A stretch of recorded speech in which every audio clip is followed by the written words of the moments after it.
Greg, what are we going by? Okay. Wow, welcome to the New England Championships here at beautiful Reggie Lewis Center. Oh, this is great, huh? This is good stuff. We've got the best in New England right here. It's a beautiful Saturday afternoon. We got a little delayed start, but we're off. We've got a few of the hurdles coming on right now. We just got a little late setup, folks, but we will bring you all that. That must be Knox from Hill House with a really big lead, it looks like.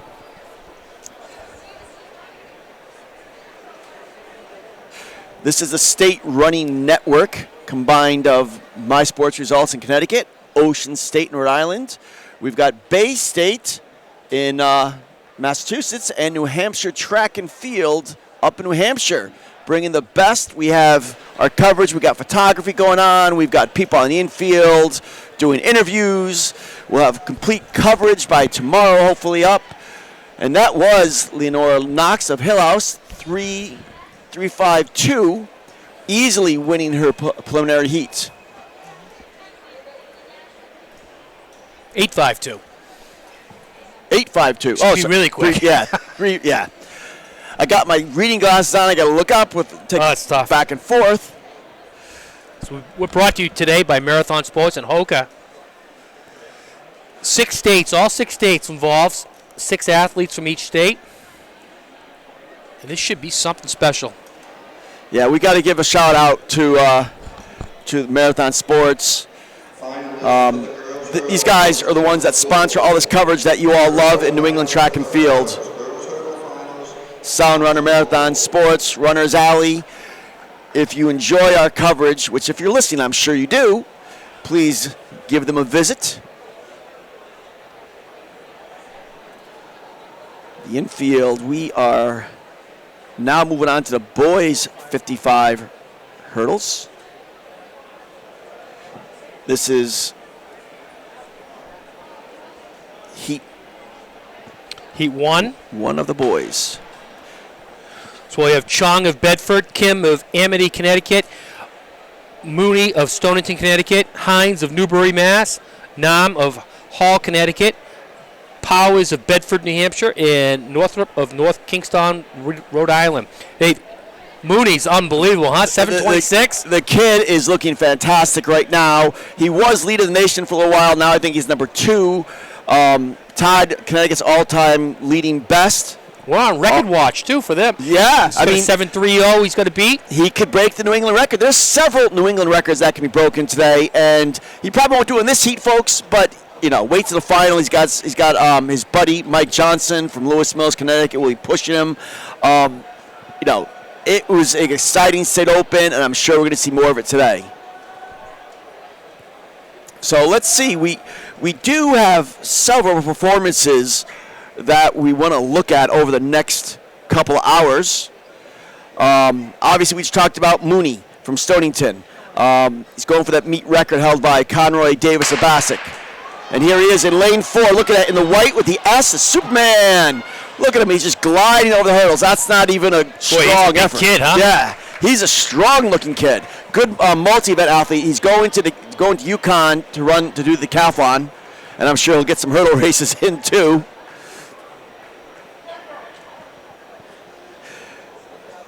But I'm really excited to hear about the results of the boys' shot put.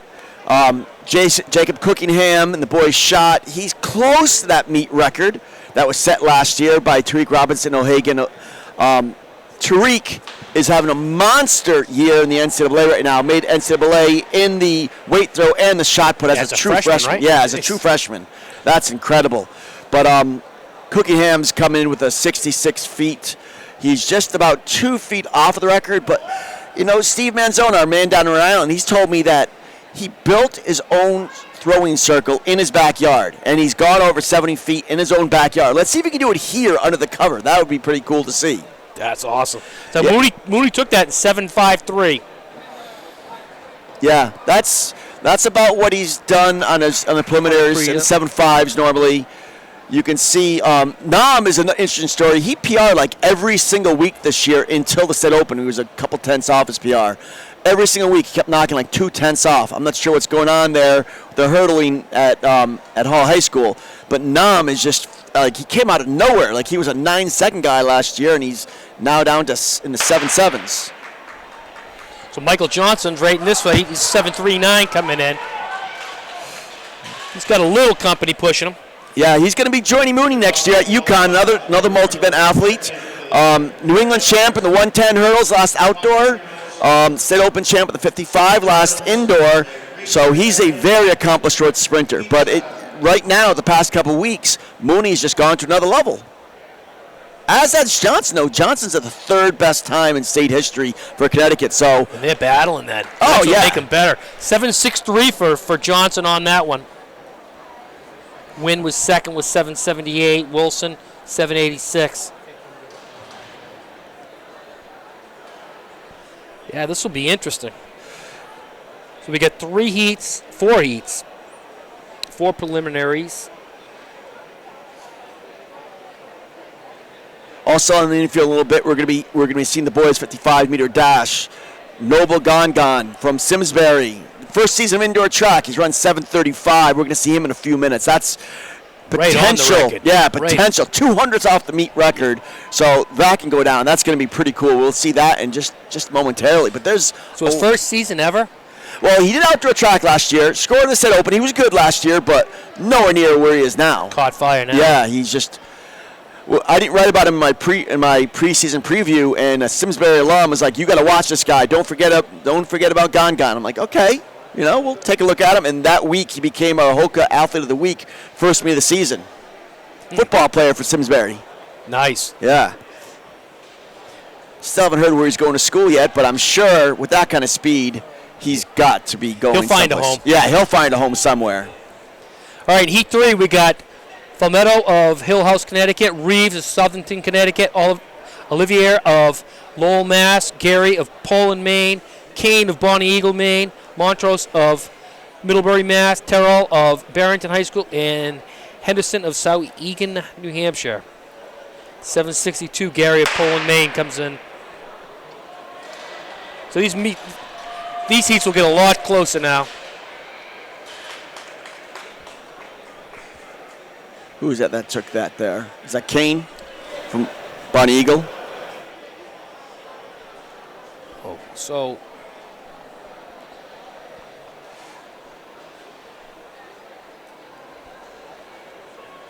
Yeah, I think that was Bonnie Eagle's Kane. He was the Maine Class A champ. He made New England's last year. No, Gary. Was that Gary? Yep, 7.68. Montrose was 7.78.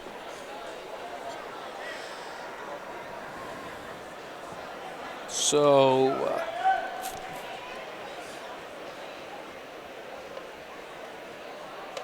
So lane one is the furthest lane away. Yep. 8's the closest.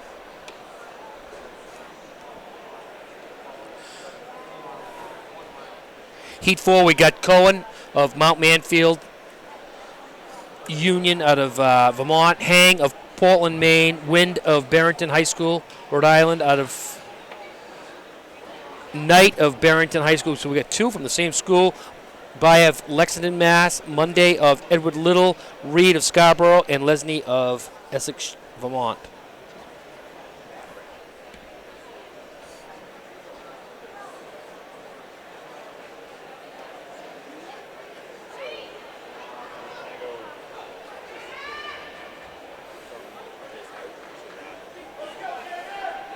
Bubble time right now, 7:88 to get into these. Well, it's looking like it's probably under 7-8 probably to make it in, We got another heat to go. 7 taking down the hurdles yet.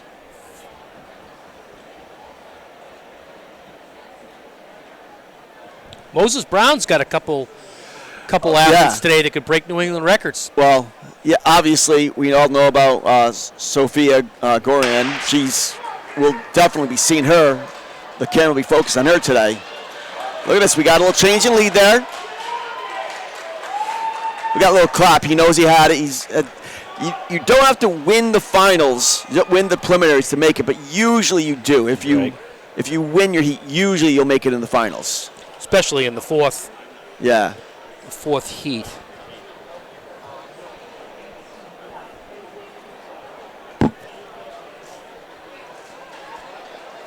If you're looking for the live results, last timeout is the live results. Last timeout. They have a live result page. Just made it. Look at that. 787 by of Lexington. So he needed to run 788. He runs 787 to get in. Yeah, he's a Minuteman, second of the Massachusetts meet of champions. He's also part of their 4x2 that should do well today. Part of the winning 4x2. So that Bay guy, man, he's got some wheels. We'll see him on the oval and on the infield later on, probably.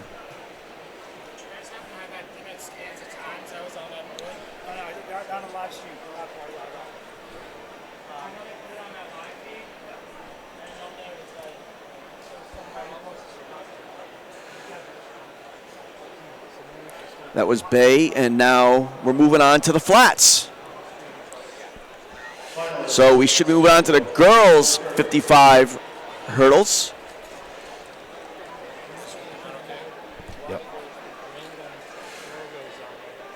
We should have Van de Steen from Brewer, Maine, Faye from Greenwich, Ray from West Warwick, another Ray from West Warwick, I'm assuming they're related, Giordano from Milford, New Hampshire, Clark from Essex, and Holland from Bellows Free.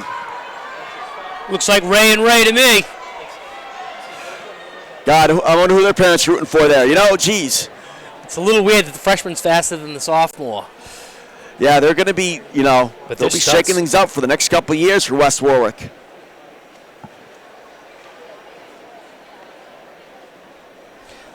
Getting ready for the next heat, we got Thea Jackson from Mount Hope in Rhode Island, Talia Graham from Bethel, Abby Damaris from Framingham, Savannah Vargas from Peabody, Simonchi from Westfield Christian, Mass, and Hall from Essex, Vermont.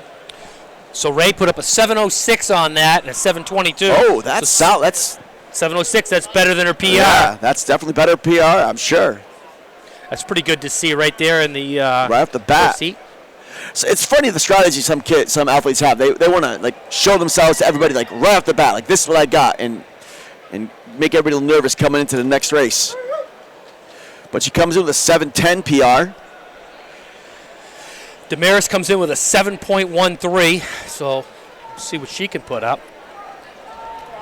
Let's see if she says, well, you ran fast, let's see if I can run faster now. It's pretty funny that those two girls ended up in the same heat, the two sisters. Yeah, usually, they go on rank order, obviously, but usually when you have two teams together, they kind of mix up. So here we go. We're looking for Damaris here from Framingham. Close one, though. Yeah. But she just eked it out.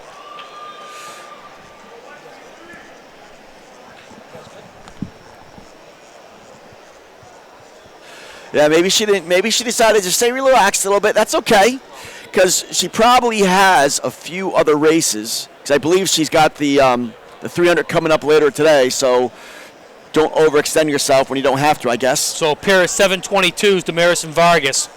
That should be good enough to get them both in there. So we got 3 722s. That's what it's going to take. Based on the seeds, that's what it's going to take. Based on PR, 722 would be 8th, based on PRs.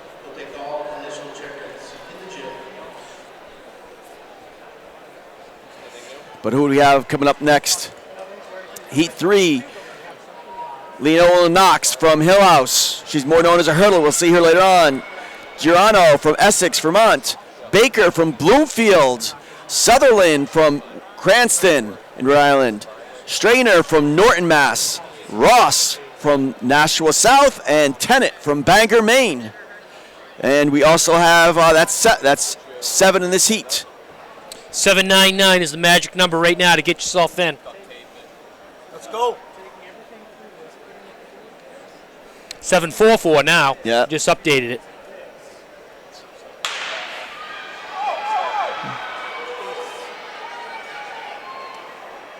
Nice.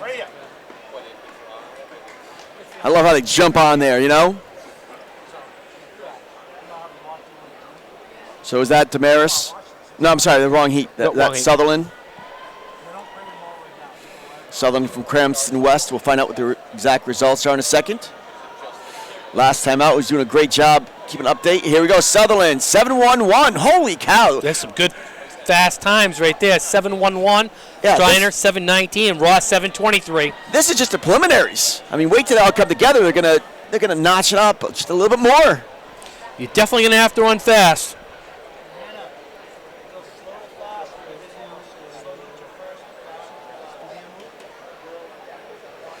Yeah, the New England record though, New England meet record 687. That's gonna be a tall order this year. Yeah, that's staying. Yeah. Final call, check in. Boys, shot put out jump. This is your last call to check in or be scratched. Final call, boys long jump, boys shot put. Who do we have in this now? Got heat 4, the final heat. We got Falona of Scarborough, Maine, Hamath of Wyndham, Maine, Braswell of Nashua South, Barclay of Bloomfield, Connecticut, Kozak of Shelton, Connecticut, Wheat of Kennett, New Hampshire, Pezza of Cranston West, and Jenkins of Portsmouth, New Hampshire.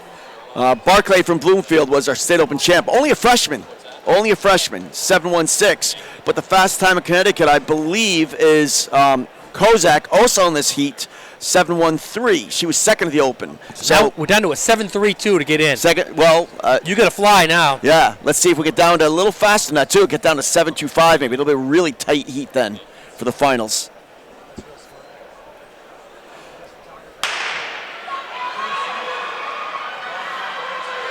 Kozik, and it's looking like it's definitely gonna be Barclay.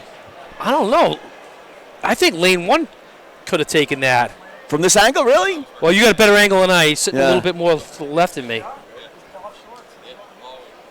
I don't know. She looked like she might have taken that. Well, that's the best part. That's why we have the automatic timer. Let's see what technology tells us. Back in the day when you had like a bunch of coaches standing there, or the officials standing there guessing like who they had. Oh yeah, times have changed.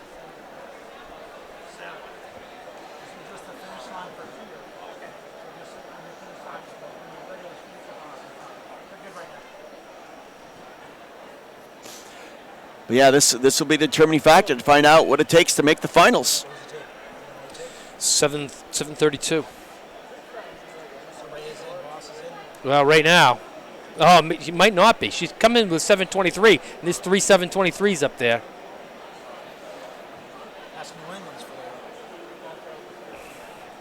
Yeah, it's amazing how usually in the regular season anything under 7.4 is like really outstanding, and now you got to get down under 7.2s at least. That last heat was pretty tight. Oh, you're right. You're right. Felons, 7.30 with Barclay. Look at that. We let technology determine it. Kozak, 7.32. With that won't make it then, will it? I think those 3 will make it because it was 7:32. Well, it might come down to the thousands. What does it say there on AthleticNet? 7:32 is the time to make it. So it's going to come down to the thousands. We won't know until they figure it all out. They got to go down to thousandths of a second now to see if Kozak makes it in. Kozak she popped off early in the season. She popped off a 7:13. I mean, second of the Open, and hopefully she makes it in. Oh! Somebody took a digger down the bleachers there, huh? Yeah. So Falona makes it. Ray makes it. Striner, Ray, Sutherland, Dosmaris, Vargas, and Ross. New Hampshire. little New Hampshire pride there. We hear some New Hampshire pride. I would say the most proud is the parents of Ray. Okay, what do we have in the seat? We're on the boys. Preliminaries 55. Amaro, Ciccone, Locke, Gon, Duncan, Emoji, Dossett, and Beardsley. We said before, Gongon's the one who's got a chance of breaking a New England record today. It's only 200ths of a second off of it. He has not lost the finals, but he has often come into the finals not as a top seed. There's often he always chills in the prelims and then goes into the finals and runs hard there. 6:58 for Gongon. Yeah, I mean, the guy's got 2/10 faster at least, so right now 6:60 is second, so it's most likely going to take under 6:60 to make it in. We've got Carter in heat 2, lane 2. Clark from Marshwood, Maine. We got 2 Mainers there, lane 2 and 3. Argabast, the defending New England champion from Tewksbury, is in 4. Mitchell from Xavier is in 5. Kelm from Portsmouth Christian is in 6. Radek from East Providence is in 7. And Yanker from Randolph Union is in 8.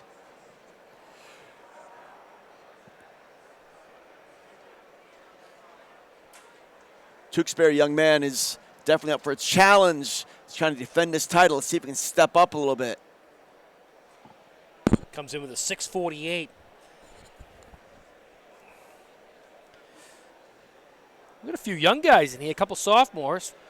Well, that is one thing I've noticed is there's this year, at least in Connecticut, I've seen a lot of juniors and sophomores that have really established themselves as named runners.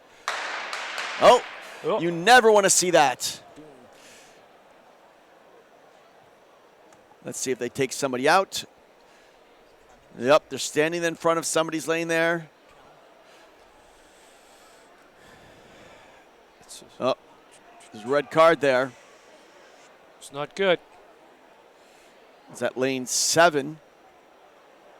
Roddick. That's what it looks like, yep. East Providence.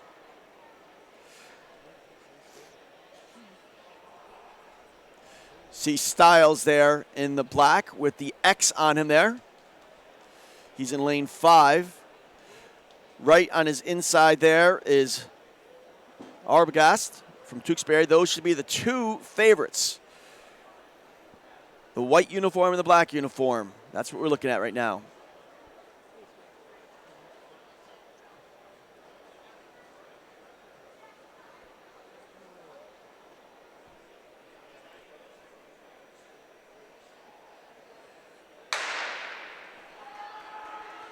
Look at him getting up tall. Looks like Alex is going to take it there. Looked pretty smooth, like the defending champion that he is.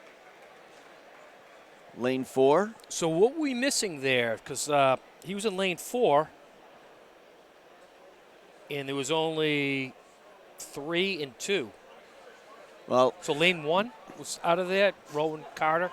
6:49. Argabast comes in with a 6:48 seed time. So a little better than his season best. And his PR is 6:46. So it looks like maybe he's rounding himself into shape. He was 3rd in the meet of champions. So maybe he's really trying to, peak for later on in the season. Mitchell comes in second there, 6:52. He was 4th in the Open with a 6:49 PR, so getting close to his PR right there. That should be good enough to make it, but we'll see. We still got a few more heats to go. So next up, we've got Heat 3. We have Kyle Barron from Kennebunk, Maine. Winston Lewis time. from Springfield, Mass. Yeah. Jared Gibbons from LaSalle, Rhode Island. Dan Kennedy from Tolland in Connecticut. Yeah. Gunnar Sokol from Noble, Maine. Sam Jones from Salem, New Hampshire. And Adelaide Lowe from Hartford, Vermont. That is your 7 in this heat. Lane 1 is empty. Be looking at Kennedy in 5 and Gibbons in 4. Kennedy is in blue and Gibbons looks like white with maroon on the outside. Maroon. Gibbons looks like he got it. That's LaSalle.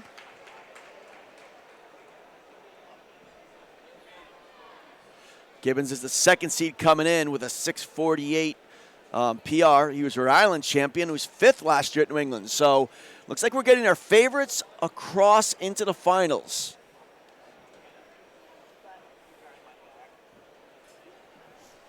Kind of wish we could find the bubble time on there, but it's not coming up right now. Okay, we've got 8 in this heat. In lane 1, Josh Genchos from Bishop Brady, New Hampshire. Kevin Brooks from Wyndham, New Hampshire. AJ Sebastian from Manchester Memorial in New Hampshire. Mason Pinkleton from Enfield, Connecticut is in 4. Michael Burr from Mount Desert Island, Maine is in 5. Those are what we're going to be looking at. From Shelton, we got Ari Panjuchu. Harry Doherty from Yarmouth, Maine is in 7. And Salter Arms is in 8. I believe that Arms, wasn't he the long jumper? He's better known as a long jumper. He was New Hampshire D1 state champ. Salter Arms, you mean? Yeah. He's the kid that's going for the long jump. Yeah, the 23-10 Yeah, quarter. he's gone over 23-10. So he's from Rhode Island, Moses Brown. We also do live stream different field events, correct? So you can click on. Yep. They're not doing not live stream, but there's results. Okay.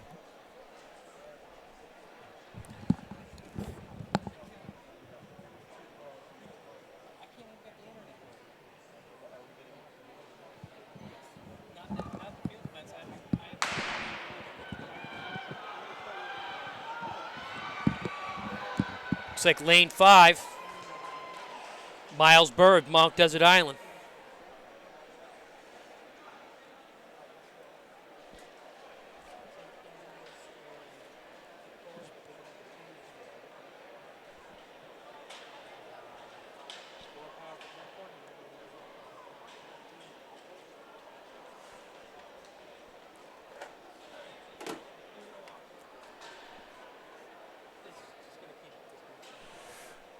Now we're going on to the girls' finals come up now. Now we're really going to get the show, folks. The show is about to start. So Bird took that in 650. Pinkleton's 654. Arms was 663.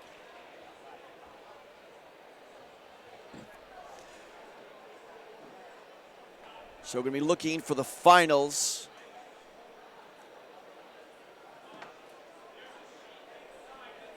Your finalists for the boys, 55-meter dash is on the scoreboard.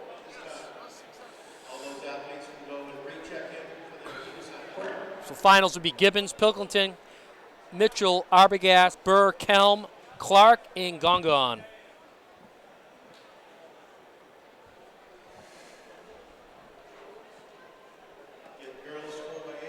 And now we're getting into, this is the finals here. This is where the medals are coming out of this race right now. Annika Scott from Bedford, New Hampshire is lane 1. Leonora Knox from Hill House. She's run under 810, so watch lane 2. Sarah Dumas from Franklin, Mass. is in 3. Jill Roberts from Wilton is in 4. Jordan Wheaton from Pinkerton, New Hampshire is in 5. Karima McKenzie from Windsor, Connecticut is in 6. Rosie Volpentesta from Bethel is in 7. And Alana Martin from Windsor is in 8. We got 5 Connecticut finalists in this field. Go Nutmeg. The Constitution State stepping up. Yeah, New Hampshire's got 2. Jordan Wheaton's in lane 5, 838 coming in. So it's going to be interesting to see what happens. 833 is the best coming in. Roberts, Connecticut. But you want to watch Knox from Hill House. She's run 805's Class M champ, State Open champ. She has the second fastest time in Connecticut history behind Tess Stapleton. Here we go. Watch lane 2. Look at that. That's Knox. Oh, yeah, she looks good, but she's got it no problem. She just came out of the block. She's got great block work. She's always really strong to the first couple hurdles, and she maintains it all the way through. We're going to see what the final results are. But without a disqualification, looks like Knox is taking home the gold. She was a volleyball player up until this year. Really coming. There we go. 7-12. I'm sorry, 8-12. 8-12. With Jill Roberts, the Warrior from Wilton, 8:22. Wheaton, 8:38. Dumas, 8:53. These are some really solid times. Scott is in 5th. And rounding out, Volpentesta from Bethel is all New England. Contesta's older sister was a state open champ in diving in Connecticut. She was an incredible diver. Yeah, what an athletic family.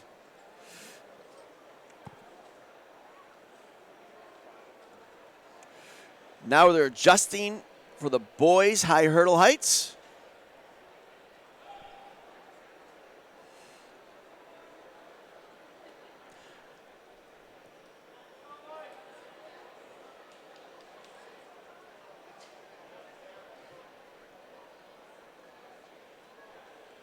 So There we go. in this final, we got bye of Lexington, Mass, win of Westboro, Gary of Poland, Maine, Mooney of Stonington, Connecticut, Johnson of Lewis Mills, Connecticut, Montrose of Middlebury, Mass, Fometto of Hill House, Connecticut, and Wilson of West Warwick, Rhode Island. Yeah, keep your eye on 4 and 5. Mooney is in white uniform with a big S on him. And on the screen, just to his right, our left, is Michael Johnson. No relation to the great quarter miler, but he definitely has some wheels here at the high school level in Connecticut over the hurdles. It's Johnson saying a little prayer, and Mooney's getting himself into the blocks. So again, that record 7:30. He's run 7:26 before, so we'll see what he can do. This New England record could go down. Yeah, the first of many today. We've got a lot that could go down. What a strong year we had last year. I thought this year wouldn't be as strong, but this year's even stronger. Here we go to the first hurdle. Looks like Mooney's there. Right on us is Johnson. Mooney's got it easily. Look at him. He just kind of goes across the line, just nice and relaxed. They're going to be teammates next year at the University of Connecticut. That should be a lot of fun to watch those two compete together. That'll be a lot of points for him. Yeah, UConn's got a great history in the decathlon and the multis. Great history.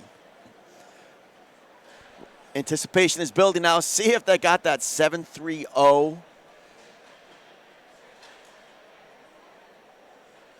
7:39. Okay, just short, but that's think about it though. That's why it's so special to break a record. You got to do it on the day, on the day. So Conroy Davis, the great late Bassick runner, the first New England champ from Bassick, his record holds up for another year.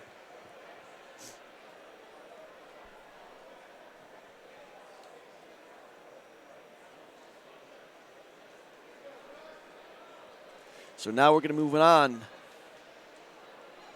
to the girls' flat sprint.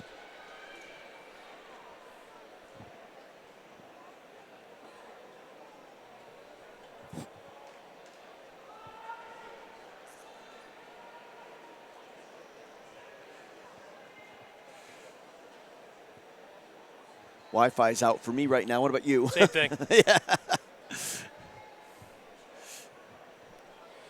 So Mooney took that in 7:39. Johnson was 7:48. Gary 7:70.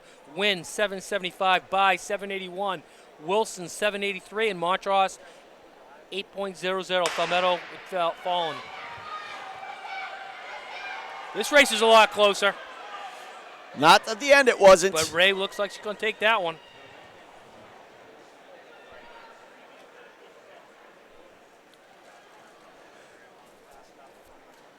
So that was Ray that came in as a favorite. Only a freshman from Warwick, Rhode Island, Rhode Island champ. She hasn't lost a race since January 14th at the East Coast. And she lost it to Barclay from Bluefield. So she kind of got the grudge match here, and she took this race. She took it in 7:12. Sutherland second in 7:15. Desmarais of Framingham 7:16. Vargas 7:17. Striner 7:21. Ray 7:28. Ross 7:29. And Falona 7:31. Yeah, looks like Rhode Island, the Ocean State, took the top two in that. So let's hear it for the Ocean State. There's some good times. Yeah, there. speedy there. Moving on to the boys' 55-meter dash finals. We got Gibbons in lane 1. Pinkleton, lane 2. Mitchell, lane 3. Arbogast, lane 4. Burr, lane 5. Kelm, 6. Clark, 7. Gongon, and 8. So Gongon's out in lane 8. Yeah. So he's closest to us, so we get a good look at him.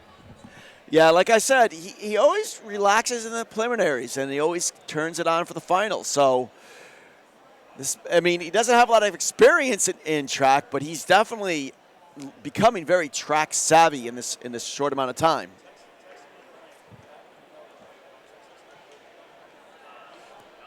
Yeah, Gongon's coming with a 6:35 PR. The meet record by Mark Doyley is 6:33. What do you think? You think he's got a shot? We'll see. Lane 8's a tough grab, but who knows? Well, it's funny. He's, like I said, he's a lot of times he's not in the middle of the field in the finals, but he's usually never out in lane 8, though. I mean, against a quality field like that, he's not used to being on the outside like that. But we'll keep an eye on him. Here he goes. Out in the far left of your screen. Oh, it's a blanket finish. Wow. Nothing. I can't guess that one out. Within a tenth of a second, probably. No more than a tenth of a second from first to eighth. Yeah, that was a blanket finish. We'll have to wait till the computer tells us what it is. Think how many championships were won and lost in the 70s based on human eye. Wow. Yeah. I'll tell you what, that one was tough. I'm not going to even guess on that one there. I almost think the guy in the green got it.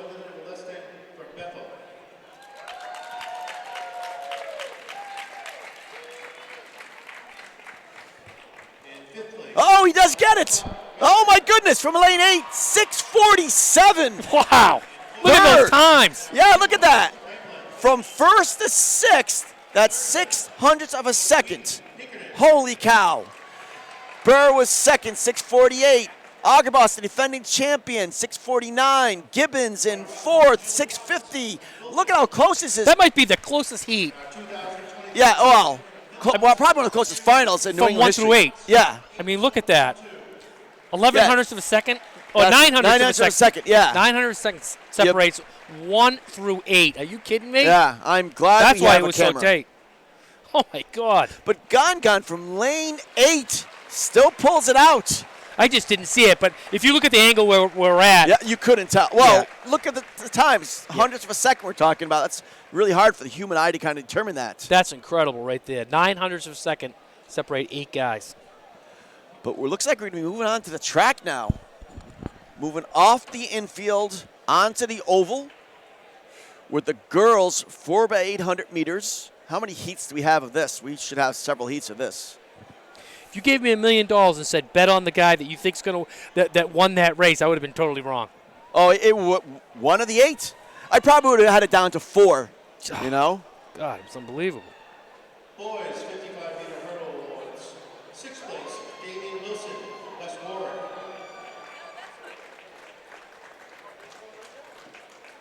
5th place, Jaden By, Lexington. Imagine someday telling your grandkids, yeah, I lost the New England Championships by 900ths of a second. What place were you? 8th? Yeah, exactly.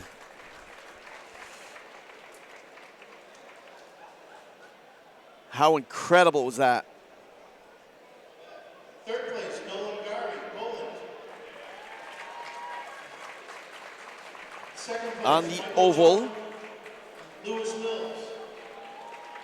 I literally didn't see that. From Stonington, Joshua Mooney, 7.3. we've got 3 heats. 3 heats of the 4x800. Heat 1 will be made up of Bangor, Maine, LaSalle Academy, Rhode Island, Hampton Academy, Maine, Scarborough, Maine, Dover, New Hampshire, Nashua, South New Hampshire, and Nashua, North New Hampshire, a little crosstown rivalry at New England's, Lincoln Academy, Maine, and Thetford Academy, Vermont. We're not sure if all of these teams are in here, but there's always a couple teams that don't make their way down. Today was a tough day. If you lived in New Hampshire, Maine, or Vermont, it was a tough day. Yeah. Well, hopefully they spent the night and they came down here at night. So the top seed time is Bangor, 10:15. So they'll be trying to get in 10:10, about 2:32 a person.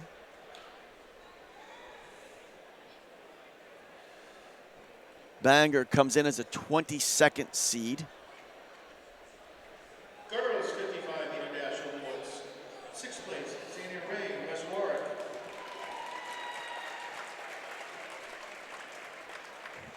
So we get about 16 minutes before that comes on. The 4x8s. Oh, we're going to take a little break. Yep. So what are some of the highlights from New Hampshire that are coming down here today then? Well, I would say we have 2 number 1 seeds on the boys' side. We have the mile number 1 seed, Aiden Cox. We have the 600 number 1 seed. He probably isn't the real number 1 seed, but he is the number 1 seed. Yep. Gavin Demas, and he's very capable of holding up on that in the 600. So I would say those are probably 2 of the best. Our shot put is 55 feet, but the problem is you got a 66-foot throw. That's unbelievable. Yeah. Well, I've seen years 55 feet wins a shot and everything, but not the past couple years. Last year was just incredibly in a shot, So we'll see what happens this year. But some of the things to look forward to outside of New Hampshire. 1,000. Yeah, 1,000, boys and girls. I mean, Rhode Island is going to be the story tomorrow. Yeah, that is going to be the most loaded event, I would say. Kip Yago from St. Raphael's. He just ran a 4:01 last week at BU. He's gearing up for nationals, but he wanted to get a shot at the New England record of 225 held by the great Said Ahmed from Boston English. Oh, yeah. I was there when he ran that. I had a kid in the field that finished like second or third. And Said just took off. But Kip Yago is just another level going to Iowa next year. 225.14 is within range because he went through the 1,000 in 229 en route to a 4:01 mile. So, that's going to be great. But one of our favorite stories in New England's got to be Sophia Goran from Moses Brown. We've been watching her since her freshman. I remember the first time I heard of her, I was sitting up here in the booth, 2019. I heard about this girl that ran something like 2:03 the night before at BU. And she came back to ran the mile, knowing a 2:03 half miler is going to run a good mile. And she just sat on a bunch of girls and won it in like 4:55 as a freshman. Not even really overextending herself. But we haven't seen her at New England's the past for cross country, indoor or outdoors since then. This because she's always gearing up for the national meet. But she wants to run a fast 1,000 here to kind of tune up for nationals. But what I really love is that she's really doing it for her teammates. They're gonna go after the Rhode Island record in the 4x4. Oh, nice. Yeah, so she's gonna try to leave something behind so her teammates can enjoy some of her success. That's a nice thing to do. Yeah, I mean, it's not like it's all gonna be on her. They have 3 other good runners, but she's so incredible. She could be 20 yards, 30 yards behind, and she can still walk people down. So that 4x4 is going to be special for the Moses Brown quartet there. But and the good thing is, it depends on how she wants to run it. If she just takes off, she's not going to be a factor to the other girls. But in that race, we should have a couple other girls that could possibly get under 250 mark. So we'll see what's going to go on that 1,000 meters for the girls' side. The boys 300s. Coming in, the top seeds were like 34, 60, 34, 70. That's a ways away from the meet record. But here's the thing. The difference between a bank track and a flat track where they ran these times, looking it up, it's a good, 7, 8 tenths of a second. So that meet record in 300 could go down as well, too. We'll have to see what goes on there. Definitely will get you in the hunt. Yeah. Bank track makes a big difference in those events. The next event on the track is going to be the girls 4x800s. Now, looking at the seeds, we've got some good teams, 930, 938 or so. But Glastonbury is loading it up. They're putting 3 new runners on here. 2 girls that scored in the Connecticut State Open in the 600, plus the girl that won the Class L 1,000 and mile double. They're going to load it up. They should definitely go under 920. And if things go well for them, we could be looking around a 9:10, which is a Connecticut State record in the 4x800. We'll see that in about 45 minutes or so after we get through some of these other heats of the girls, the 4x800. So that should be a really good race to watch, the girls 4x800. We'll be talking about the Glastonbury Quartet in a little while. So 9:04 is the record on that. Do they have any shot at getting that? Well, No, you know something? Even their coach wasn't even saying that fast. No. He was saying like around 9:10 to 9:15 or so. I mean, on a good day, that 9:10 record from Greenwich could go down. That's a Connecticut State record, 9:10:08. So that could go down. But man, Newton South, when they ran that team, the girls team that I coached at was second in that meet. And I think they almost lapped second place. They lapped everybody else but second place that day. I mean, it was just incredible. I mean, we'll be talking about Steve McChesney and the tradition he's built up at Newton South as the meet goes on. But Newton South, that record, I mean, all records are going to go down eventually. But when, I don't know when it's going to go down. But we're going to finish off the day with the boys 4x4. So those of you at home that you want to watch your runners run, obviously, but stick around for that boys 4x4. It's the last event of the day, last heat on the track. But Hall's 4x4, they ran 3:25, I think it was, or 3:24 at the state open. But they're going to, we don't have a sprint medley here. So a couple of the runners aren't going to be doing that. They're not going to be tripling today. Right. They're on a bank track. They're on a bank track. So we could see something special from them. So their coach, he's always very confident in them. Jeff Billing, he's always very confident. He always predicts like these really like far out there what they're going to do this year, and inevitably they usually do it. I mean, it's incredible. He predicts these times at the beginning of the year. I'm like, no way, they can't run that fast, and yet he's usually right. So we should see something special. I mean, throughout the entire day, there's going to be special events. At this time, please clear the oval. Please clear the track. Looks like we're going to get a little early start, hopefully. Good. Be nice. We've got about 10, 11 minutes or so worth of this first heat.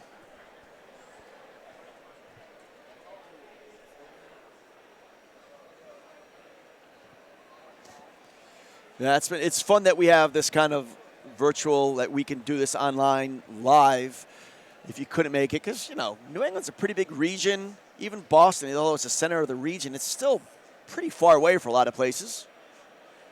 Took me 2.5 hours. How long did it take you to get here today? It took us probably a couple hours today. I mean, it was bad until you hit the Massachusetts line. I mean, we were getting so much snow. We've hardly had anything. My daughter was so excited the other day. We had a snow day, and we shoveled the driveway. Next day, the snow was gone. So we have not gotten that down in Connecticut. We're becoming like the Florida of New England, basically. I measured it this morning. There's so much snow I got in my yard. Oh, do you keep track of it all year long, how much you measure? You're a little amateur meteorologist? Oh, my goodness. The picture, that's not something you could just use your broom to wash off there. 23 inches? That's today.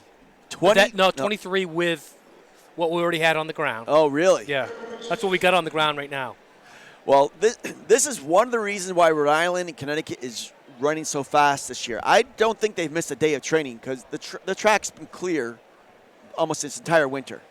And there's been a number of days that it's been in the 50s. That's good to run in. Yeah, it's been a crazy year. Yeah, for the southern New England at least. Yeah. Yeah, we had the easiest winter ever until, just the end of February. Well, global warming is a good thing for New England because we don't get hit as hard.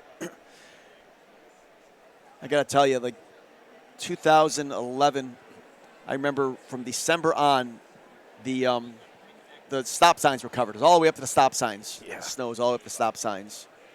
We've had a few winters like that around here. Boston got hit in 2016. It's hard to train when your track's under a foot of snow, 2 feet of snow. My son runs for Louisville, and he's down there, and it was 81 degrees. He was training, doing the steeplechase, the water jump. They were practicing that. I go, well, how cold is it down there? He goes, Dad, it's 81 degrees. Yeah, no, it's like a bath, bath water there. Are you kidding me? Oh, yeah. Yeah, up here, I've seen people run the steeplechase, and there's ice. They have to break the ice in the steeplechase pit.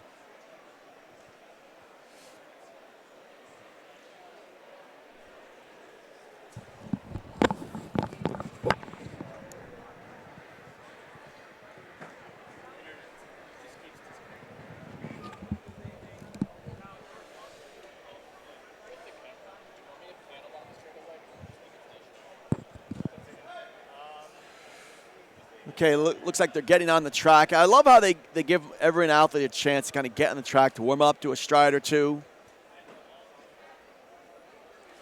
just to get a feel for the track. Especially, if you live in Massachusetts, you come here every week. You get used to the track, and that's great. You need some time, but for some of these new runners, this is the first time they've been on a bank track. And it's been a while for some of these runners to actually being on a track. Some of our state championships were 2-3 weeks ago. Oh yeah. Well, Connecticut, it's a nice setup because it's 2 weeks before New England's. So a lot of them took advantage of going down to the Armory this weekend. A lot of top kids. They came up to Boston last weekend, did the last chance meet. So there were a number of meets. There was a meet here at Reggie Lewis, an Eastern States meet or some Eastern region meet for like a youth meet. So there were a number of meets last weekend. But if you needed the break, we kind of took a break off. Where the New England, for the Mass kids, they go week after week after week at Reggie Lewis. This is like their 4th week in a row here.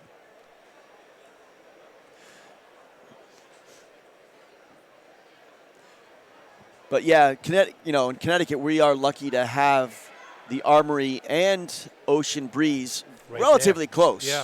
Relatively close. So a lot of the top kids in the state do get to run the bank tracks down there. I'm waiting to see the New Balance facility open up more for high school meets. I mean, I think they had 1 or 2 meets there, but they didn't have any large school meets.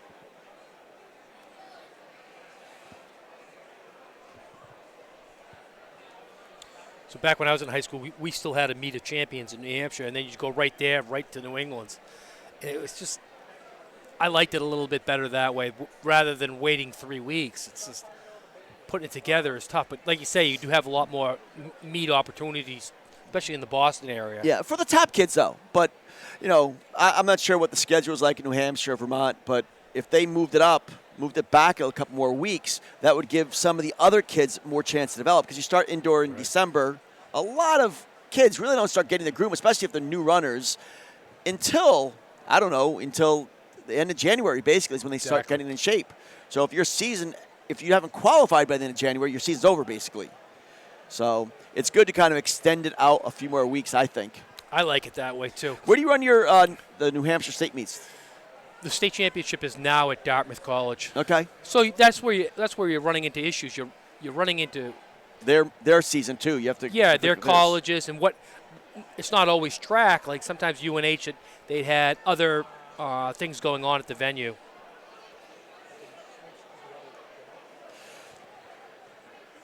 In the last few years with COVID, that threw the whole monkey wrench. Oh, because Dartmouth wasn't letting anybody go. No, nobody was letting anybody in.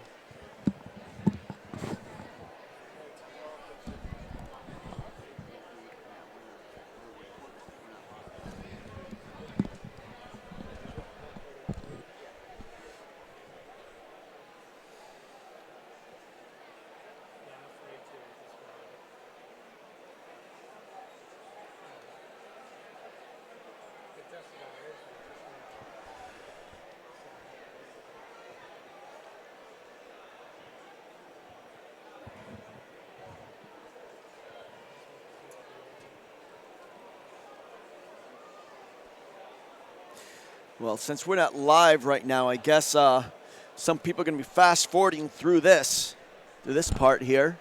We'll get it hopefully on tape delay tomorrow or maybe later on today. So those of you might want to fast-forward a few minutes because we still have it lined up. Just keep fast-forwarding. So did you happen to see the ACC championships and the 4x400? I did not. Did you hear what happened? No. Oh, it's brutal. So Duke and Virginia Tech are separated by 2 points. Is that? Oh, that's the one where the girl dropped the baton. I saw that on Twitter somewhere. Oh, it was brutal. I mean, it was a proper call, but it's so heartbreaking that happens. Yeah. But it happens in every sport. It does. It was. Yeah. I mean, nothing you can do. You have to make the call. Yeah, it was like the Super Bowl. That one call that kind of changed the whole Super Bowl. Oh, that was awful too. But this was. I mean, the girl just drifted off ever so slightly into lane 2 and just made contact. I mean, It's a classic example of, what not to do. But sometimes the last 30, 40 meters, you lose control over your arms and legs, your limbs, and it just kind of creeped out. That was too bad. I did see that, but I got to tell you something, though, Coach. I am, following high school sports so much, it's kind of hard to follow everything. I take a glance every once in a while at the NCAA stuff. Every once in a while, like I have a few favorite schools. Obviously, I like to follow. I like to follow state schools. Or if I know somebody at a particular school, I follow that. With all the technology, you can follow so much now. It's just absolutely crazy. And I think that's made the sport a lot of kids faster because you look at it and say, oh, my God, that kid just ran 4:17? Oh, you know what I mean? I'm better than him. Boom. Next thing you know. Well, yeah, that's the times are just ballooning out of proportion. I mean, Crazy. some people, like the latest is the shoe technology. That's got to be some. But this has been coming for about 2 decades. Performances have been just getting deeper and deeper amount of runners, and a lot of that is thanks to the internet. People like the great John Dye. John Dye, when he invented DyeStat, allowed every local kid to be able to follow everybody. Exactly. So if you thought you were a 4:30 boy miler, you thought you were the stud because you're top in your conference. You realized no, there's 20 guys in your state doing that all over the state, and there's hundreds of guys throughout the country doing that. So it's kind of upped everybody's game, the internet. But I just read an article on Let'sRun.com about the track and about the shoe technology. What it really lets you do is it lets you recover from the workouts. It doesn't beat up your legs as much as the old spikes does. So exactly, it lets them run more at a faster pace, where usually you get kids breaking down for if you did too many hard workouts. Now they can handle it better with the better shoe technology. We're in a transition from back in the Cinder days when all of a sudden we got these all-weather tracks. That was a huge advantage. Yeah. It's just another transition we're going through. And it's kind of funny how many people are breaking 4 minutes per mile now. Oh. But it's still good. That's always going to be a special number. All right, again, we got Bangor, we got LaSalle, we got Hampton Academy, Scarborough, Dover, south of Nashua, north of Nashua, Lincoln Academy, and Thetford Academy. Top team coming in is Bangor with a 10-15. We're going to have 3 heats of this. I always like mentioning Thetford. I don't care. They're always here, whether they win or not. They do such a great job hosting New England's every year up on their facility with all the volunteers. I just love when New England's are at Thetford. I mean, all the locations do a great job. It's a tough course. Yeah. But I'll tell you, I love that course. I actually ran in the very first race on that course. Did you really? Very first one. It was a bunch of scrubs against Dartmouth. We were in a cross-country race there. Yeah, I think the first time they had New England's was 89 maybe, but I was up there in 92. I think the second time they had it there. So that was my first New England's I went to as a coach, so that meant a lot. It was pretty special. So my friend came up with that course, John Morton. Oh, yeah. Just an absolute stud. Great cross-country skier. Was in the Olympics in 72. Now, do they have skiing competitions there too? They must. I'm sure it's all groomed. And like you said, they probably have enough snow up there. I don't see anything to create snow.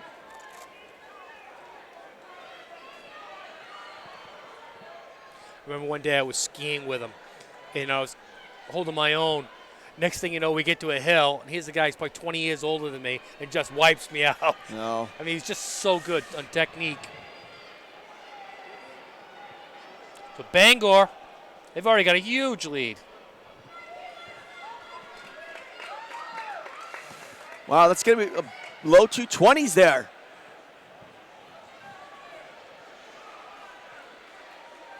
Low 220 opening leg. That'll open things up for you.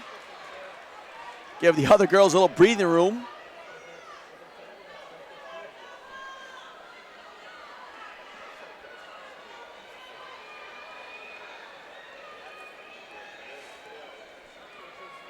They come in with a 10:15 seat time. Wow, look at this. I mean, I don't think all 4 of them are going to be like this. If they were, they'd be in the faster heat. But look at this. It started to tighten up a little bit. Usually this heat is not this fast. 231 for second place, so about 222 for first. So we'll see how it's going to start tightening up. This isn't bad for the opening heat at all. It looks like Scarborough is in second.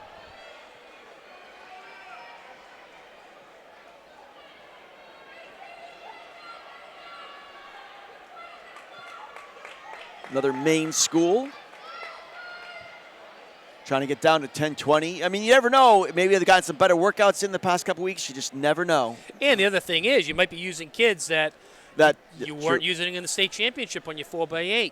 Well, like I said, that's what Glastonbury's doing. They're basically putting in a brand new team. So they're putting they had one of their top runners at the state open, ran 9:37, I think it was. Now they're putting their 3 runners in with her, and they're going to combine it together. We'll see what they have. Guys are working on the high jump. There's like 4 boys over 6'8" in the high jump this year. So the high jump could potentially go pretty high. I don't think any records can be broken. No 7-footers. But who knows? Maybe a 6'9" jump if we get lucky. They're just warming up, and the other side. Maybe you'll be able to see this next in the recorded stuff. You'll see the girls high jump. There's 6 girls over 5'6" this season in the girls high jump that are entered today. 6. So it'd be pretty exciting to see 6 girls going for 5'7", because let's face it, most of these girls, when they get up to like 5'4", there's usually like 1 or 2 girls left, Exactly. and it's going to be a crowded field at 5'5", hopefully. My son's got 2 teammates, a 7'5" and a 7'3" on his team. The 7'3" is a freshman. That's incredible. When you start jumping over your head. Imagine that. Considerably over your head. That's pretty amazing. Well, the pack looks like it's coming back hard on second place. Yeah, while Bangor's still out there by a lot. A lot. It's pretty exciting for these other girls. There's a battle going on here.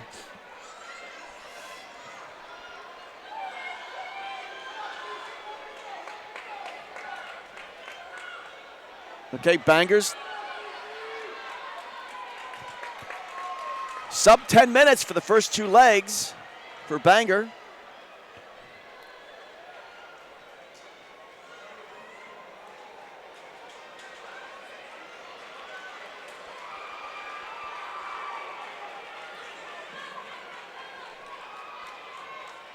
Well, Scarborough held him off. Yeah, Bangor's thinking like, man, we should have run a faster seat time to get in here. This is kind of crazy. I don't know. Maybe they put the 2 best runners first and second. I don't know. Maybe it'll tighten up as we go along.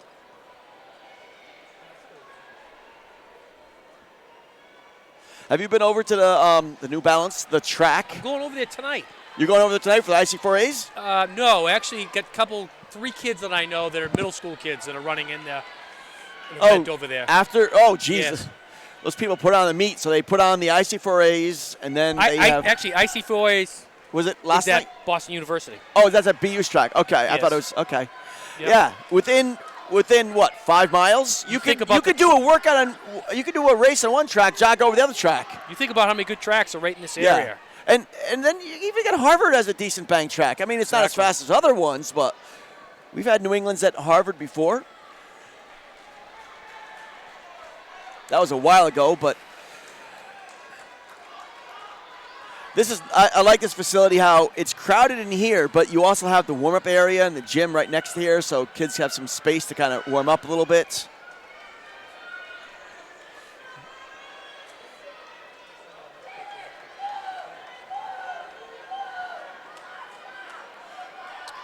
That's Bangor there, just crossing the line, looking smooth. Maybe they're going for the school record or something. I don't know. I mean, it's pretty remarkable to see what they're doing right now.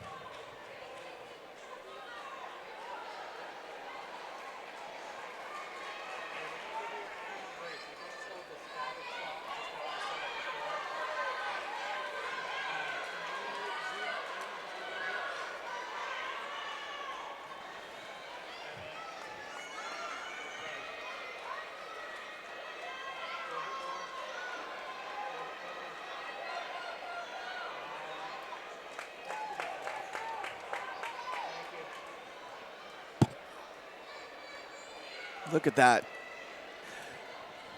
She's about a half a lap ahead of the rest of the track.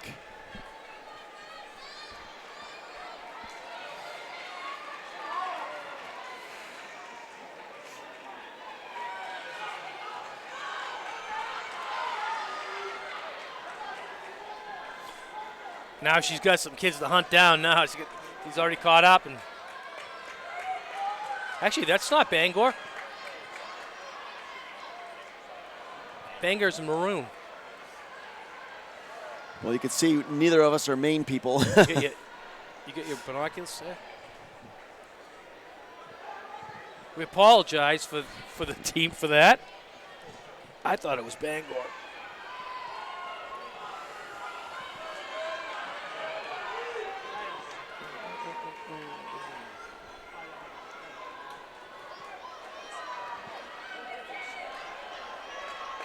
I don't know. I can't tell. They have a number on the hip side? Let's see.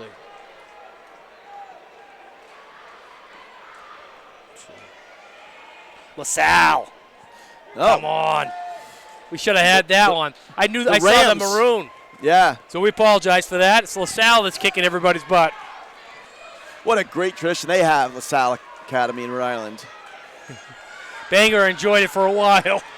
You know, one of the things that's interesting about the Rhode Island kids, because they can quadruple their state meets, and a number of them do.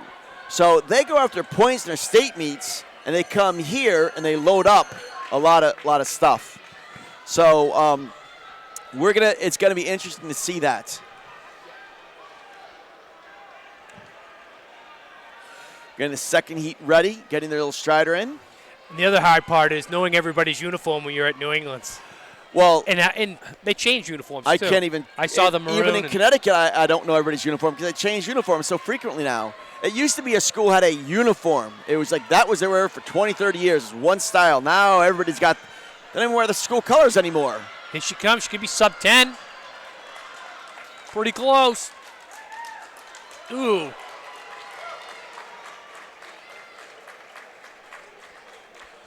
Well, right around 10 flat. Well, a lot better on their seat time, so they got to be happy with that.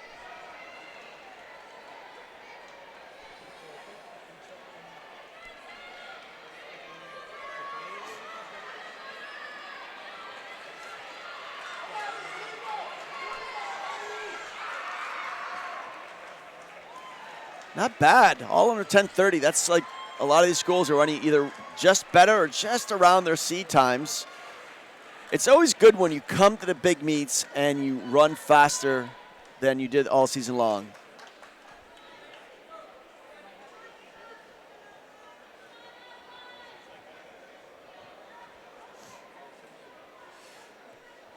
Now we're getting ready for heat number 2.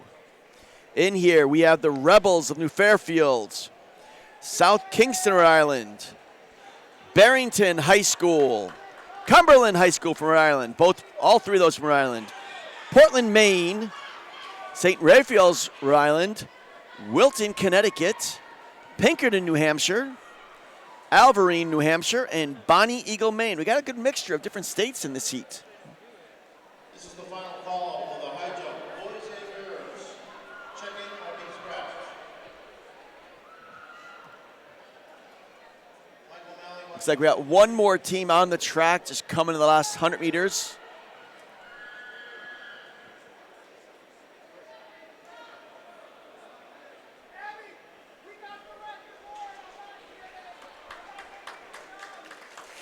Getting some applause from the crowd. Finishing up hard. You got to love it. Breaking 12 minutes.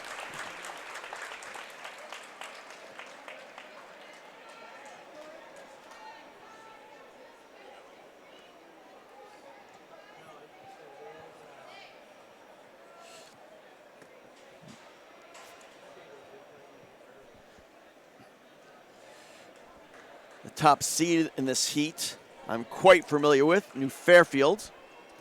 My wife teaches the middle school and taught, I think all 4 of these girls, or at least 3 of these girls. Yep. They came to my running camp, the Running Academy.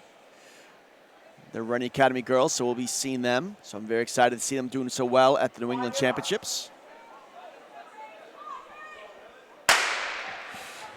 And my cousin is in charge of the New Fairfield Flash Middle School program, so I got a lot of connection to these young ladies. I'll be, doing a little hometown cheering. So LaSalle actually ran 10 minutes on that one, 10 flat. Just had it come up.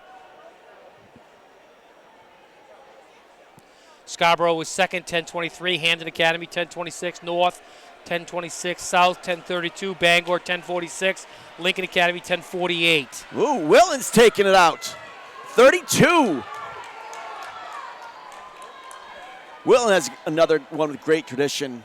In cross country and track, they've won several state opens in cross country under Coach Jeff G.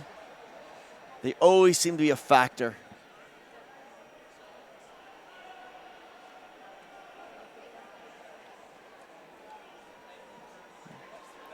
Let's see if they have 4 legs.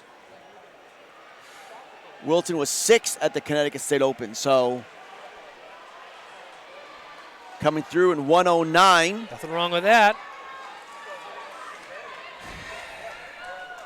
Still keeping an eye on New Fairfield, the red, white, and blue, mostly red and blue in 4th place right now. They have the top seed in this heat, but man, Wilton is just going away.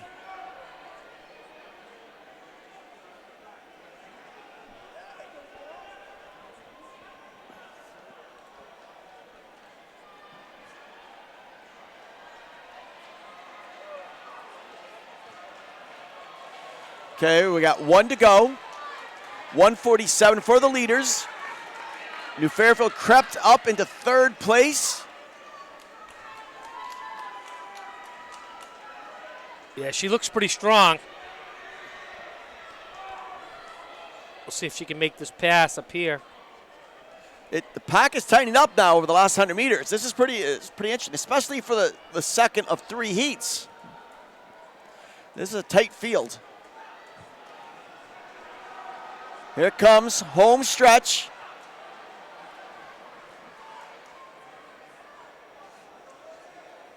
.225 approximately.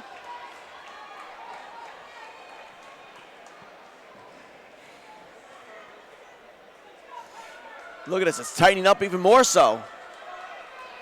Somebody's coming out on the back there, moving up pretty quickly.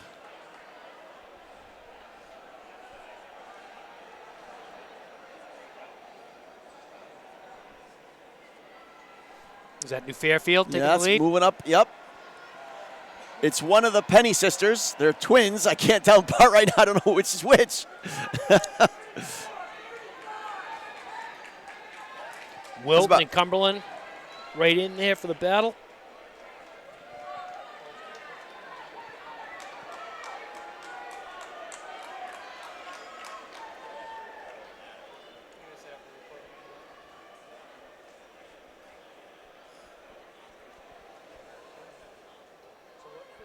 I think that's Rose Penny. She was top 10 in cross country and all New England as well in cross country. So this is a talented runner. She got a twin, or is it? Yeah, the twins, yep. Yep. That was a 72 approximately for the New Fairfield. She's about a 225 girl, so she's right on pace. But look at this. I mean, you have, a Trika right behind her. Even though she's in the lead, she can feel footsteps. I mean, that's the thing about this track, this Banks track. You can feel the people behind you. You can hear them.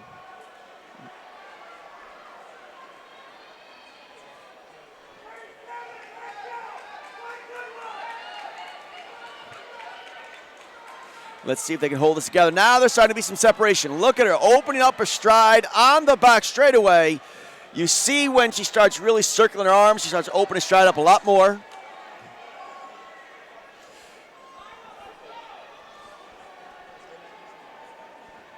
But there's still a trio up front. Coming on to home stretch. It's getting a little tighter now. She's got to hold it together coming into the exchange now. Tell you what, Bonnie Eagle's having a pretty good day. They're in second place. That was a 228 approximately for the New Fairfield Penny Rose. This looks like Hannah Greco in the lead right now.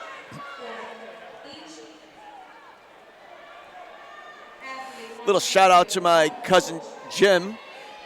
He's the New Fairfield Middle School coach and one of the top officials we have in the CIAC for the long jump, and he's a little under the weather right now down at Yale New Haven, so we'll shout out to him. Greco means business. She's got a good little motor, huh? Yeah. Good turnover there. About a 36 approximately. Look at her. She's really low to the ground. You know, she's pretty efficient. Doesn't seem to have any fear whatsoever.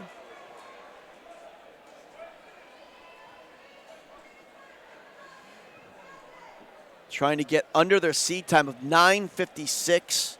That is their best time of the year. They were 4th at the state open.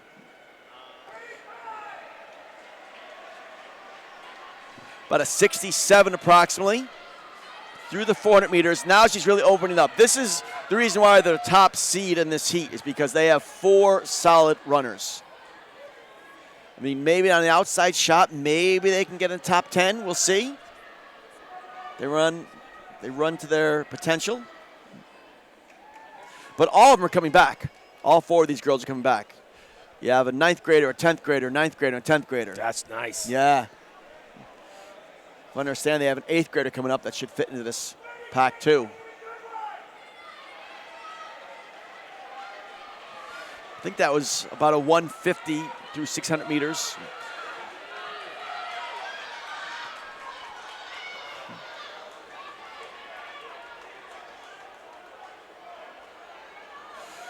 Got to keep her form together now. She's coming in 100 meters to go. This is tough for the half mile to try to, keep your form together over the last 100 meters. That's where you tend to break down a little bit. And there's a lot to be gained or lost the last 100 meters of a race. Man, she ran a great leg.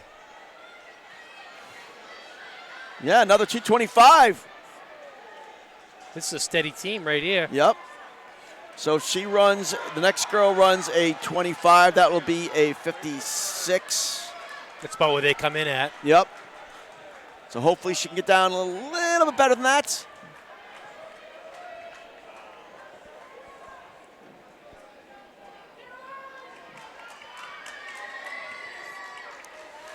The camera is all on New Fairfield right now. Looks like Ripley Penny. And you got the little camera inside the camera so you can see other girls as they come through, so fans at home can get their splits. Got to give a shout out to all these guys, New Hampshire track and field, that put up all this technology. This is great to have. You're not just focusing on just the leader. You can watch all the other runners as well, too, as they come across their respective splits.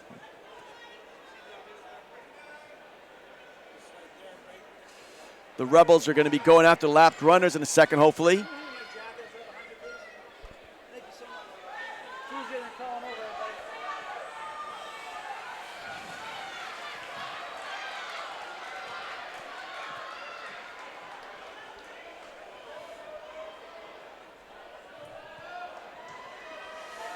Looks pretty good right now with the pack right behind. That's a pretty tight race there for second place. They're going to be pushing each other. She's got a lap to go. This is the bell. Oh, she's going to pop off a pretty good time. Yeah, that's about a 150 or so. So this is going to be another 35 seconds hopefully. So at least she had one girl, that one lap run to kind of shoot for. It gives her a little motivation. Now she's on her own. Trying to get all the glory herself right now for her team. See if she can get under her seat time. I think she's going to do that. Below 950. The team's cheering. This is a school record. Nice job. 949. 948.49. That's 227 split. What an incredible effort for the Rebels.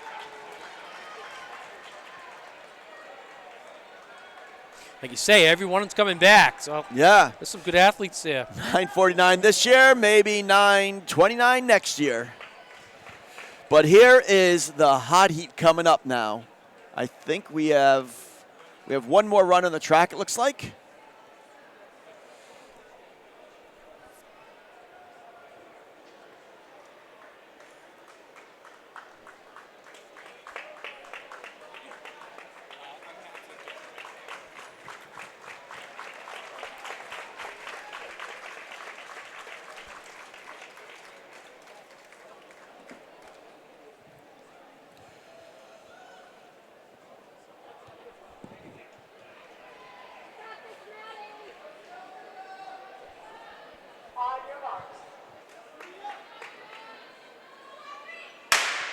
Okay. Who do we have in this field now? So we got Brookline of Massachusetts, Glastonbury of Connecticut, North Quincy of Massachusetts, Old Lyme from Connecticut, Oliver Ames, Massachusetts, Braintree from Massachusetts, Milton, Massachusetts, Holliston, Mass, New Canaan, Connecticut, Greenwich, Connecticut, top seed, Brookline, Mass, 927. Now I want to talk about what an incredible effort the Greenwich team had. They got a shot at getting all the way on today. Coming around the first turn of the 4x8 last week, 2 weeks ago at the State Open, their runner tripped and fell, hit her head. She had concussion-like symptoms. They had to go up in the bleachers, grab another runner who had not really warmed up. I don't know if she had or not. Grab the other runner, put her on anchor. The other 3 girls ran their legs. This girl, who was a decent runner, she made the class meet, but she didn't score in the class meet. She got put in, and they ended up getting 4th in the State Open and made their way here with a girl that just showed up on the spot. Nice. That's awesome. That is awesome. So when did the girl fall? In the first Warming 100 meters, no, in the first 100 meter, first 50 meters of the race, coming off the first turn. And they replaced her? They replaced her on the spot. Like they gave her enough time to get the girl to come down. Nah. Oh my God. She didn't have her spikes. I don't know if she got spikes on. I don't know, but they grabbed her down there, threw her on the anchor leg, gave her enough time to put her spikes on to do what she had. That's a one mini of the warm up. Incredible stories I've ever heard. And they're here, so they should be a little better than what they showed. But Brookline is the top seed right now. They were second in the So media they actually championship. used 5 runners? Yeah, technically, I guess they used 5 runners in the race. Well, wow. Yeah, they had 4 on the line. The one that started got pulled out, and they replaced her with. They had a substitution. Unbelievable. Yeah. An incredible story, but it shows the depth of the Cardinals. I mean, Greenwich is doing a great job where they can throw a 5th runner in and still get 4th in the Open, so they should do a little better today. But Brookline comes in as top seed. The Warriors were second at the media champions in Massachusetts. They ran a 9:17 at the Melrose Games. But you can see already what's happening. Glastonbury, huh? Glastonbury, 2:15. That was Ava Gattinella. She's a 1:35 girl in the 600 meters. So the Guardians replaced 3 of their runners to really put on a show today. Coach Collins, their coach, they would go after team points, and I would think they were second in the State Open, and they were hoping to win, but they got second. But they're jacking this up to see what they can do. So 2:15, that's 9-minute pace right there. Second, third are right there. Greenwich is second place. Yeah. Now, sitting back is Old Lyme. They're a small school. They have 3 very good runners, but then they have a killer, a freshman. Chase Gilbert was 3rd in the cross-country State Open. She was second in the State Open in the 2-mile. She's been tearing up the track this winter. She can come from a long way back.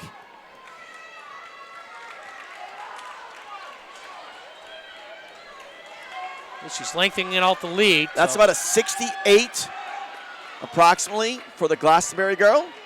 That's Glastonbury's Anna Paluska. She's a 137 girl. I think she was 6th in the State Open in the 600. So this girl's got some decent credentials. Yeah, I noticed back in January, Glastonbury had like 6 of the top 10 girls in the state in the 1,000. And they have like 8 or 9 girls under 310 for the 1,000 meters. So it just shows the depth There's of the program. serious depth there. We got that. Yeah. But Greenwich that we're talking about, look at this. Maybe they want some revenge a little bit now. So Glastonbury's in the lead. Greenwich is in red in second place. The Cardinals.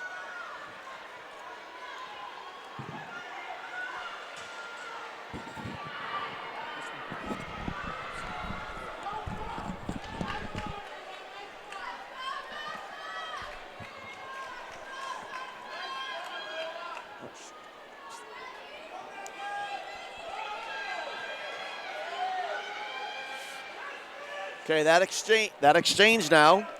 This should be Brooke Strauss. Brooke Strauss was the Connecticut Cross Country State Open champion. last year, Greenwich was down. Glastonbury was down a little bit in the opening leg, and she came from far behind to take the win at New England's last year. So they're defending New England champions. So Brookline's coming into second place now. Okay. Geez, we're just over halfway done, and it's looking like Glastonbury's going to lap a lot of the teams, possibly some of the scoring teams.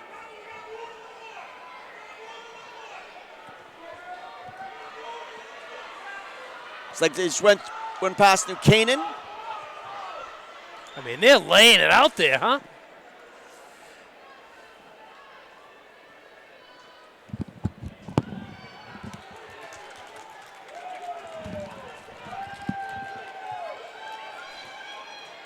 The Connecticut record is 9-10.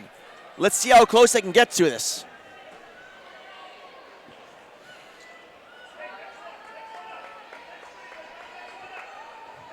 Strauss looks so strong. When she's on, she is on. Wait, that's not the bell. That's not the bell That's lap. not the bell. That's not the bell lap. Bell up for her, though. Bell Yeah. up for her. I made that mistake one time. I didn't ring the bell one time. And our old timer, Irv Black, very famous, Northeast Timing, he let me have it. If anybody out there knows Mr. Black, he let me know I made a mistake, and I never did that again.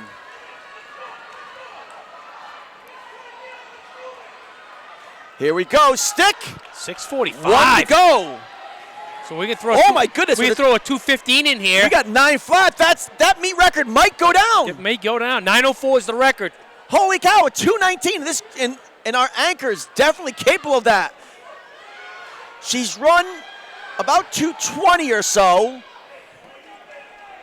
That meet record, just like I did not think this was going to go down. Glastonbury is running out of their minds. Now they just have to worry about the crowd. Yeah, the crowd. That's going to slow them up a little bit, but just a step. Look at her. She just goes right through. But that's all right, because they just switched off. Now she's got hunting to do. That's right. These girls will pass her, and then she'll be hunting them back down. This is going to get a little motivation, everything that. I think it's a perfect setup for her, because these girls are a little faster in the get-go. Yeah. And we'll see what happens when she's tracking them down. She'll be by herself the last, 150 or so, but she hears footsteps right now. She's just about lapping the field. Isn't Greenwich in second place? Greenwich is in just barely about 40 meters in front, and they're in second place right now. This is what happened with Newton South when they set the New England meet record. The only thing that their anchor had to hunt down was the Weston team, who was in second place. This is McKinney. The 2-miler, she was top 3 or 4 or something like that. And the 2-mile, probably 4th, I think. Look at her, look at the time. She's like, I can do this. Yeah, she can do this.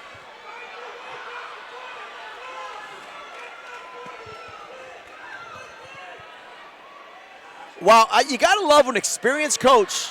When they tell you the runners are going to do something, they do it. Coach Collins told me they're going to do something special today. They're doing something even more special than what they thought they could do. This is going to be the bell lap now. There's something wrong here. Wait. It's right here, isn't it? It's right Oh, here. I'm sorry. I was looking at the wrong person. Here it is, right here. They can do it. Just missed it by, a second? Barely, if that. But that, folks, is a new Connecticut record. We never heard the bell go off the second time. Yeah, that's right. Well, what do you do? Protest? Go back again? No, but it threw us off a little bit. Yeah, it did, yes. But we don't count. That shatters Greenwich's record of 9:10.08. We'll get the final time up in a few minutes. That was incredible.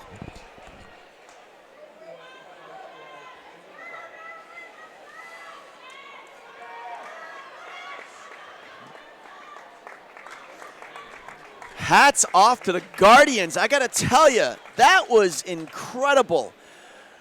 They just broke it open. That's got to put them pretty high up in the national standings as well, too.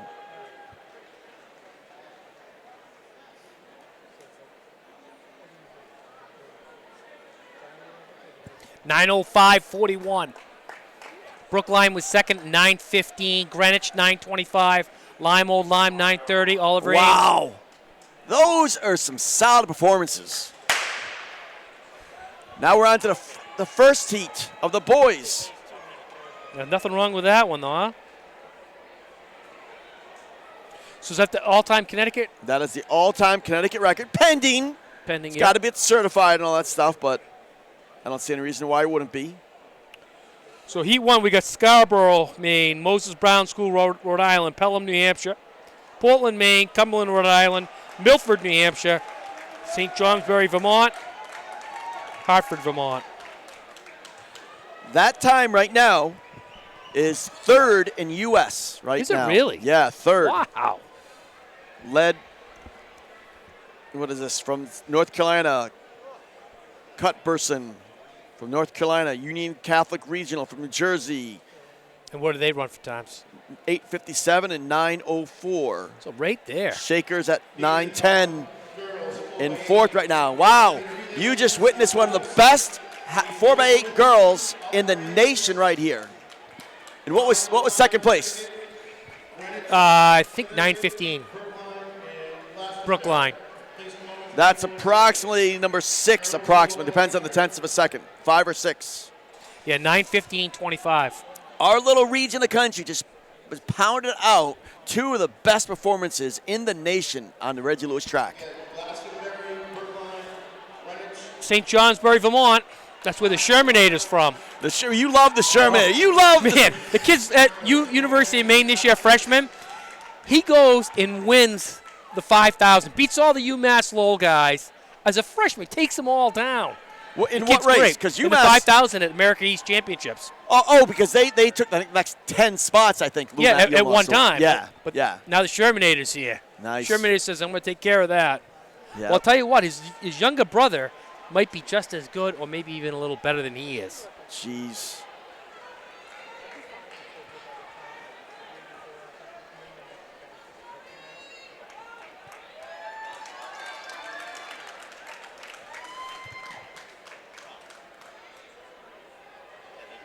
As you know, UMass Lowell's no joke. Gary they Gardner. have got some.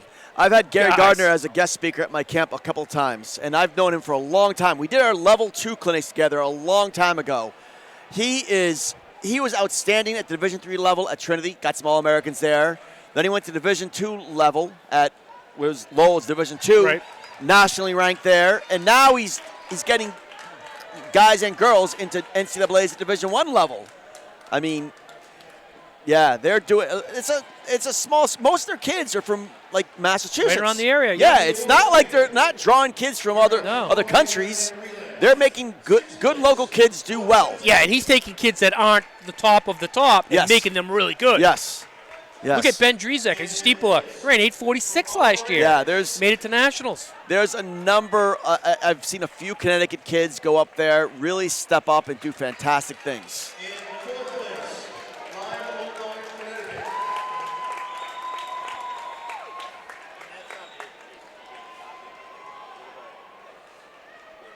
Third place from Greenwich, Connecticut.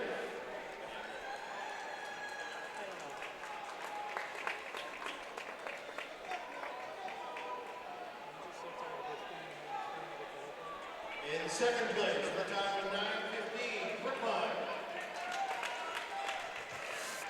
Here's your time. They're getting their award. I like the way they do this here. You're not seeing this on the camera right now, but on the infield, they have all the girls getting recognized in front of the stands, and everybody gets their name mentioned.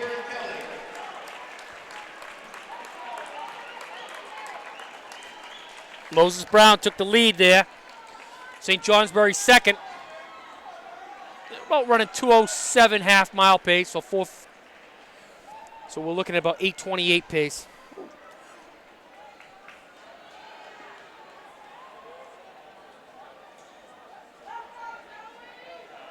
Hey, I think the New Fairfield team, they're definitely in the top 10.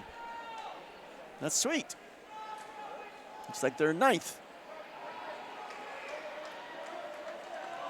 From the medium heat.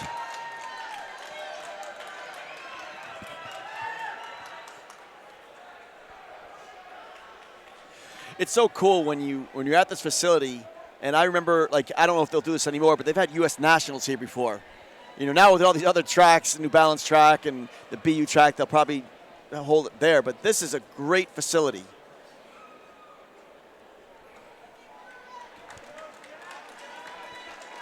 So this looks like,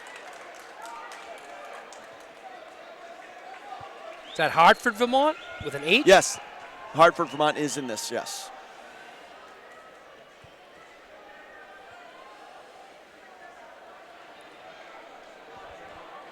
Who's the leader, did you say? Well, I'm a little lost now. Yeah.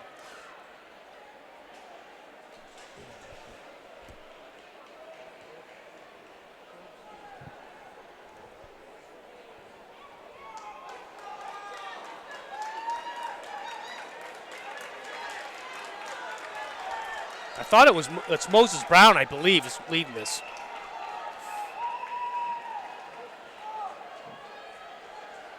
That's going to be my story. I mean, we were talking about all the meet records that could be broken today. And we just started off the meet with that incredible gross 4x8. But who knows what might else come out of this.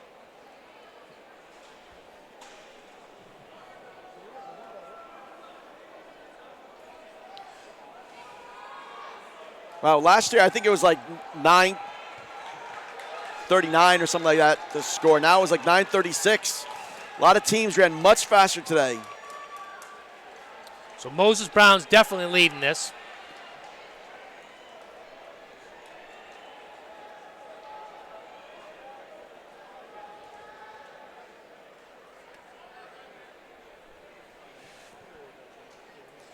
Moses Brown was 5th in Rhode Island.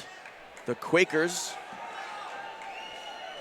You know, but like we said, though, a lot of these teams, especially in Rhode Island, more than the other ones, they double and triple, quadruple their kids. And, you know, it's wearing on them. So they sometimes they don't even run as hard as they need. They only run as hard as they need to in their earlier events, and they run faster. But today they might be stepping up a little bit more. Now, does a 4x800 come first for you guys, too? Yes. Yeah. Well, yes, 4x8, then 4x2, yes. Yep.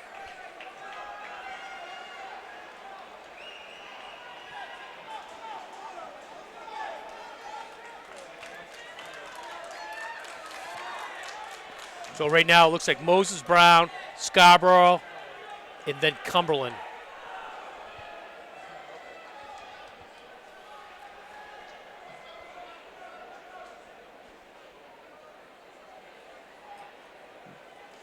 This next heat's going to, you know, there's going to be a lot of movement in the next heat.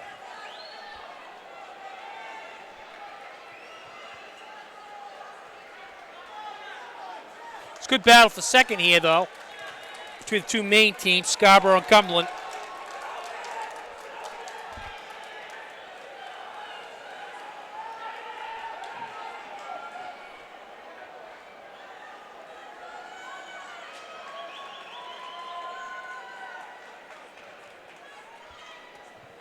Moses Brown takes that.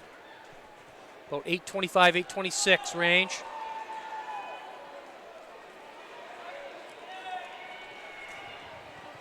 Cumberland's going to take second, Scarborough third.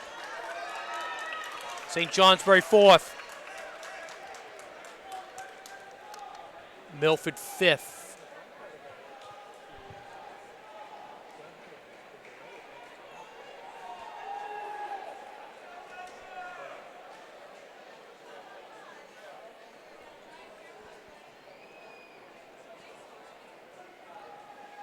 Still got a runner on the track. Couple runners. Love the effort they're giving, though. Look at the effort they're giving.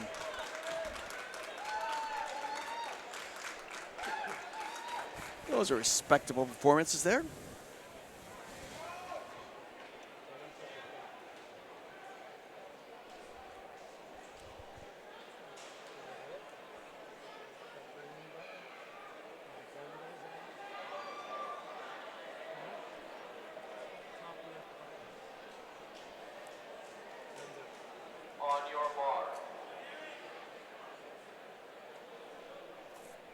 So we got Naugatuck of Connecticut, Ledyard of Connecticut, Hamden Academy of Maine, Pinkerton, New Hampshire, Brunswick, Maine, St. Raphael Academy of Rhode Island, South Portland, Maine, Barrington High School of Rhode Island, and Sauhegan of New Hampshire. Yeah, so the top two, Naugatuck was 5th at the Connecticut State Open, and Ledyard was 6th at the Open. So those are the top 2 seeds. Let's see if they can kind of hold that up.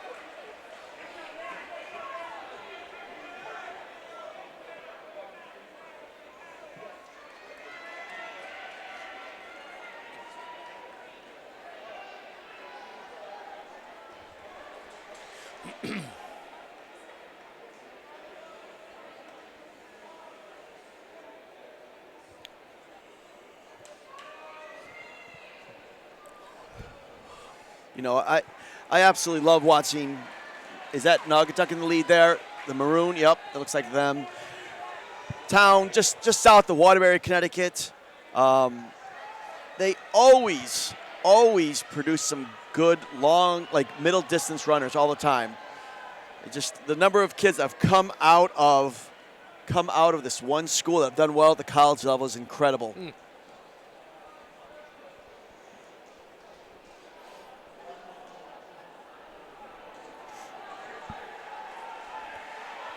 Brunswick leading the way out of Maine. Through 133 at the 600. 130 basically.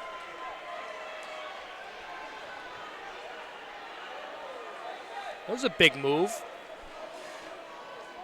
I love how schools, how they have to, you know, they change things up. You know, they maybe put their best runner second, just kind of scare things a little bit. It's just the different strategy you have of placing your athletes in different places. St. Raphael with a lead. They got a pretty good kid there, St. Raphael. What's that kid's name? Yeah, Kippy something. Something, Yeah, I don't know. We're making, Kip Diego. Everybody knows him. The fact that, like, yes, he's a star, but look at this. They have 4 other young men up here, too, without him on the team. Yeah, without him on the team. With him on the team, they're probably not going to 10 seconds off their time. The Saints. Yeah, St. Raphael is another school. It's, you know, it's like repeating the names all the time. The schools, certain schools are always excellent. You know, they don't ever they never rebuild. They just always reload, it seems like. They're always in the conversation we're talking about year after year.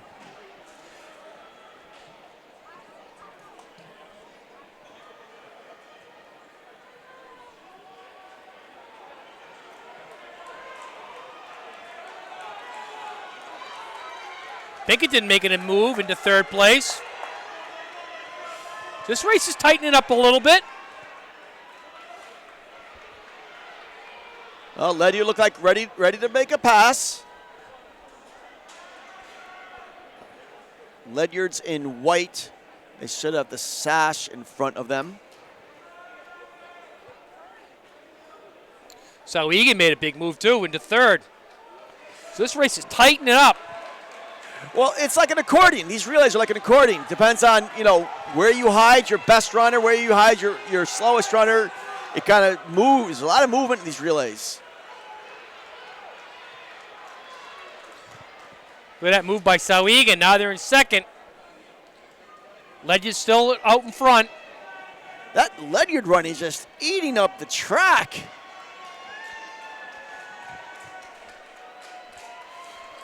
You know, they what were they? There we go. Halfway now.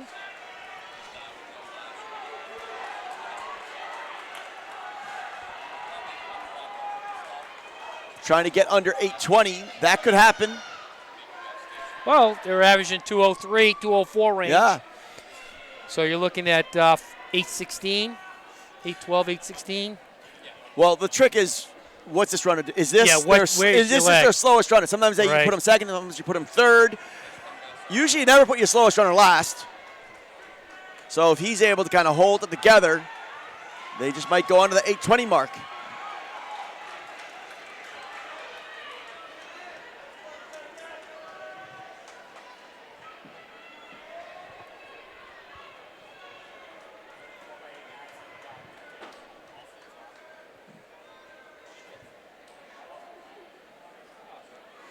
Ledyard's runner is holding the lead, though.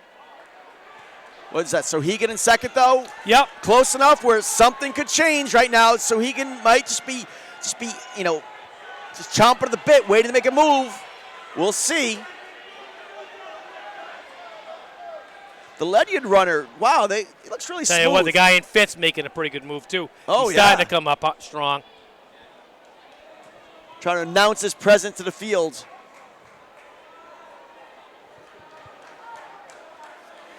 But still leading the charge in white. Ledyard opening up a little bit of a gap.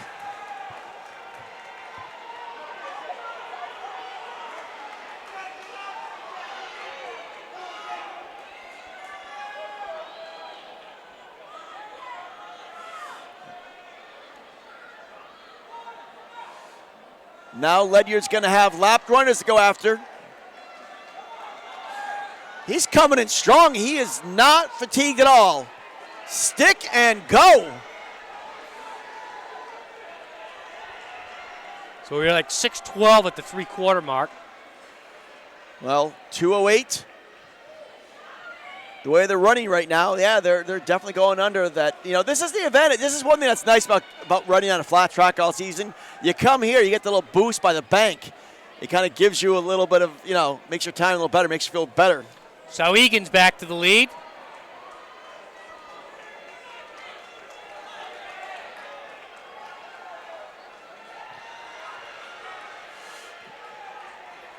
Sohegan, look at them go in the Bumblebee uniform there.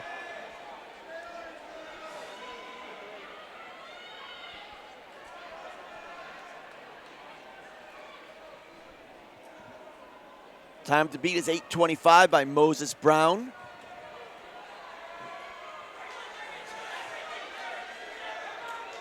It looks like he's breaking away from the pack. The St. Raphael's starting to.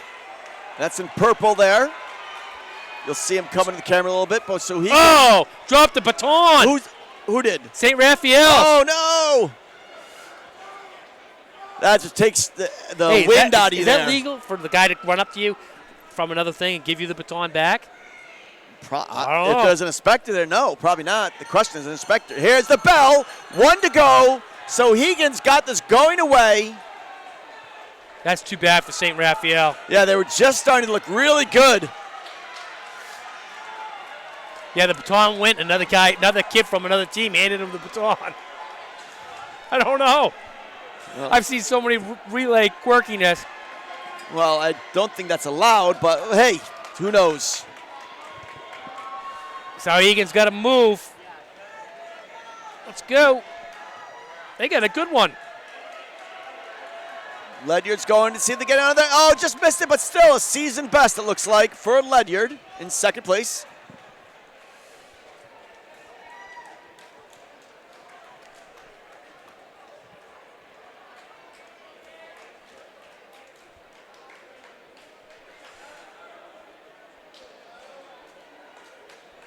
Now we got anybody else on the track? A little tighter in that race. One there. guy. One guy still out there? Yep.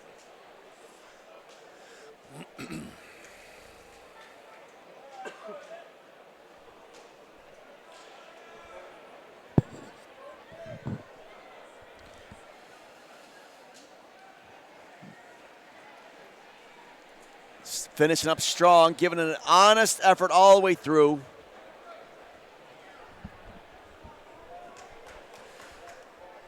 Now this is for the medals here. This is the medals heat. 7:51, I believe, is the time for the record. I'll be interested if that can go. Well, Brookline comes in with an 8 flat season best. They were second in the meet of champions. Xavier, the Falcons, with its state open champs in Connecticut. And then Connecticut best of 8 flat .87. Just missed the state open record by like a second.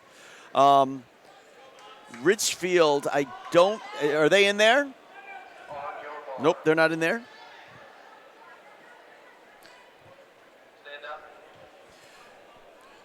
Okay, next up is Boston Latin from Mass, 8:04. Westford Academy is in 4. Shrewsbury is in 5. In 6 is Wakefield's Mass. Hall is going to be a surprise today. They're seated 7th. Bishop Hendricken from Rhode Island is in 8, and Danbury, they've won like at least 5 or 6 of these titles in the 4x8. I think they won 4 straight in outdoor track in the 4x800. So 751.22 by Suffield, Connecticut, back in 2019. That's a pretty good time. Yeah, they were all American. I remember I was covering them, interviewing them all season long. What a bunch of great young men. Became really familiar with their stories. They were just honest kids. One of them, I think, was working down at the White House a couple years ago. Oh, really? Yeah. We want to watch Hall on this. They've jacked up this relay. Xavier's putting Owen Martin. He was 2nd in the Connecticut State Open. Owen Martin's a sophomore. He's a very brave runner. He likes to go out from the front, really try to establish himself. Yeah.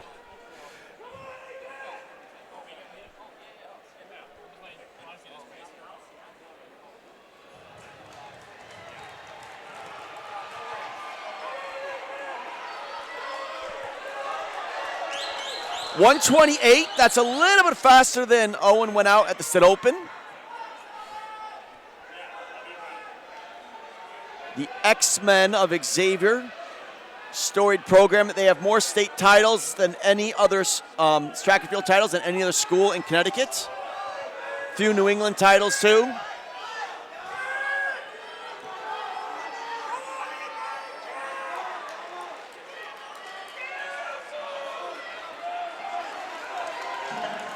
Sub 2 minutes for both leaders, 1st and 2nd.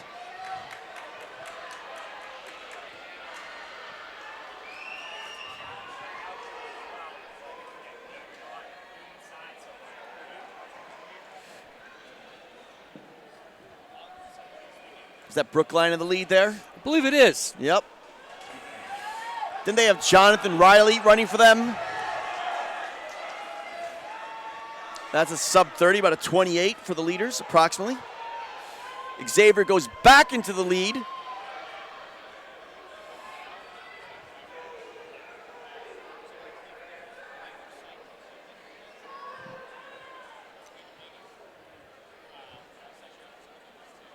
That is a tight pack behind it.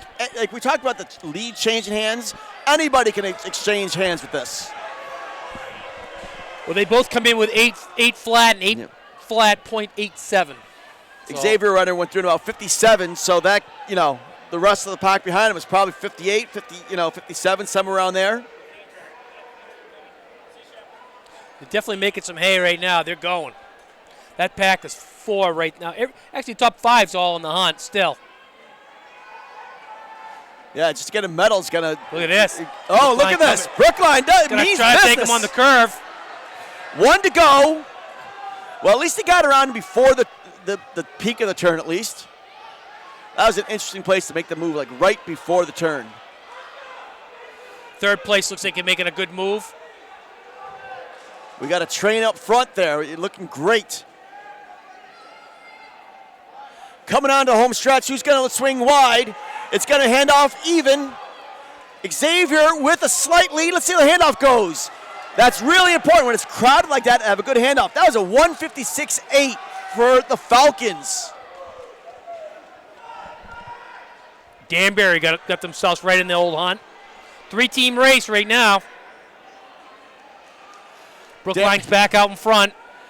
Danbury is one of those teams that keeps changing their color, their uniform. They used to be orange and blue. Now they're whatever color they want to do, but they're looking great right now.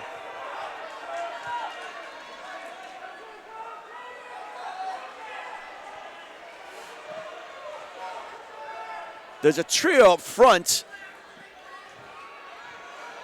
Remember Emil Zetopek?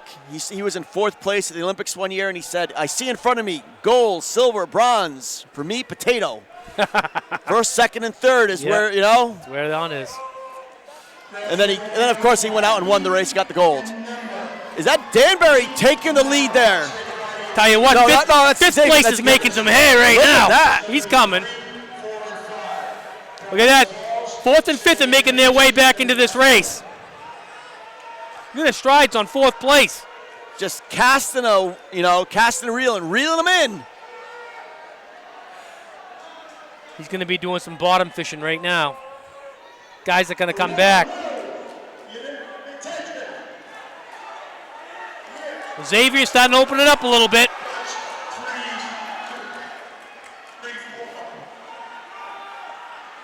Look how smooth he is, though. He is not wavering at all on the back stretch. He looks like he's getting stronger. I just love watching the leg turnover, how the leg turnover changes. Especially in the half mile. You need to have something left the last 100 meters. You can't just survive. 5:53, that was a 1:57.7 leg. I'll tell you what, I'd like to get a split on that Boston Latin kid. He had a good split. He was a big guy.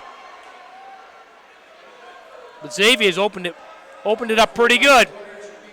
That record, 7:51, it's going to get a scare today. It's going to get a scare.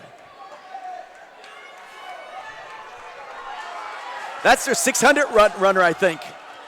Xavier's 600 runner.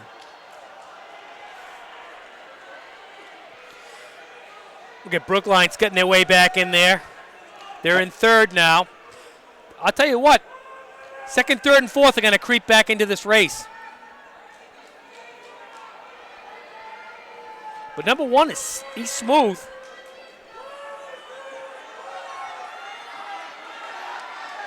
That's a 58. He's not going to fall apart. Looks like Xavier has this, unless something remarkable happens. Xavier looks so great on this leg right now.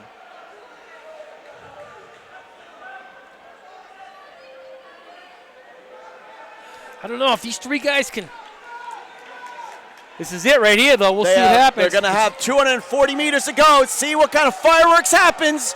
The Falcons of Xavier, though, from Middletown. Don't count out Latin. Look at Latin coming on strong.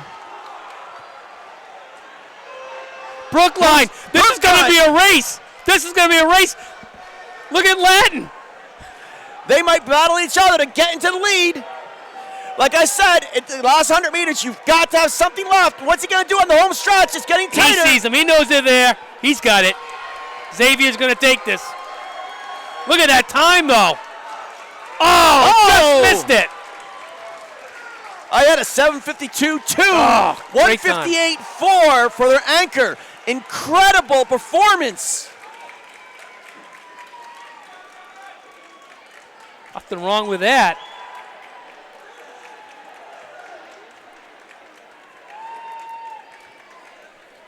Boy, that race got tight, huh?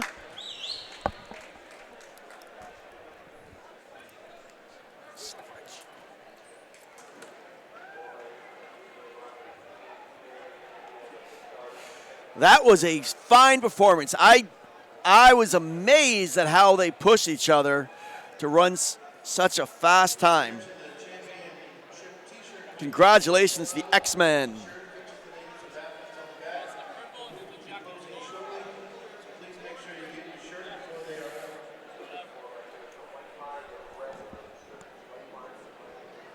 Top 6 teams in the boys 4x800 report to the award stand.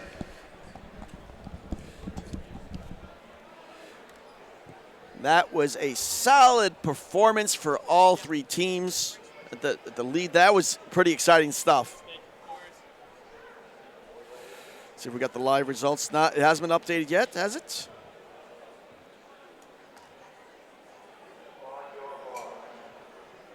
We're moving on to the 4x2. There's no rest for the weary here. We are moving along.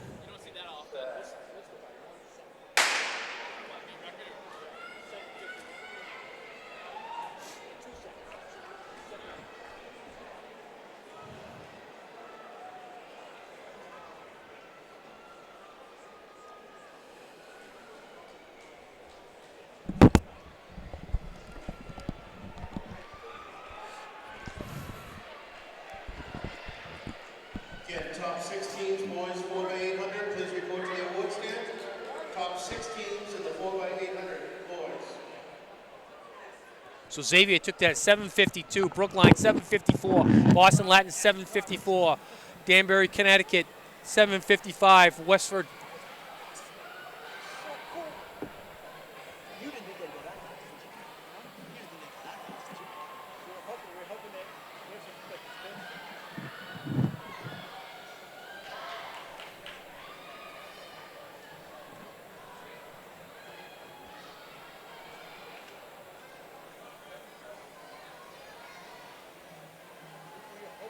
These are the finalists of the boys long jump. Alex Healy, Historic Mass. Avery Celtic from Suffield. Ryan Harris from Windsor. Jacob Adams from girls. Corbin We'll talk about it. You guys Billy Robinson from Skowhegan. Ellen Nugent from Westboro. And Xavier Raphael and Salsa Arms from Moses Brown. Those 9 finalists please report to the long jump. Just had to congratulate the Glastonbury coach. I'm still high about that. And then the Xavier coach. That was, That was outstanding. Those are some great performances today. I mean, look at that. 752, 54, 54, 55, 57. Jeez. Look at that. I mean, what it takes to score nowadays. Those are good times. Great thing. Hey. Hey, Tim.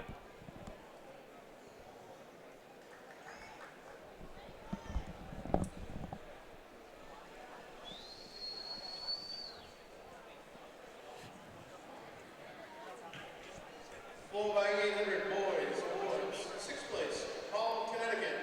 Oh, it's already been updated. They already have the athletic net updated for the National League. That's just so cool. Xavier is now 6th in the nation. What? Tim, 6th in the nation right there. That's pretty good. We are witnessing some fantastic performances. I mean, people think like down south is where it's at. We've got some stuff up here. Hold on.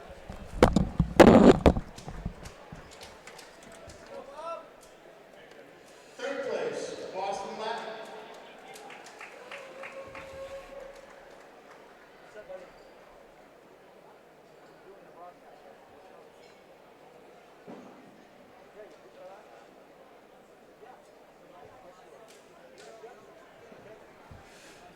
Okay, we're in the second heat now.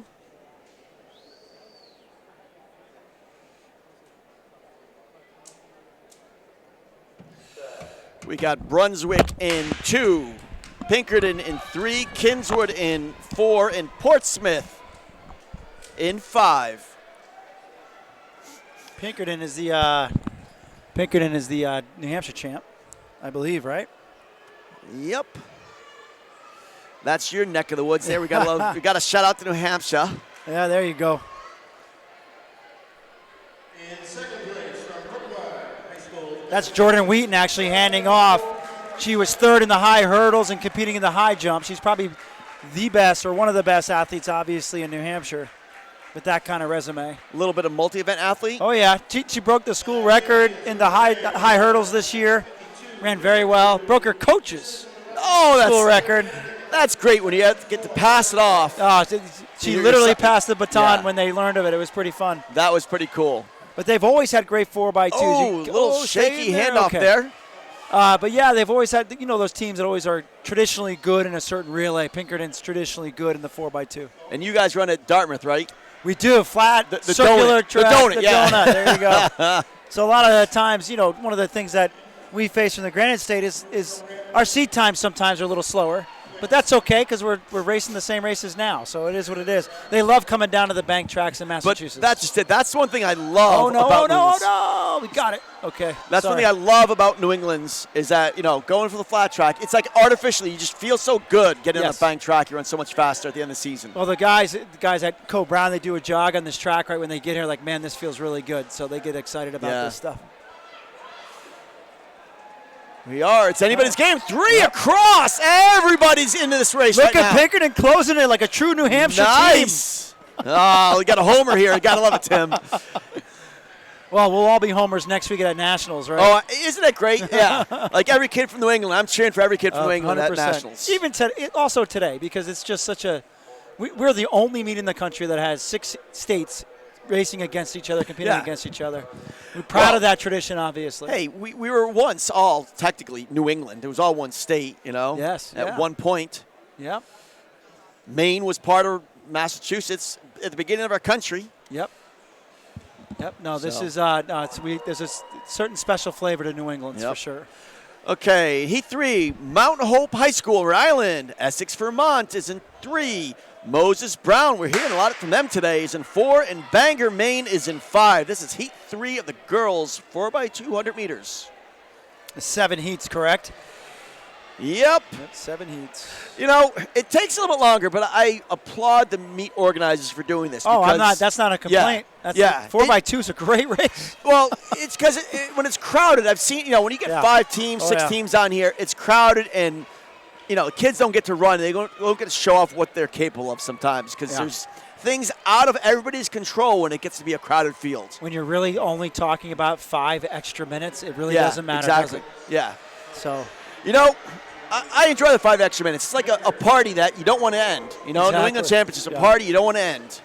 and even these heats where you might be in heat 1 of 7, getting to New England's for the Yeah. majority of athletes and teams, relay teams, that's their goal. Yes. And this is their celebration of our sport that a lot of people work hard to get to and also put on these events. And you get repaid every year because it's just that kind of experience. Yeah, it's, you know, it's like for some of these kids, they won't make nationals. But this is the highest level they can Correct. achieve, which is great.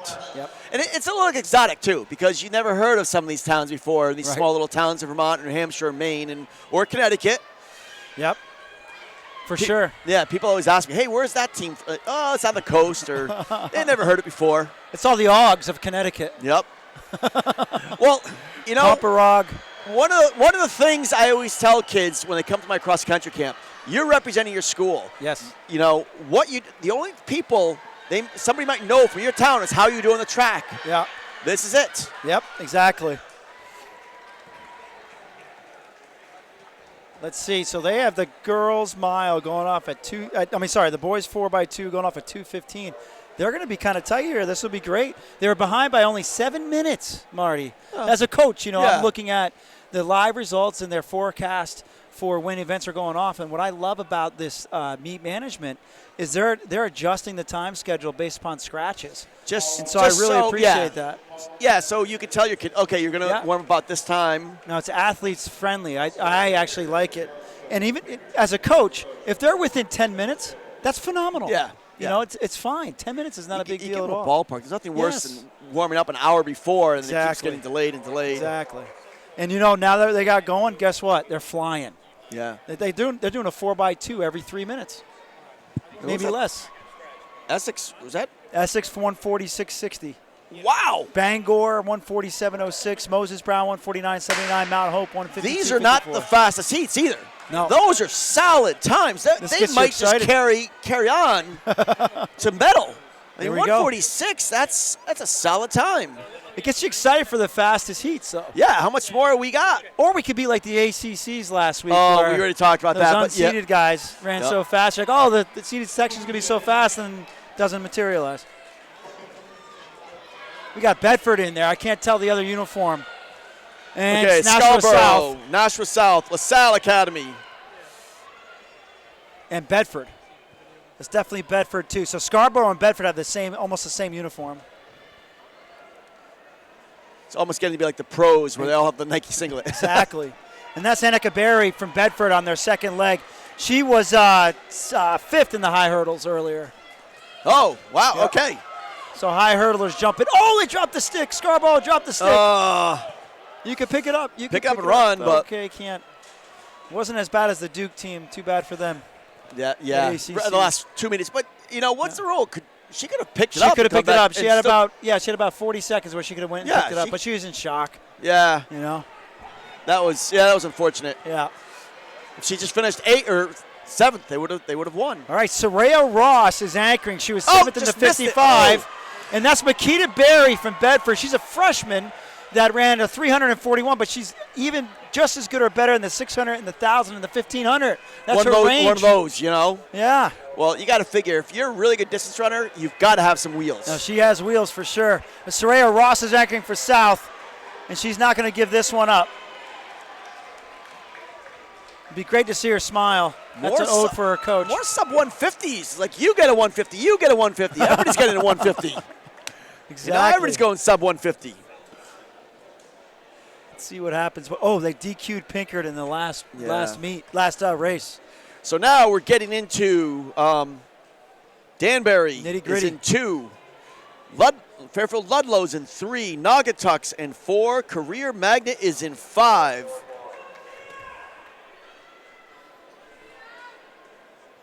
We're getting into some of the faster heats now.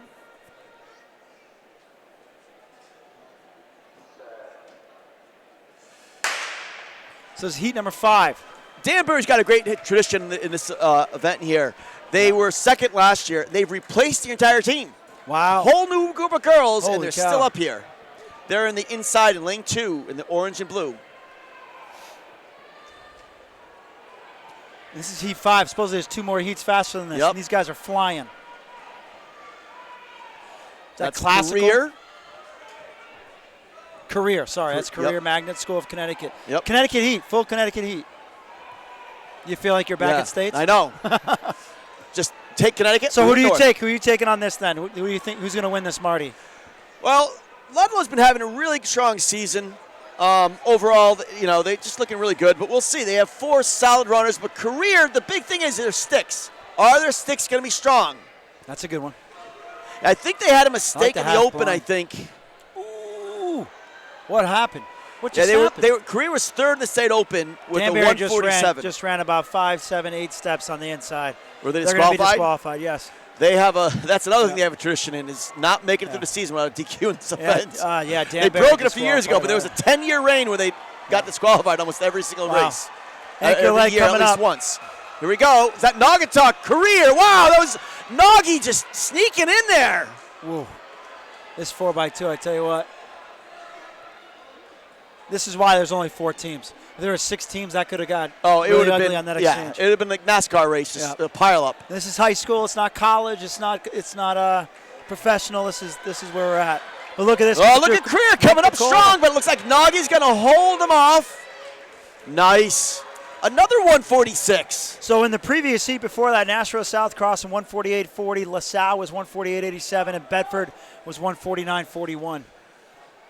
Like usually 146 scores. I would say might so. not score this year. Let's see. I mean, I can't wait for the official to come up on the board.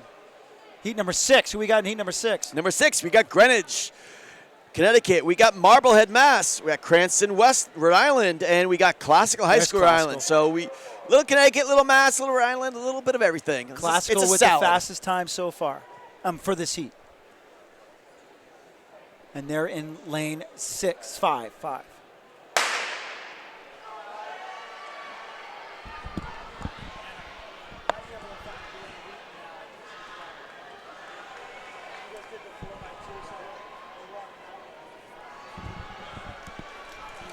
One more. Oh, hey, I'll finish this. So Naugatuck on that last one ran 145.94, Marty. Jeez. That's going to score. Would that normally score, correct? Normally, yeah, I would say so. Not score, but medal. well, medal, not like win. Yeah. Career but- Magnet was 146.34. Danbury 147.50. Can't believe they weren't disqualified. Nothing against them, but she ran a good 10 steps on the inside. And then Fairfield 148.78. They might change that ruling. We'll see. That means the next couple he's going to run 144. Well, I am looking forward to seeing what Bloomfield can do here in the next heat. Okay. I mean, they always get better as the season goes along. They were state open champs, so we're going to see what their top seed. We're going to see what they can do. But this is looking like a pretty solid field. I love how these girls are just The handles are motoring pretty around the solid, too. turns.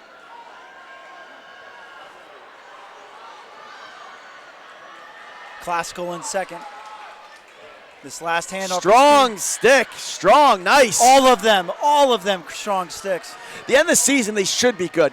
You know, you have most of the kids away from the team now. You get to concentrate on 4 or 5 or 6 kids, whatever you have.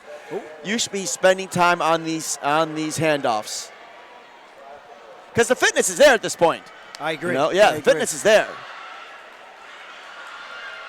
143, 144, 145 and change. Let's see Jeez. what happens with the official time. Then we got to keep track of this for this final heat.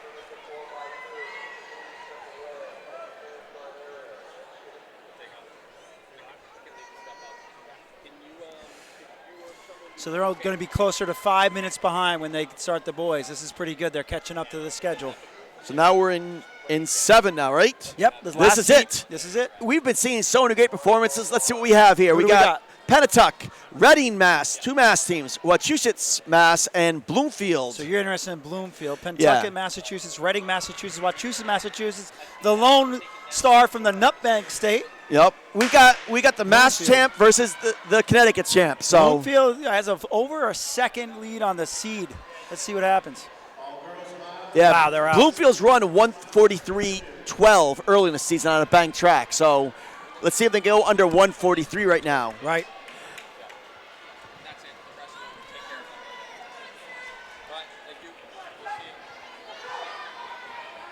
Good sticks all around. Baton was moving cleanly. Bloomfield's coming on to the back straightaway. That's important to make the break. All right, here we go. They were the Connecticut State Open champs as a team with a lot of sprinters, jumpers, and hurdlers. So this is their specialty right here. It's a 4x2. Halfway through, good handoff. Look back a tad bit. Ooh, Bloomfield's gone. Look at him pulling away. There's going to be one for the Connecticut right here.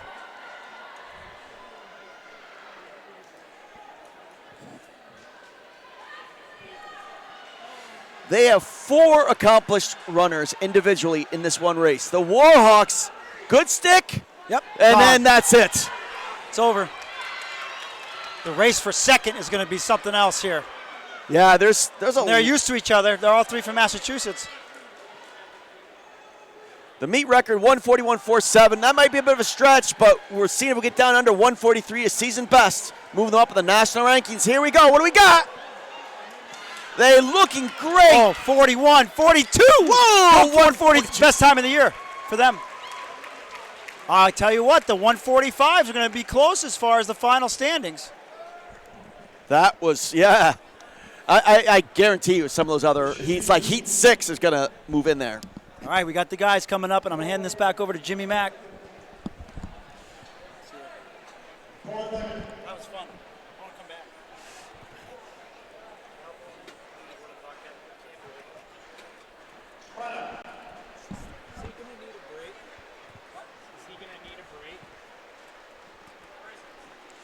Okay, moving on to the boys 4x200 meters. Got to tell you, it was fun to watch those girls. There were so many great performances out of those girls. Unbelievable, huh? Let me see if we can get some results before we get to the. If you want to give him my number, go coach. But if you want to give him my number, you can.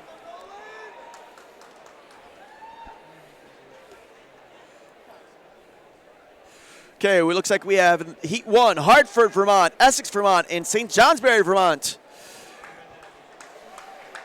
Looks like the Live Free and Die State are coming right up. I'm sorry, not the Live Free and Die. That's the Granite State. Yeah. Yep. I don't know what they are. Pine Tree State Yeah, or what something is like that? Vermont? The Green Mountain Oh, State. Vermont. Green Mountain Vermont. I State. thought you said Green Maine. Mountain State. Green Mountain State. Yeah, I knew that. Vermont. It's French.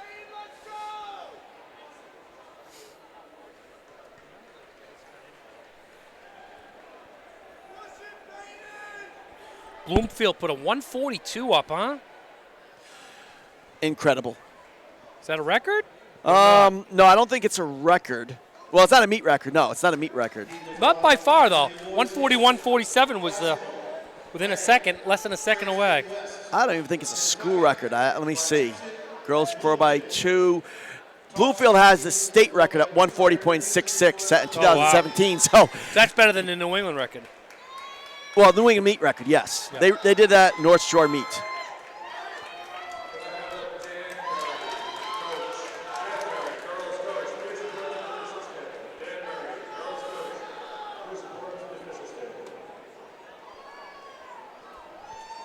So St. Johnsbury's putting it out there. So that's where the Shermanator went to school, right? So his coach used to be my rival after college, Chip Langmaid. Great guy. And he's got things going up there pretty good.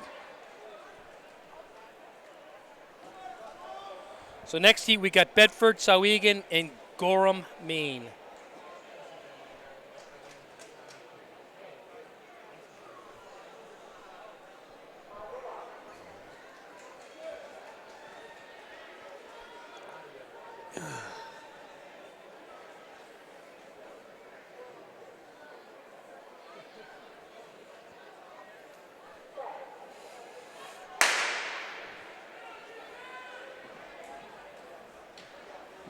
That heat was some PRs there, 136.51 for St. Johnsbury, Vermont.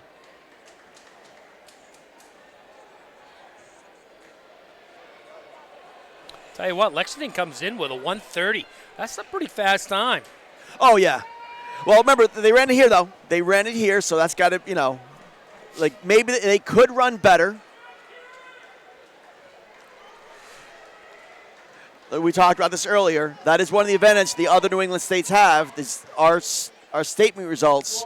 I wish that, you know, I don't know if I want to do this, but I wish there was an official conversion like the NCAA has, just to make it more, you know, not fair, but Oh, the converted times? yeah, the converted times, just so we kind of statistically knew what the difference was between a flat and a bank track. when you run at UNH on a 160 track and you convert it over to like Boston University's track, it's 3 seconds per 1,000. Oh, a 130 track. Oh, that's ridiculous. 160. 160. Yeah, that's yeah.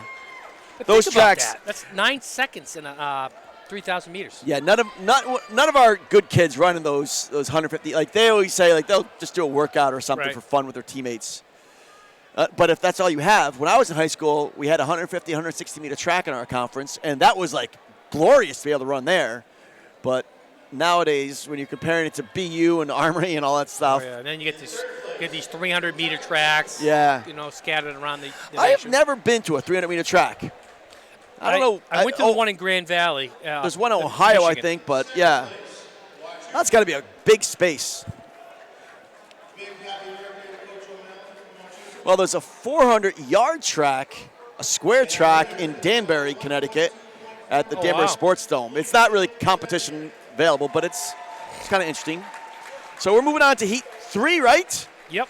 We got Portland, Maine, East Greenwich High School. That's got to be Rhode Island. Bishop Brady, New Hampshire, and Tollgate, Rhode Island. Maine, New Hampshire, Rhode Island.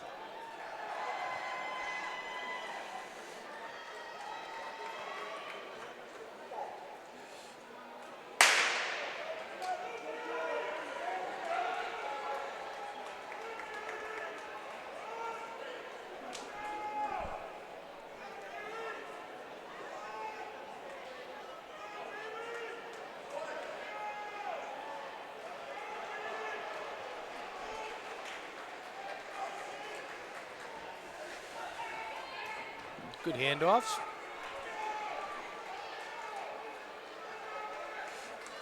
Look how they come in the box right. They got to cut in.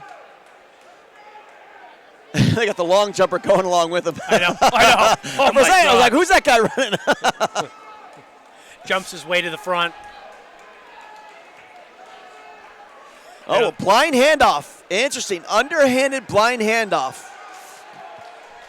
I would never teach the blind handoff indoor track. I know a lot of coaches disagree, but there's just too many risks involved. For the 1/10 of a second you might gain on it, you're more likely to lose the whole race. So Bedford took that last heat, 134.50. Sauhegan was next, 136.90. Gorham did not finish.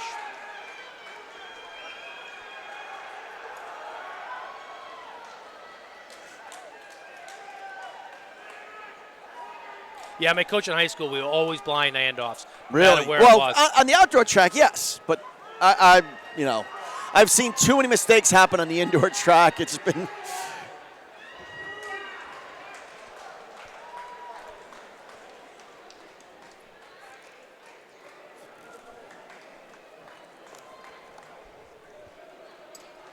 Heat 4, we got Barrington High School of Rhode Island, Bonnie Eagle, Maine, Bloomfield, Connecticut, Wyndham, New Hampshire.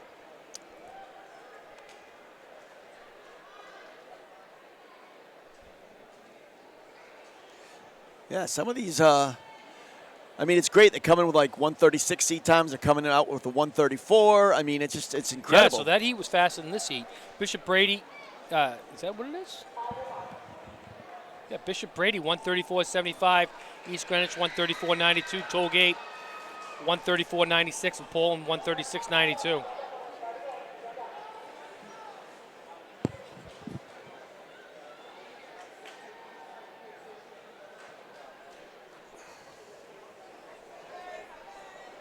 Again, there's 7 heats. Heat 4. Bloomfield's the top seeded in this heat. We saw the girls win it.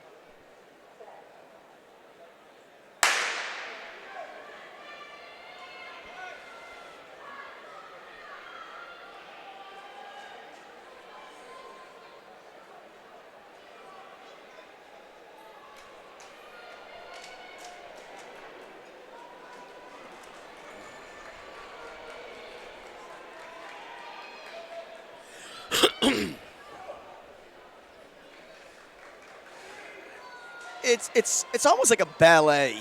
You know, it's so athletic to watch the handoffs exchange. You know, it's like a choreographed dance at a very high rate of speed. Yeah. You know, It's all timing. yeah, the timing behind it is just incredible. Bonnie Eagle with a slight lead over Wyndham.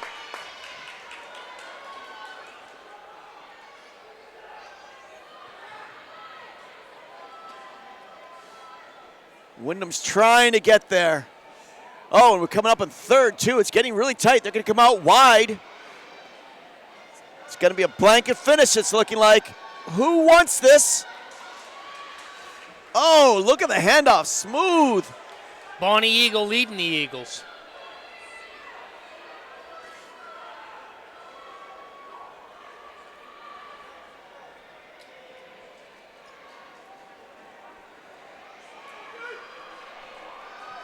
Bonnie Eagle's going to take this.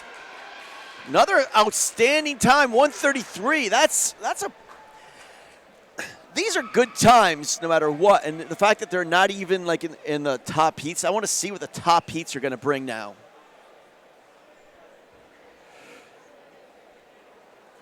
Because this is the 5th of 7 heats coming up. We've got Hall High School, Greenwich, Connecticut. We got Walpole, Mass, and Bishop Hendricken from Rhode Island. Hall's in blue on the inside, lane 2. Greenwich is in red in lane 3. And you got Mass in lane 4, Walpole, and Hendricken all the way out in lane 5, out in green. So Bonnie Eagle took that in 133.31. Barrington, 133.69. 133 is a pretty decent time coming out of heat 4. Hall and Greenwich were 1-2 in the state open, and they contributed points in the short relay. Greenwich is doing a fantastic job in the 200, 400 range, and 800 range the past couple years. Hall's doing a great job in everything. Wow, Greenwich. nice handoff. Greenwich just pulled away. I think Hall took one of the runners out of this to keep them fresh for some of the later events. But they're so deep. There's so many people that are so deep. But Greenwich is looking great.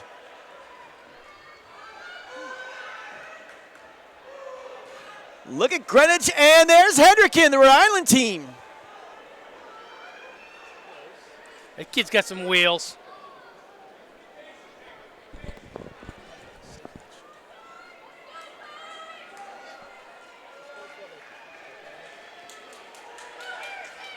Nice handoff.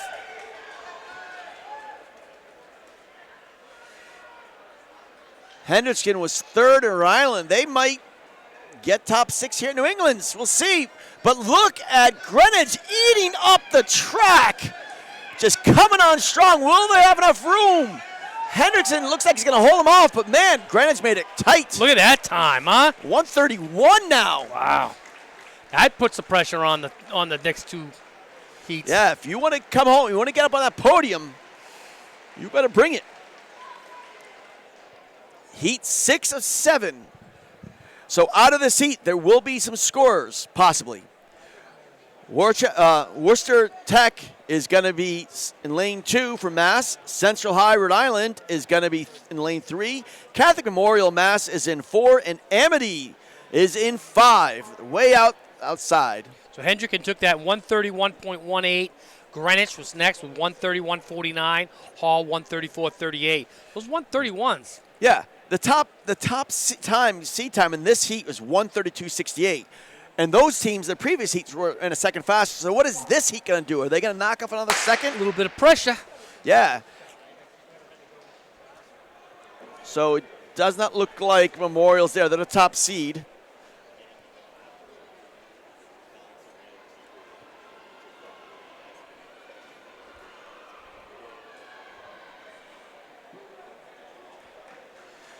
Amity just ran 3:30 for the 4x4 last Monday, I think it was, at, I want to say the meet at Ocean Breeze. So they're really coming along. They're in the lead right now. The black, gold, and white, the Spartans.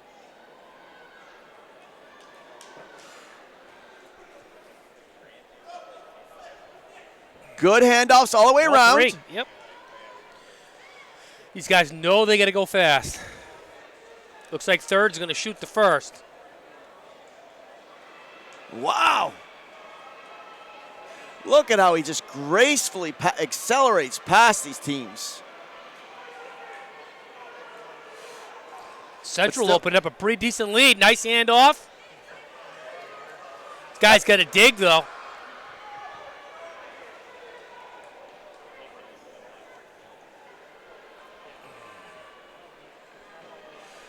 Central was second in Rhode Island. Let's see what they can do here. It looks like they're going to place. No time to looking around. You got to. Oh. 131. Well, some of those, the other heat, I think, was right around there. We'll find out what the official times are. That was a low 131. 131.18. No time to be looking around. Man, you have to run through that finish. Yeah. That's something I don't understand. It's not, I mean, it's not like a normal dual meet where, like, hey, if you win the fast heat, you got it all. Yeah. I mean, every heat has somebody running good. But in this heat now, this is a hot heat. 131.44, 131.75, 131.96. Fifth heat, still the fastest heat. They got 1-2. Here we go. Xavier and Brothers Mass. Windsor, Connecticut is in 3. LaSalle Academy's in 4, and Lexington Mass is in 5. Look at the team on the outside from Lexington Mass. They were the Meet of Champions winners for Massachusetts. They're US 36 right now with a 130.03. But Windsor has run on a bank track 130.06. So let's see what Windsor, oh no! Is he gonna get it? He's gonna get there. He looks like he pulled up. But he still got the baton to it. That's got to hurt his team. But he still got the baton around. He had such a huge lead.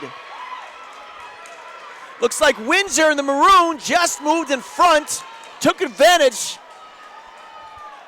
When you're talking 300 of a second, that even though he got the baton around, they lost a half of a second, or half a tenth of a second. Windsor, beautiful. Windsor's the 3rd seed. They were 6th last year. They have US 37 with a time of 130.06. Let's see if they can get under 130. They are running free and clear, the Warriors of Windsor. This could go. This record is 129.23. Let's see what happens. With the magic we've been seeing so far today, we just might see it. But look at coming up in 2nd place. There's going to be a race. Windsor's not going to run away with this. Is he going to have enough room? Wow. Windsor's barely going to hold on. Oh, boy, close just to the over record. 130.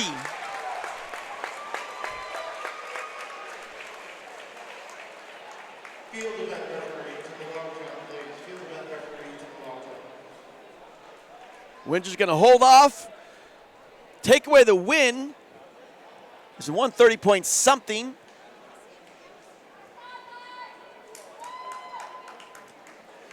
The anticipation of track and field, you know.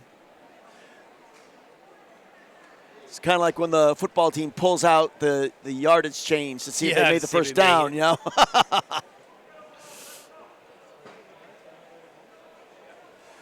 They went from 6th last year at New England's 130.32. So first and second came out of that heat. Third and fourth came out of the fifth heat. Wow. You know, it just, you kids out there, just doesn't matter what heat you're in at New England Championships, you can still score. It happens all the time. All right, so you got to listen to this one. ACC Championships last week, 5,000 meters. First heat goes out. They run a 13:50, 51, and a 52. Second heat goes out. Kids ranked with a 13:19. They play the slowdown. Guess what happens? Oh, he beat them. First through 5 from the slow heat plays. That happens sometimes. The top guy from the number 1 was 6th, and then they got an 8th. Isn't that crazy, though? Well, yeah, I've seen that in some of these conference meets, especially. It's like, especially when it's just the finals and they have trials and finals. They run the finals so slow. Sometimes it's ridiculously slow. The coach has got to do his math. Well, what do they mean? You can't. He left it to the last. They were on 14:40 pace at one point.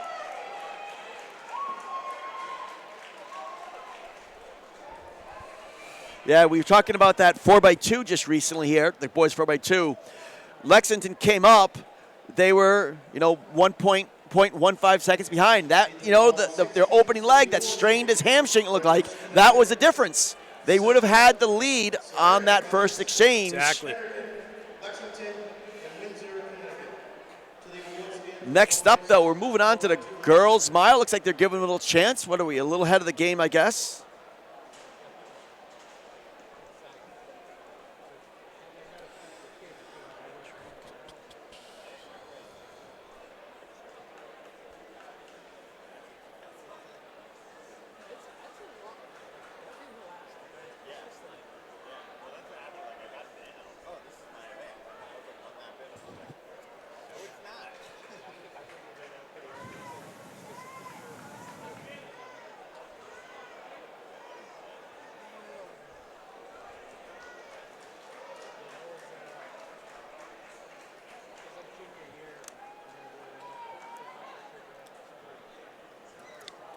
I don't know if you know Kyle Merber, the guy that does Citrus Mag, and he's got his own newsletter that comes out, which is a really interesting newsletter. And he says he likes the mile indoors better than the 1,500 because you have that 9 yards, or it's a little farther actually. When you get until you get to the turn, it's just that little bit extra. The indoors you go right into turn at the 1,500 meters. You're starting a turn. But it's just kind of good that you have this few extra yards to kind of move up and, little elbows happen and everything like that. But right, before you go right into the turn at least. So in Heat 1, we got Drake of York, Maine, Haley Kavanaugh, Oyster River, Driscoll of Scarborough, Castrucci of Hamden Academy, Hood of Thornton Academy, Thomas of Salem, New Hampshire, Keneally of York, Nelson of Ellsworth, McHugh of Cumberland, Rhode Island, Resnick of Barrington, and Cunningham of Rice Memorial, and Slevick of Memorial, Vermont. Now, Drake is the only girl in this field to seed time under 5:20, and looked like she just went right to the lead. And she's 2 years ago, she was top 10 in cross country. Drake was? Yeah, she's very good. In Maine or New England? For New England. New England, yes, because Fergus Cullen coached her. Okay. And he was very happy with her. But she kind of fell off a little bit this year during cross country, but she's rounded herself back. Definitely got the credentials. That's the thing for any athlete. It's like when you're good early on and you become known, it's hard to maintain that excellence all the time. 3 seasons, it's a tough thing to do. Football, you basically have to be good in the fall.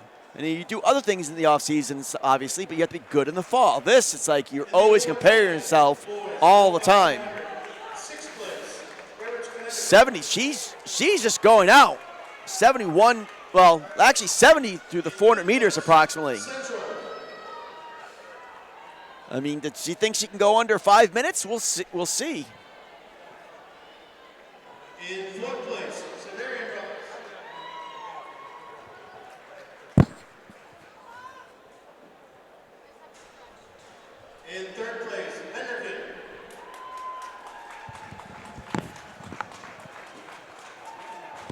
In second place, Lexington, Mass.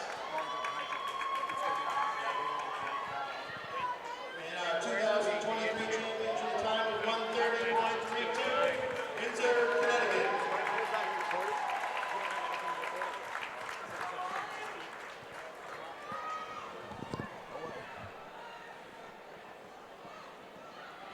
Yeah, so she was 5th in New England, 2021. Was that Ruth White's sophomore year? Yep. Yep. Is that was it last? Was that last year? Yeah, not this 2 years ago. Yeah. Yep. 2021. I remember that. That's the race where Ruth White just at Bedford took it out the first 1,000 meters, like, gone. Blew everybody away. Yeah, that was just incredible. So she's definitely got the credentials. Yeah. You know, a lot of teams, you see these teams sometimes start running hard in December. And you got to remember, track goes from December all the way till June. You know, some of the better people that we're going to see in the championship sections and getting the medals today didn't do much in December. Yeah. They didn't. They just kind of like got back in shape. You don't need to prove themselves all the time. So maybe this is what she's looking forward to, is doing better at, in the spring track. And then you also have the cross-country specialists. Everything's about cross-country the entire year. You get some of those too.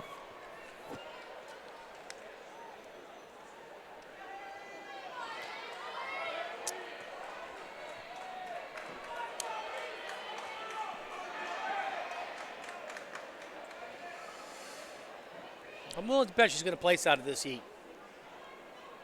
Well, what did you come to the half mile in? I mean, it's going to take at least a 5.0 low to score. Yeah, so she'll be 3:45 right here.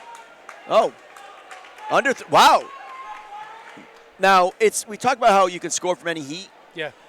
It almost never happens in distance events. I mean, maybe from the second heat, you move in from the second heat. She's got some hunting to do right now. Yeah. This could happen for her. But yeah, never from the third heat, though, in the distance events. And this is an unusual occurrence we're seeing right here, because you're absolutely right. Now she has something to hunt. She has something to go after.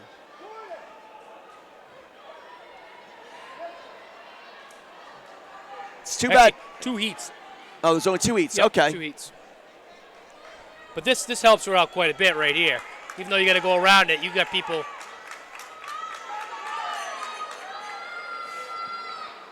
Not a very strong bell. No, you need a louder bell work in on here. that bell. Yeah, you need a louder bell. I take great pride whenever I get to run the bell. You got to, really kind of gang it there. Bang it around. But yeah, this time just might hold up. She's got to finish strong. It's going to be a low 5. Here she comes, unofficially about 5:01. We'll see if that holds up.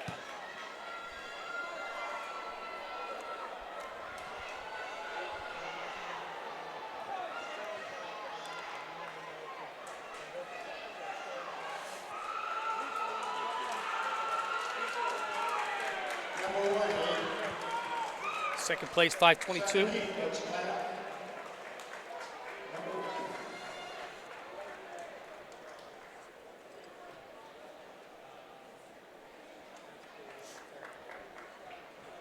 Still some fine performances.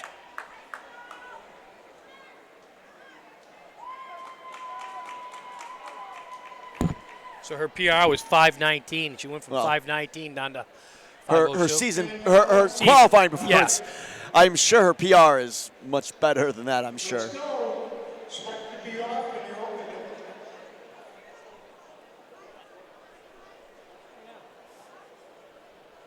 Heat 2, we got Catherine Bulkey of Newington, Connecticut. Sherry of Conard. I think their older brothers are pretty good runners. Yeah, I've heard of them before. Yep. They're very proud of their younger sister, I'm sure. Olmachenko of Wilbur Cross. Evans of Newton. Kelleher of Milford. Shumney of East Greenwich. Jones of Laurelton Hall. Belvin of Mount St. Charles. Dickey of Cambridge, Ringe and Latin. Jankovic of Classical. Stimson of Essex, Vermont. And Kenzet of Cheraho Regional. Now, I'm not sure if we have Camille Jordan in here? I didn't see her. Okay, Right? okay. So she was a top seed. She ran the 4x800 for Brookline, so she's not in the list. Nope.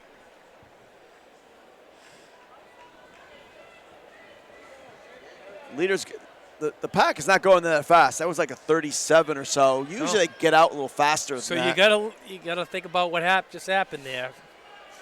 They're down Well, to 502. Last spring in the Connecticut State Open, a girl who had to triple at her state meet didn't run very well, so she got stuck in the slow heat.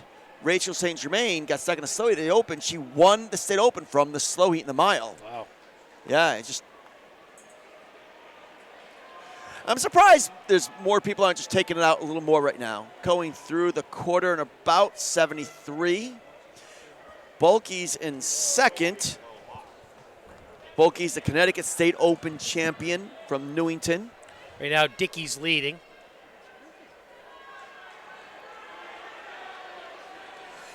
Bulkey's another one with a very well-known brother, Michael Bulkey, was another Foot Locker finalist, along with the Sherry brothers and Aiden Puffer 2 years ago. She's making a name for herself as well. She won the Connecticut State Open in the 1600s, and she's run 4:57.56 for the mile, for the full Now, mile. is she a twin also? No, she's not a twin. No. Well, I don't know if she has a sister that doesn't Yeah. sport, but no, the Michael Bulkey is off in college right now. No, Sherry. No. Oh, Sherry is yes. Sherry is yes. So does Yes. her sister run too? Yep. They both Yes. do? Well, you'll see Liv in the 1,000 up at the top 3 or 4. Gotcha. She should be possibly getting under low 250s. Yeah, the Sherry family name is. We're gonna enjoy them for another 2.5 more years in Connecticut and New England. So where did Bulkey end up going to school? You had to ask me. I know him really well. I have it on my computer someplace in here, but without Wi-Fi, I He can't was a connect to it. 406, right? Somewhere in that range? No, like 414. Oh, 414? Yeah, something like that. You had to ask me. That's going to drive me crazy. Oh, I'm thinking of the other kid, 406. That was Benson, who just broke. yeah. He just broke 4 minutes to the mile Yeah, this Benson, year. he was good. Yep. Waiting for the Sherry brothers to do it. They've been redshirting this year at Stanford. Waiting for them to do it. Bulkey is just, setting the pace.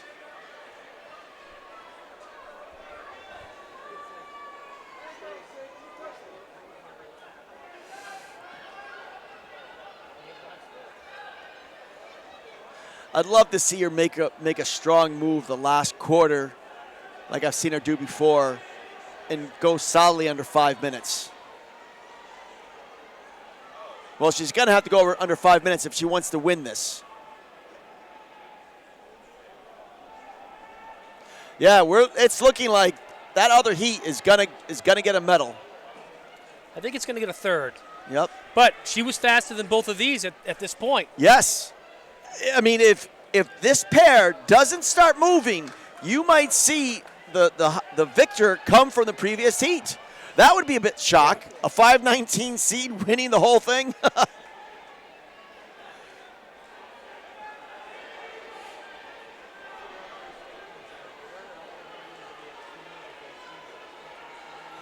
It's getting to be a little interesting now. This is going to be the bell. Let's see if we hear it. Close one. We'll see if Look, now look at it. She's opening up now. She should be just under 5.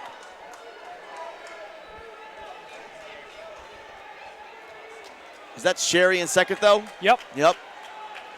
1-2, Bulkey and Sherry. Both from the same conference. They'll be seeing each other the next couple years. 5:02:01. That's going to hold up the third, I believe. This is solidly a PR, 4:55. And I believe that's the first time Sherry's been under 5. In third place will come from the previous heat.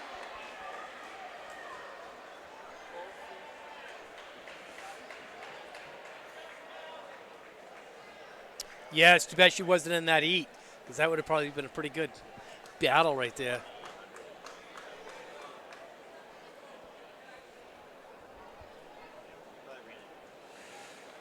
Let's see if they put up the live results yet. Should be coming up soon. Okay, Drake still had the fast time of 5:02 by herself.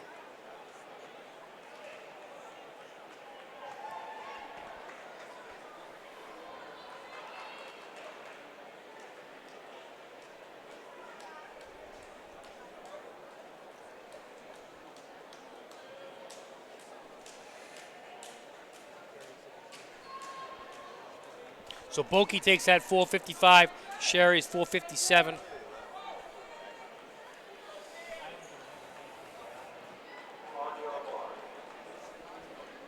4:55.54. That is number 9 all-time in Connecticut history, right behind Hannah Andrick from Shelton, who we'll see later on in the 2-mile. So both of them are juniors, becoming 2 of the best high school runners in Connecticut that have ever run in Connecticut, and they got another year to prove themselves some more.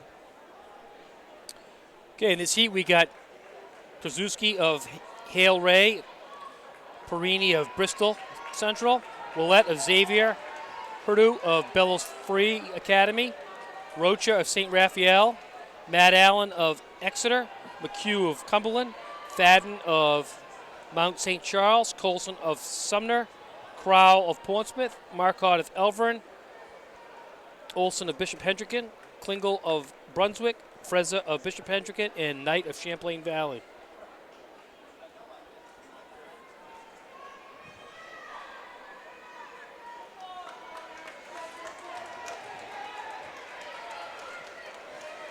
Krasuski, the top seed, is sitting in second place. He ran, I think, a 4:23 for the full mile up one of those BU meets, those open meets.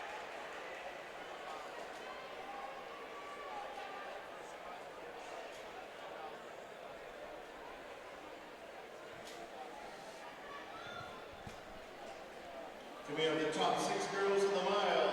Go to the award stand. Eliza. There's Perini going to the lead. Perini had a great steeplechase last year. He ran 6:03 for the 2K steeplechase. 5th at Nike Outdoor Nationals. So he was one of those guys I was saying we had a great December. I mean, he was one of our athletes of the week in December, the Hoka athletes of the week. I mean, just tearing it up in all these different events, but he's managed to hold on all the way now to March. So the kid leading ran a Yeah. 6:03? Yep. So it's like basically 9:05. Well, not quite. I don't think it's that much of a conversion, but Pace. maybe like upper 9:30s maybe. It's nice in high school that they do the 2K steeple instead of 3K because, you know, you get to work on your hurdle form more. You're not just surviving the race, you get to attack the race more. But Perini was 5th in the state open indoors with a PR of 4:24 for the 1600. So a little slower for the mile. Krasuski from Hale Rays in second.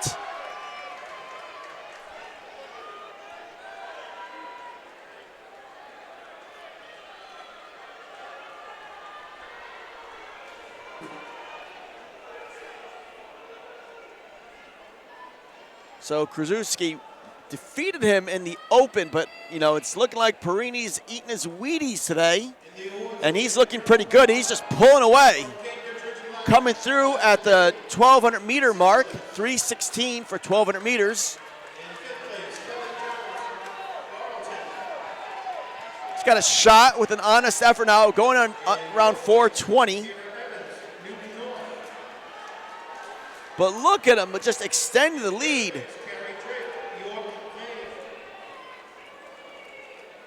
second place, Tess Sherry Conrad. Yeah, he definitely looks strong. And he looks like a steeplechaser. 1 to go. Bell lap. Trying to squeeze in that top 6 perhaps like we had in the girls sections. It's all over now. 1,500 meters to go. 100 meters to go approximately. 1,500 meter mark just passed. Battle for second is shaping up pretty good. Starting to tighten up. Barely on the camera in second. Now we can see it coming onto the screen in second place. Is a great fight. But Perini has it with a 4:23 approximately for the full mile. That's his personal record for the mile, I believe.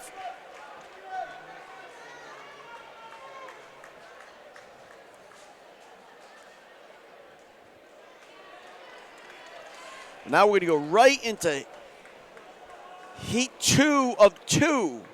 This is the hot heat. Let's see if that 4:23, if it holds up. So we got Cox of Co-Brown, Connolly of North Andover, Servin of Champlain, Broderick of Fairfield Ward, Duple of Oliver Ames, Jordan of Noble, Thomas of Oliver Ames, Martin of East Greenwich, Martin of Xavier, Blades of Portland, Libby of Mount Ararat, Krasuska of Stonington, Bianchi of Natick, and Redmond of Bedford. Yeah, Cox is the one to watch here. When he's on, he's on. What was that, false start? What is that, a green card? What does that mean? I don't know. I don't know if the timer or something was wrong. Timer wasn't ready or something. Yeah, Cox is good. Yeah. The last seat in this one, don't count out. Jacob Redmond, kid's an absolute stud. Just ran a 155 the other day. Yep. So seated 14th. But I think he quadrupled at state meet for Well, his team to win. Yeah, Cox did the same thing. He's run 4:17, but I think he's run faster than that No, at he's some run point. a 4:12 in a DMR. Where's he? He's going to Virginia, right? Cox is going to Virginia. Yep. We had his dad up here in the booth a little while ago. I'm really looking out for Parker Broderick in fourth right now. He's been running really aggressively. He won the Connecticut State Open. He's just establishing himself. Like, this is where he's getting his credentials this season. He doesn't have a lot before this, but he's a junior. Winning the State Open is a big deal. And I think, he was all New England cross country. I think he's got more left in the tank. Servin's another one you don't want to count out. Strong as can be. He's from Vermont. This is a crowded field. I kind of, maybe they should have broken this up into three sections, but I guess an extra, 5 minutes might have messed the meet schedule up a little bit. It's kind of crowded.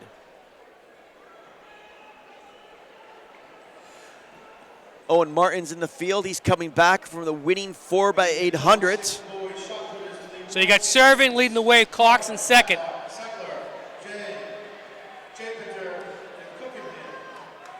Redmond's beaten Cox this year.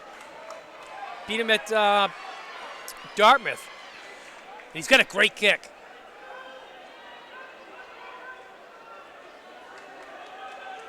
Cox goes to the lead.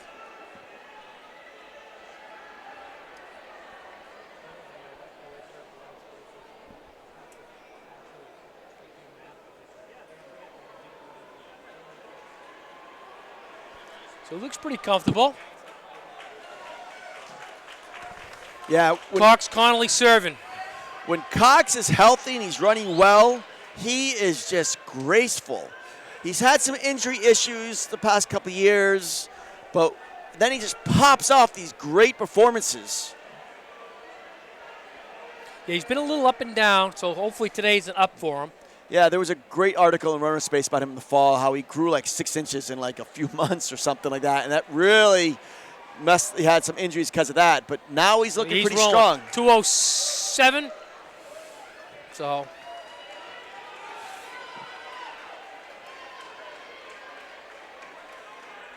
But he's definitely being hunted right now.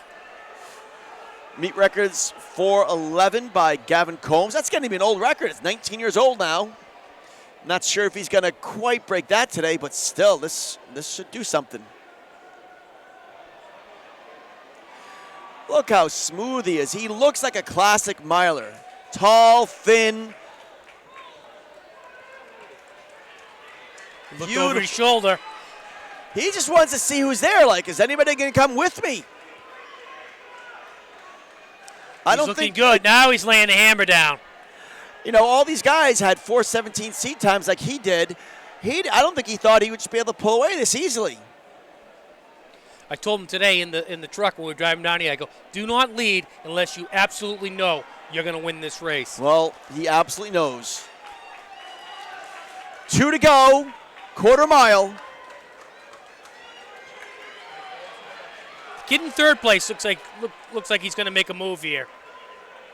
You can just kind of tell he's. But hey, Redmond's starting to move up. He's in fourth place right now. That's the half miler, huh? Yep. He's got a good kick. With 155 speed, he's got to be able to run something. So maybe he can take second. But here we go right now. That's a pretty big lead to overcome. But there's no doubt about it. Aiden Cox coming into New England. This will be his first New England championship. He's been, he's been so good since his sophomore year. He's had such great credentials here and there. But look at these guys in back are really starting to move up. They're starting to come. I don't think there's going to be enough room. It's getting tighter, but there's not going to be enough room. It's getting tight, and he's going to take this one, no problem, in the bag. He's got a good one going here. That's got to be his lifetime best. 5:14. 4:14. I'm sorry, 4:14. He's still 5:14 working would on be his. He's like a 10K pace or something. Congratulations, Aiden Cox, New England champ. Gotta love that. Tim's part of our, state running network. His dad. So congratulations from the running state network to one of our own. And he did that one on his own. Yeah, yes. While it wasn't exciting for places or anything like that, it was a beautiful exhibition. I guess he knew he was going to win. And that was what I said to him. I said, don't you dare go out the front unless you know you can win. Okay. This is a marquee event right here. Girls Thousands coming up in a few minutes. The fast heat. We've got a few heats to go. But this is going to be heat. This is a race we're going to be looking for. We've got 3 heats. So a little less than about 10 minutes or so until we see some fireworks. So Cox took that in 4:14. Broderick second, 4:15. That race tightened up, though. Yeah, it did. So that's the type of thing we're looking to see. It's, watching them really develop. Connolly 4:16, Servin 4:18, Redmond 4:19. Okay, we're on to heat 1. Truminsto from Cumberland is in lane 1. Pankowitz from Tollgate is 2. Amelia Dean from Burlington is in 3. Elizabeth Cunningham is in 4. Orla Howlett is in 5 from Classical High School, Rhode Island. Aya Goldstein is in 6. Laura Kate Garsu is in 7. Wisteria Franklin is in 8. And Claire Kim is in 9. We have 9 in this section.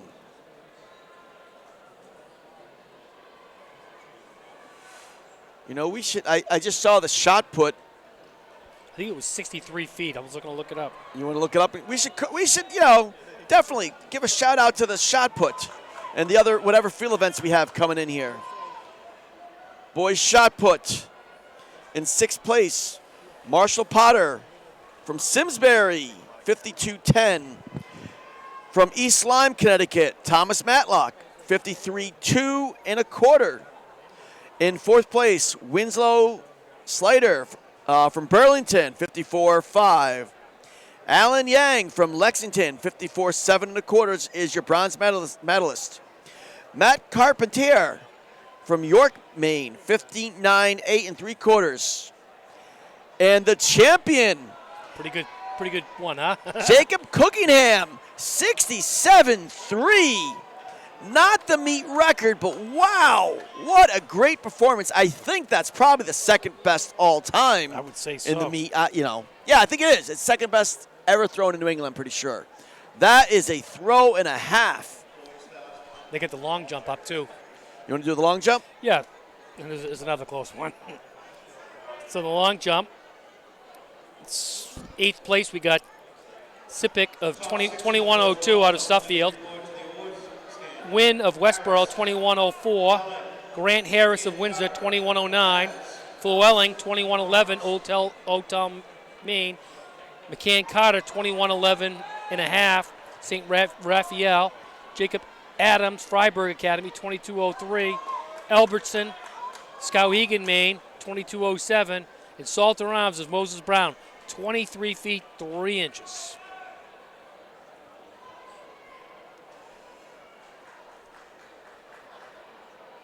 So those are two of the, 6 field events. I wish they had pole vault here. We have the space for pole vault. They're not holding I it do yet. too. Yeah.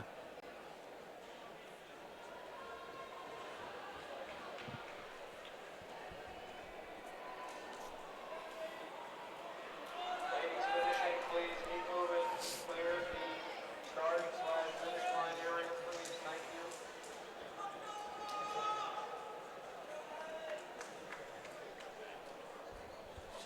Ladies finishing, please clear the track, clear the starting finish line area. Move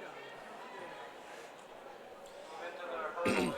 Heap 2, we got Sanker of Lexington, Moore of Portland, Young of Cape Elizabeth, Bettis of LaSalle Academy, McIntyre of Dover, Jackson of Pontigansett, Record of Scarborough, McCarthy of Bangor, and Hagan of Newmarket.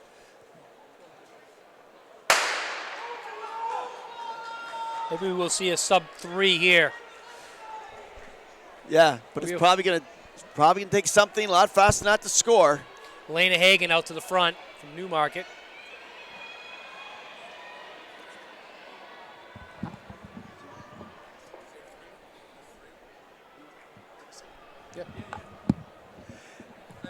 We're gonna Yeah, once you have get in. the great Steve Manzoni from Ocean Breeze. From Ocean State and Bay State. Everybody loves him. He's the one that does all the covers for Rhode Island and Massachusetts. He's gonna be on the booth here. In fifth place from Old Town, Corbin Clement.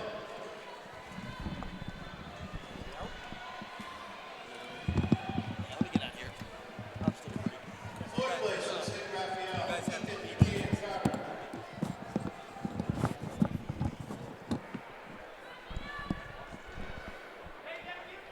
Third place, Jacob Adams, Freiburg. Second place from Shawinigan, Billy Allison. And our 2023 champion with a jump of 23 feet 3 inches. So right now we got Sanker leading the way. She's the number 1 seed in Heat 2, followed by the last seed, Hagan of Newmarket.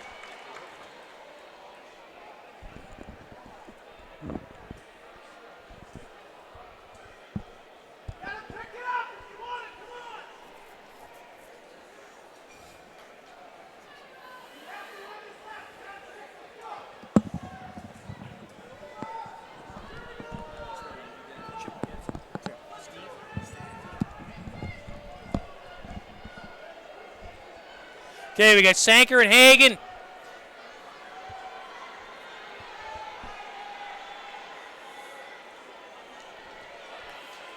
Followed by Emma Young, Cape Elizabeth, Maine. 3-person race right now.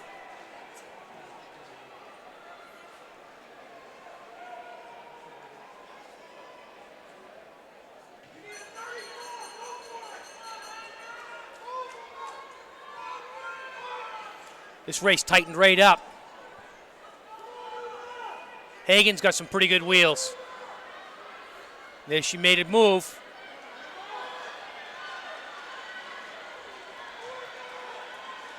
We'll see if she can hold her off.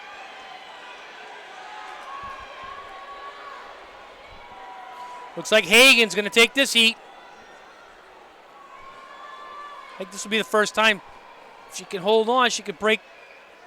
And she does. First time under 3 minutes.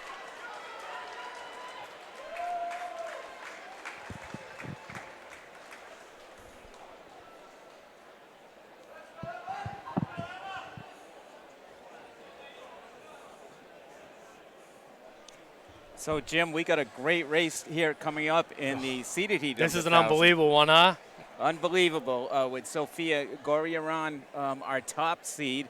239 already this season. I heard she's not going for 239. She's going to just go for that meet record Yep. of 2:45, I believe. But a talented field with multiple sub-3-minute runners in here, including Amelia Everett right there in lane number 1, the champion at the MIAA Meet of Champions, 2:51, a PR for her, won by 4 seconds. She's now got Sophia in this race to push her. She's going to break 2:50 today. Well, I think this is the only record held by a New Hampshire kid, so I think this one's going to go down. Safe to say. Yeah, this is basically a tune-up for Sophia, who is running next week at the New Balance, at the Nike Indoor Nationals, where she's going to be doing the mile and the 800. Last week ran 2:01 for the Nice. 800. Unbelievable. So 2:48's the time to beat. I don't think she'll have any problem with that.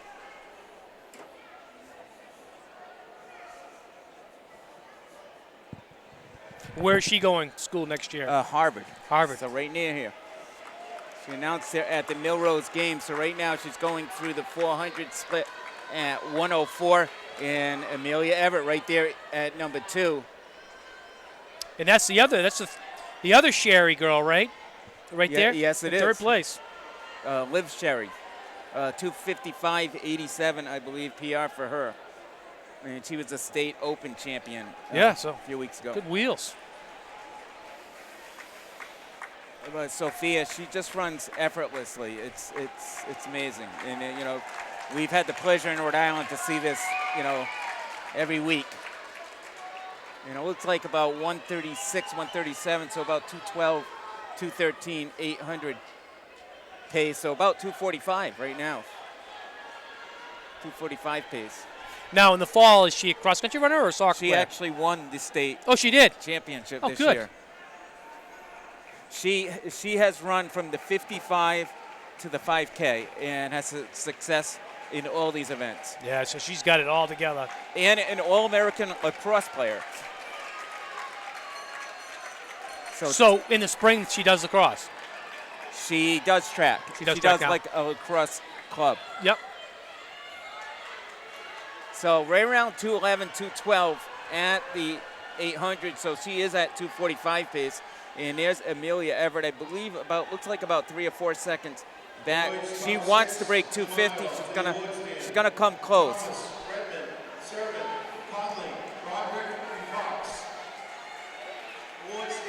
And there's your New England record right there.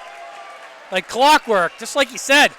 So 246, and there's Amelia Yeah, Everett. she got it too. It looks like she just got under. She's the third runner from Newton South that has broken 250. Wow. Outstanding. And she'll be heading to Stanford next year. Yep. A little bit. A little bit. It's probably the one more time you look back a little bit. I know.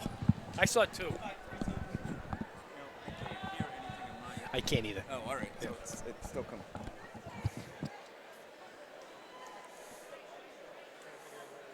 Outstanding run, huh? Yeah, it's kind of what we see every meet from Sophia. Who's going to try to break next week? She's going to try to break 2 minutes again. She's been trying and coming close. So we have the opportunity in Rhode Island to have a sub 2 minute 800 female and a sub 4 minute for the mile. Right. And the male in our top seed here in the boys 1,000, Devin Kipiego. He'll have a decent shot at it next week. Absolutely. Okay, we got Yagoda of Burlington, Jones of Lebanon, Schumit of Bitterford, Carteret of Bitterford, Ide of Bishop Hendricken, Parento of LaSalle, Bernier of St. Johnsbury, Stewart of Essex, Pigeon of South Burlington, and Philscoff of Mill River. So Gorian comes in with a 246.45. Everett 249.56. Sherry 251.27. Strauss 252.18. Some good 1,000-meter times. Yeah, absolutely. In fourth place, Anytime you're under 3 minutes, it's a good 1,000 time. And it looks like we had just about everyone in that heat. Yep. And then you had one from the other heat. Oh, you Yeah. had everybody. Everybody. 10, so you had 11 kids under, 11 kids total. And I see that the number 10 seed, Carmen Luisi, she had run 3:01 coming in, so she must be happy too. second place, Parker Drucker, our favorite award. So the Sherry's quite a talented family. So not only, What, and having twins? yeah, Yeah. I know, exactly. 4:14 for the mark. Yeah, that's pretty good. So Yagoda's leading the way. He comes in with a 2:41.24, followed by Parento.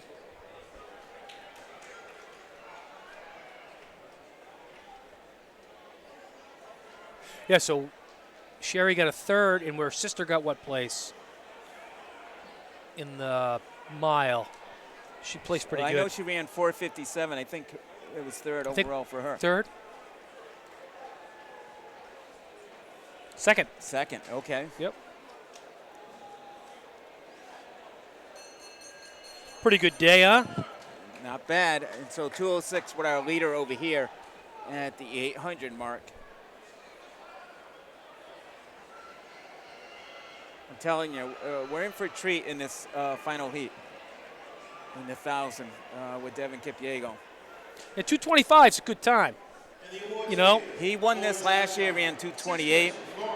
But he's, believe it or not, at another level this year. A few weeks ago, a quadruple winner at the Rhode Island State meet, winning the 3,000, the 1,500, the 600, and the 1,000. I saw that. Unbelievable. And they were quality times. And they were all like national level Yeah. times, like 8:43, I think Yep. 4 minutes, 1:22, and 2:33. I mean, It's all probably one of the great best times. performances I've ever seen. Yeah. By anybody. None of them was slouch times. And it's funny, I put in the previews, I said, I think he can win 3. 4, it might be hard. I said, I'm not counting him out, but 4 might be hard. That actually motivated him. I'm like, I said you could win.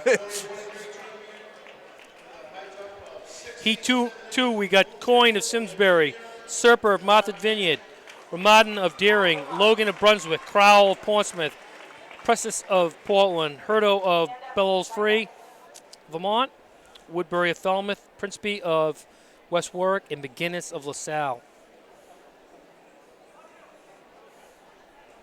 Yeah, it looks like Coyne has the top time in this, 2:36.12. Kid Crowell's running 2:34. I've watched him do that.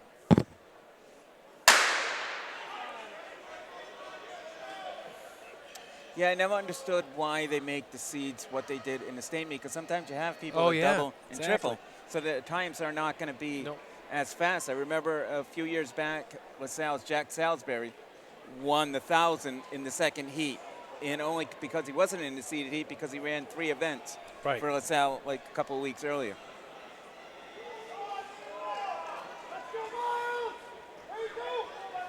We have a kid from New Hampshire. He ran his very first time ever running on the track. Runs a 1,000 meter, runs a 2:38. Then he runs a 2:37, and then his third race he runs a 2:31. Wow, And he had never run track before, that's and he's crazy. in here today. But it's just one of those weird things. Has he played any other sports? Because usually soccer players make great He's runners. a baseball and basketball player, So he's an athlete. and he did cross country.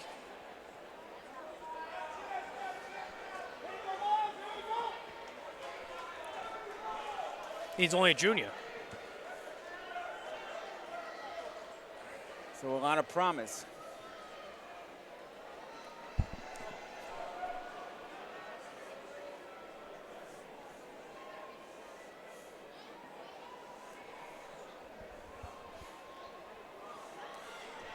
So Coyne's got a pretty good lead.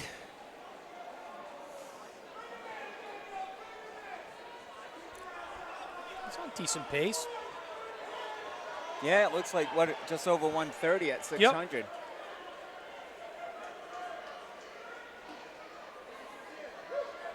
So potential low 230 for the 1,000. So 231, 232 potentially.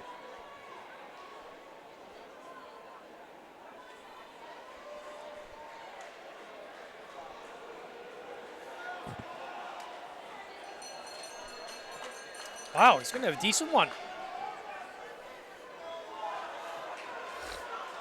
So what did he have for his Coming seat in? Coming in. 236. Let's see.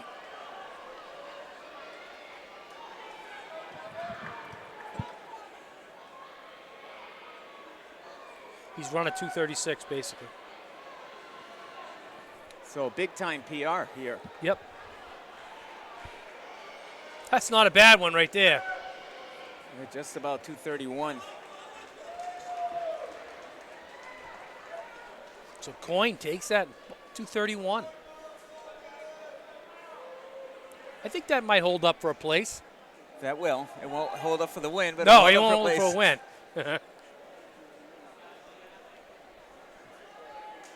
So I don't think we need to tell anyone who the favorite is in this race.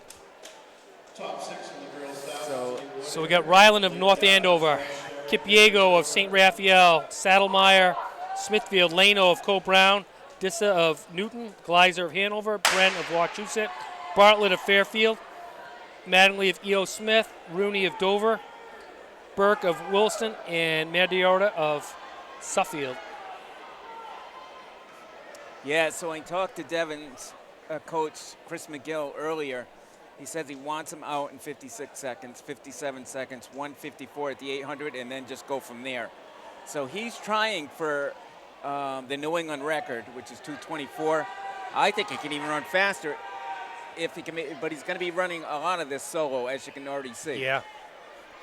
Again, girls 1,000, top 6 to the award stand, please. Top 6. Yeah, he's smooth, huh? And that's how he runs every race, even if he's just done one 15 minutes earlier or half an hour earlier. So do you think he ranks as the all-time best or Principe from Rhode Island, if you laid it out there? That's a very good question. I think it's extremely, extremely close. Close, yeah. I always wonder that. He might hold the edge just based on what he's done. Good company either way. Yes, absolutely. I'm sure they were both respected each other. DJ was unreal. So 125, 126 at 600 meters. And still looks smooth. I mean, it doesn't even look like he's really changed anything. You're just smooth all the way through so far. He looks like he might be working it a little bit now. He's going to have to dig now. He really is, because it looks like he's going to be about 156. Yeah, 157. He really is going to have to dig if he wants to get that record. He's going to have to run a 27 for his last 200. Second place is looking pretty good. Not going to catch him, but kid in third's coming up hard. That's a tough one to run all by himself. It is. It really is.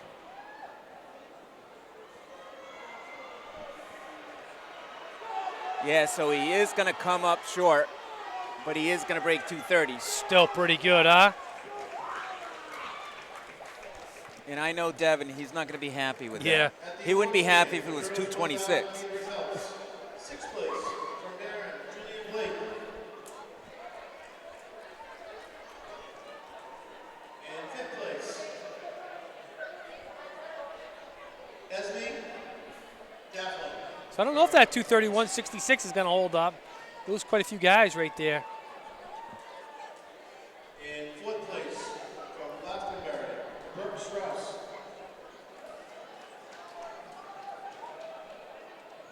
In 3rd place from Conrad, Liv Sherry. So you notice a Principe in there, right? As far as in the last No heat. relation, though, huh? That's Jesse Principe, no relation, but an extremely gutsy runner. In our 2023 Runs kind of like DJ. Because I think I asked you last time we were together, there was a relation between those guys. So Kipiego, 229.51.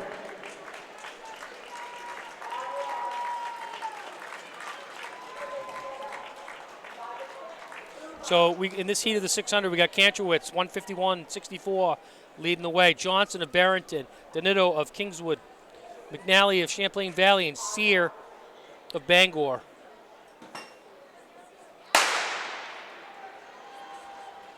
So 231.62, 231.82. So some decent times.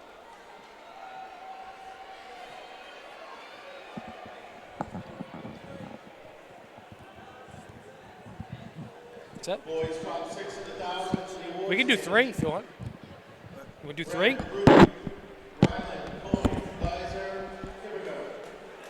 The awards stand.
This is heat 1 of 4 of the girls' 600 meters. Coming across the line about 142.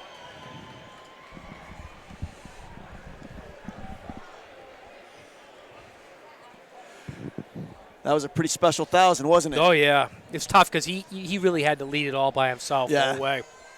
Yeah, you know, one of those things you need to kind of get a deal with somebody else in the field. Say, hey, take me through 600 meters or something. Right. It's so hard to do it by yourself.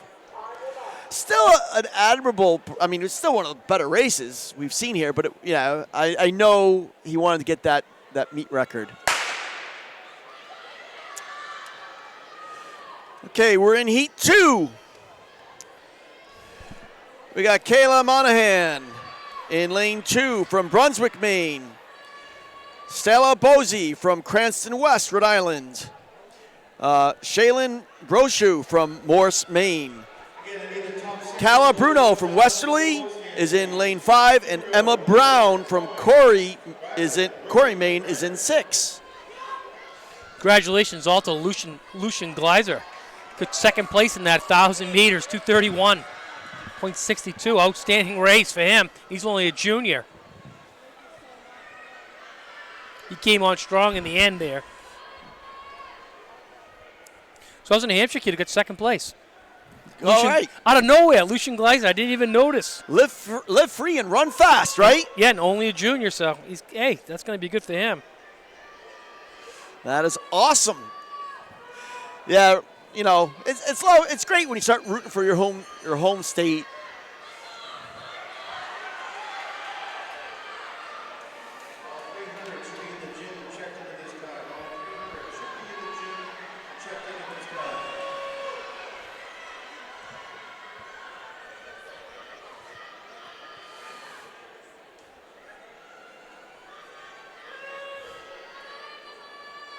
The awards stand. Boys 1,000 meters.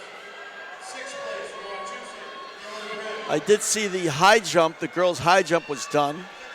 We should have results for that soon. That was pretty exciting. We'll talk about that in a few minutes. We talked about the shot put from the boys, Yep. 67.3. We have results for the boys' high jump. 6th place, Griffin Gammon from Gorman, Maine, 6'3". Ian Solberg from Hanover, New Hampshire, 6'5". Dar Jankovic, the State Open champ of Connecticut, 6'5", was 4th. Cameron Allen, Carver, Mass, is 6'5". Kahil Antoine from Hill House was 6'7". And Jamari Manson from Bloomfield, 6'7" for the New England champion.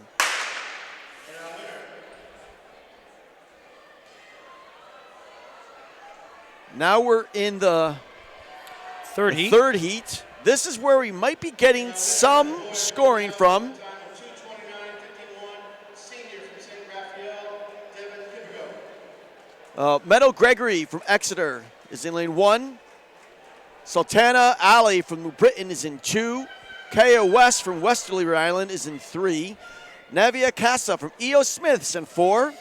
And Anik Poulin from Dover, New Hampshire is in 5. And Sam Dushmain from Bedford, New Hampshire is in 6.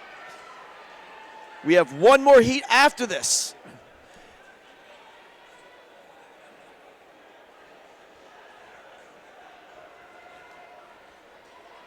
The New Hampshire, Anik, is the New Hampshire state champ. She's in this field.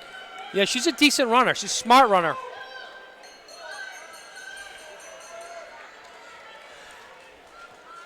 I think she makes a good move here. She'll take this heat. So she's in second right now. She's got a Yep. swing to the outside. She's trying. She's going around. Oh, holding her off on the straightaway. Smart move. Make sure you close the door. Got one more shot at this. Let's see who has better foot speed at the end of the race. She's got deceptive speed.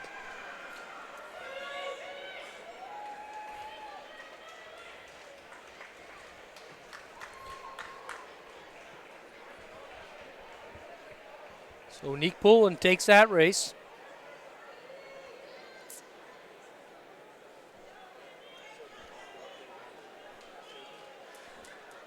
New Hampshire State Division I state champ and takes the race in New England. But now we're looking at some fast times here. The meet record, 1:30.79. Could it go down? Maybe. Gabriela Hernandez from E.O. Smith was a state open champ. She's run 1:31.69. Hernandez. I mean, she's tough. Yeah. She's in lane 5. In lane 6 is Brittany Westbury, the state open runner-up in Connecticut. In 4 is Riley Powers from Newtown. She was 8th last year at New England's. Julia Gustavin from Greenwich is in lane 3. Francine Miller from St. Mary's in Rhode Island is in 2. And Laurel Filiberto from South Kingston is in 1.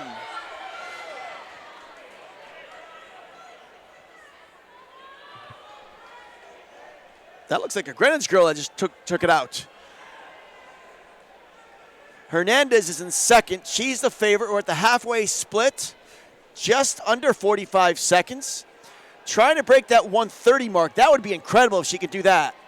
Hernandez was New England champ in last spring in outdoors. And she's got, this is a race. This is a real race, a 4-person race. 101 through the quarter. Hernandez has got to move up if she wants to try to win her first New England indoor title. And here she goes. She's on the outside, pulling She's got ahead. company. But it looks like Westbury, the runner-up, she's going to make a go for it. She kind of hung back a little bit. Is she going to make a go? No, this looks like it's all Gabby Hernandez, the junior, coming across the line, approximately 132.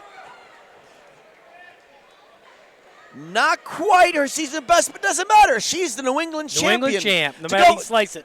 Jim, to go along with the outdoor 800 championship, I mean, that's just setting her up even better for outdoor. I remember that race when she ran that. She looked awesome.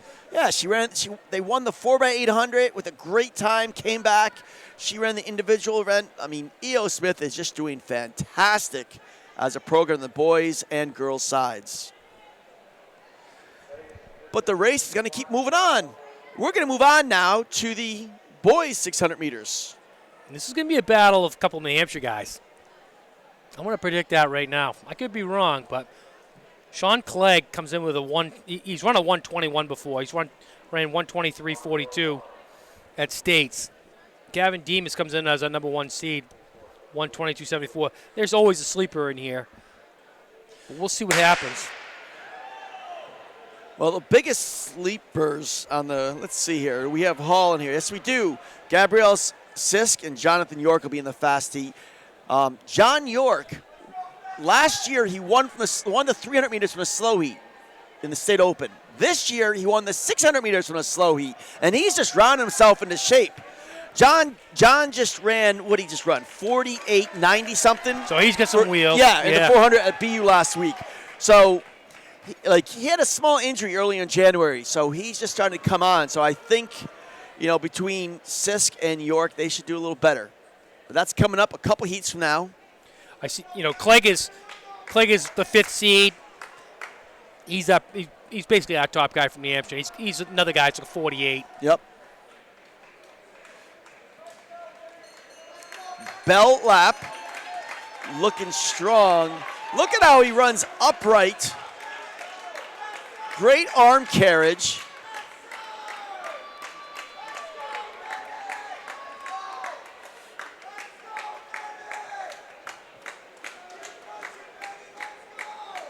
Second place is going to make a big move here. Can he hold him off? Look at this. How? Oh, nice. Made that move. 125. That's a PR. They came in. Both of them came in with 127 C times, knocking off a couple seconds for the Mainer and the New Hampshire boy. Heat 2. Elias Sponsato from Charles Regional, Rhode Island. Uton Doe from Tolman, Rhode Island. Nolan Freiler from Gorham, Maine. Ian McMahon from LaSalle Academy is in lane 5. And Elliot Govin from Bishop Hendricken is in 6. These guys are all in the 126, 127 range. Let's see if they can get down in the 125s.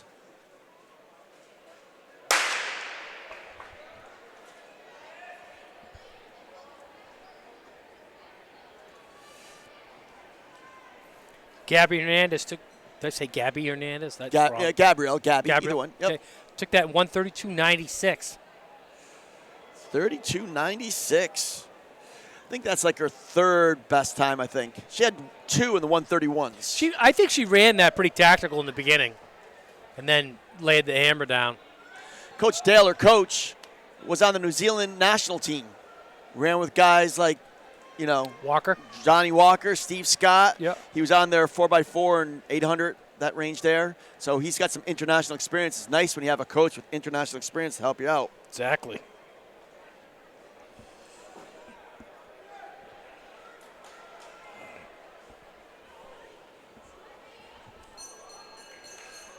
One to go, and there's a train. Anybody's in contention.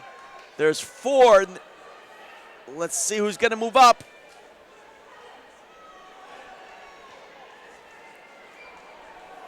It's like Hendricken with a lead. Is it going to hold?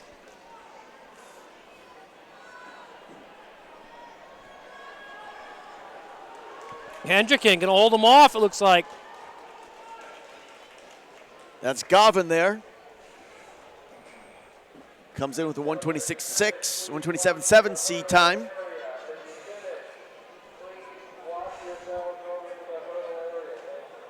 This is heat 3 of 5 now. It's getting progressively faster. Bishal Thapa from Merrimack Valley is in 1. Emmett Mooney is in 2 from St. Dominic, Maine. In 3, Jacob Stander from Bonnie Eagle is in 3. This is your favorite person, Andrew Thornton Sherman, the junior Shermanator. Yeah, little Shermanator. Yep. But this, think about this for a second. The kid's a great runner. We got Owen Schultz and Colin Donahue is in 5 and 6. This kid's running the 600, but he's got great great range, and only a sophomore.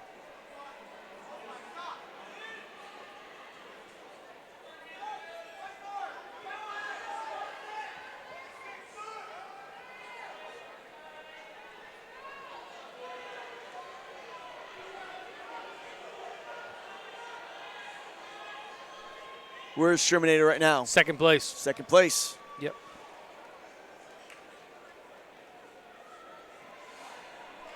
Coming in with a 124.71. Let's see if we can get down to low 124s. Third place, I mean. Third place. Third place. Taking the lead. First place now. There we go. 1 to go. That was the bell. First place now.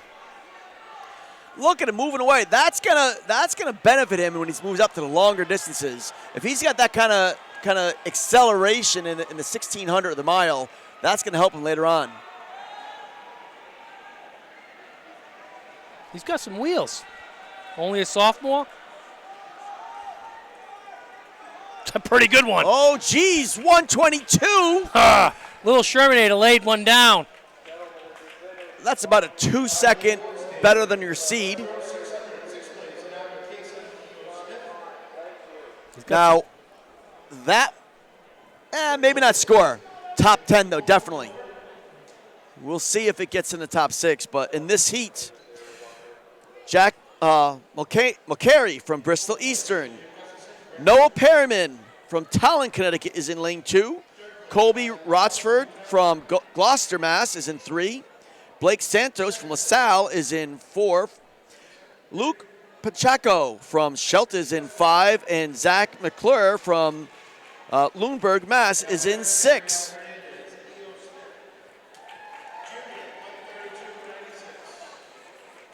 She's only a junior, huh? Yeah. She did as a sophomore last year. Yep.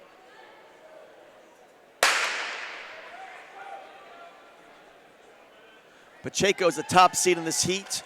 Comes in with a 1:23.74. He was third in the Connecticut State Open and fourth anchoring the sprint medley relay in Connecticut. So let's see if he can hold up.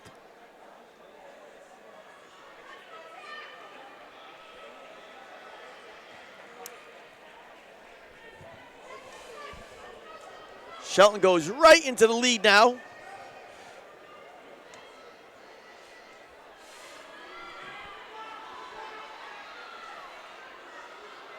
He's got the big S on his chest, going to the halfway point, under 40 seconds.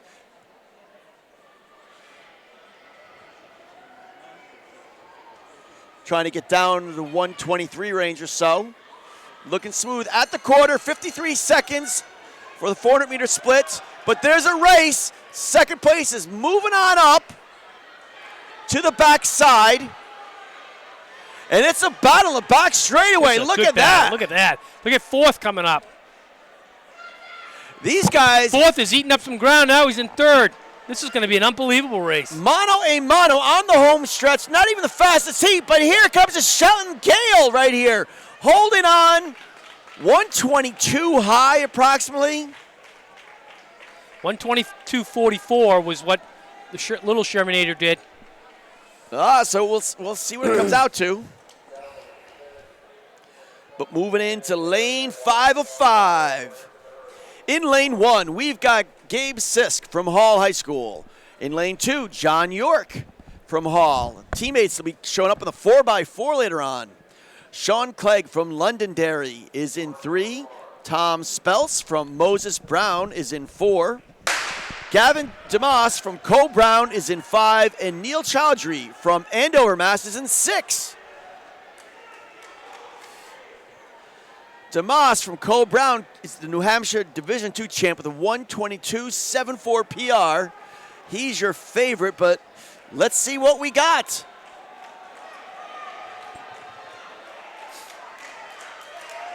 That's Hall right to the front. That looks like Sisk. I hope I'm right about this. Hall fans out there, I got it wrong last spring at the State Open. Coming through the 300. Once again, under 40 seconds. Let's see if they're a little stronger in the second half of the race than the previous heat was. Comes Clegg taking the lead. This kid's got some ripping speed.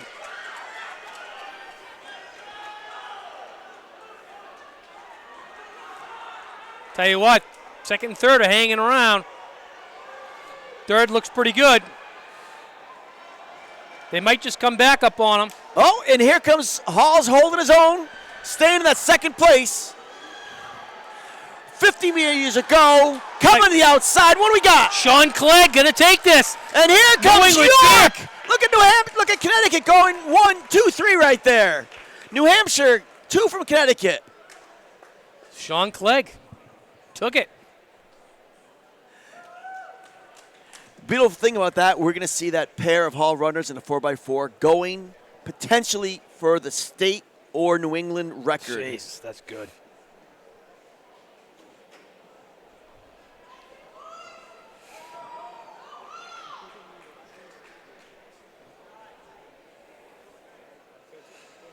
Sherman is, oh, that's the top seed there.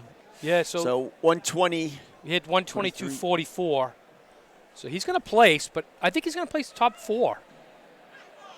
But no doubt about it, Clegg has he made a good move there. That was a low 120. It's great for the New Hampshire runner there. Coming down, get something to write about on for the New Hampshire Track and Field website. They'll have something definitely interview and write about. There he is, 121.84.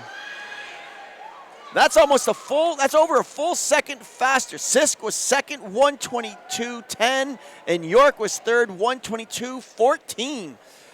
Sherman got 4th. There he goes. Coming out of the and what do you think his potential is? The more of the 2 mile? What's that? What do you think his potential is? Oh, my God. It's more of a 2 mile? Yeah. Oh, we're moving into 300. Like I say, I think he's going to be better than his brother. Okay, Heat 1. Amelia Mayer from Burton, Vermont. Lily Jenkins from Portsmouth. Sarah Hall from Essex. And Alexis Cagagiano from LaSalle Academy. We got a quartet here. First heat. Coming in with like 43-second seat times. See if somebody gets under 43.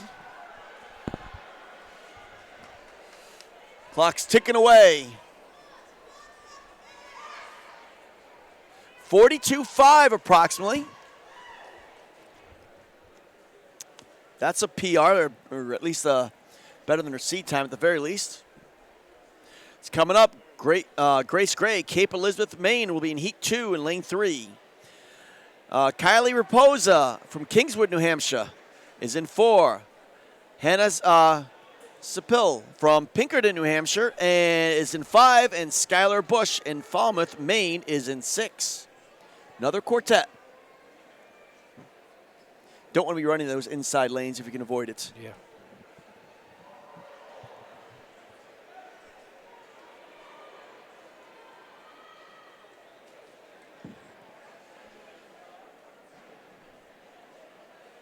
.42.17 is the time to beat right now in the first heat. And there's going to be 6 heats. First of 6.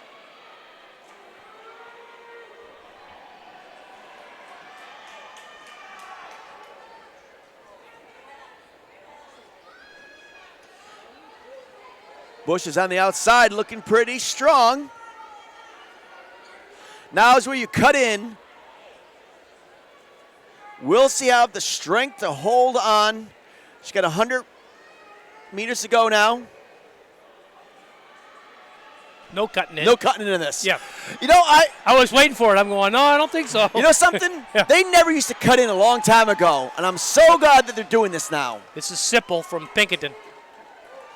Yeah, I've the number of kids I've seen. Last year they cut in, as a matter of fact, on the back straightaway. And the New England champ just about cut off. She just barely was able to scoot ahead and just barely get out of a traffic jam. I'm so glad they're doing it this year. This is something new to this year.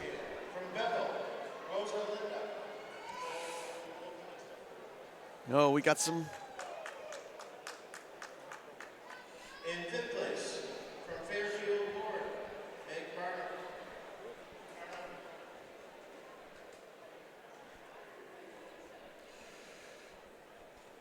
Okay, they're doing the awards right now for the girls high jump. So as they're doing it, we'll announce it real quick.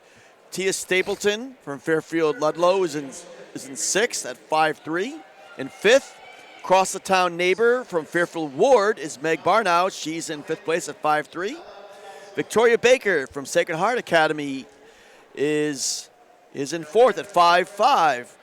Avery Pitts from E.O. Smith is at 5.5. Ella Pesiano from Mount Anthony Union, Vermont at 5'7", and defending her title as New England champion, same height as last year, Audrey Kirkudis from Conard, 5 feet 7 inches. Nice. She was All-American last year. Last year she did not win the state open, but she won New England's, got All-American, and now she's 2 for 2 with titles. Let's see if she can make it to another All-American title this next week. Okay, in Heat 3, we have Ray of West Warwick, DePina of Classical, Cormier of LaSalle, Edie of Manchester, Connecticut, and Barbara of Manchester Central.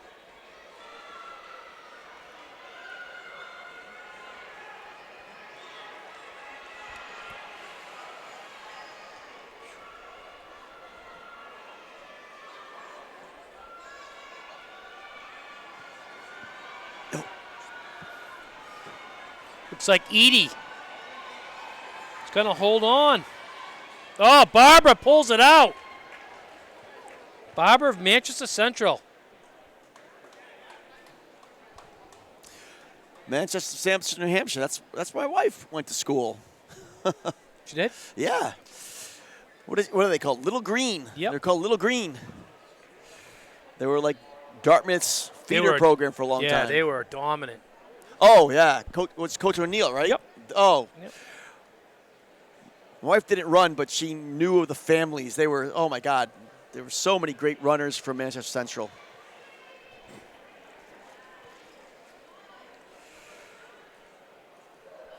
What heat are we now? Heat 4. Okay, we've got Emerson Flaker from Scarsboro, Maine. Makita Berry from Bedford, New Hampshire. Alani Sutherland from Cranston West. Anya Neer from Central Catholic. And Jill Roberts from Wilton is in lane 6. So we only have 3 girls We out only here. have 3. Jill Roberts made the finals in the hurdles, so maybe she's decided that's enough. Nope, is she? Yep, she's in lane 6. She's up there.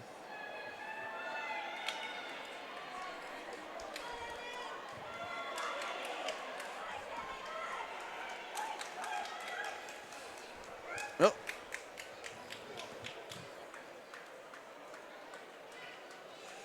That was Flaker from Scarsboro, Maine. Came in with a 41-47 seed time. But now we're moving into heat 5 of 7. I'm sorry, 5 of 6. 5 of 6. So somebody in here is going to be taking home a medal, possibly. Lauren Croppo from Naugatuck in Connecticut is in lane 2. Lisa Ray from West Warwick is in 3. Victoria Francis from Windsor is in 4. Shayla Ford from Stoughton, Mass. is in 5. And Avery Ruckert from Old Saybrook is out on the outside.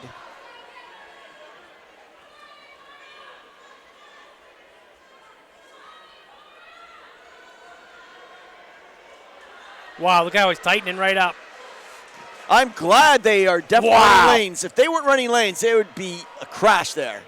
Look at these 5 young ladies. It's like inside lane. Oh, come back. Is that the other Ray, Lisa Ray? The inside lane here. So, yeah, Lisa Ray. That families did some damage today.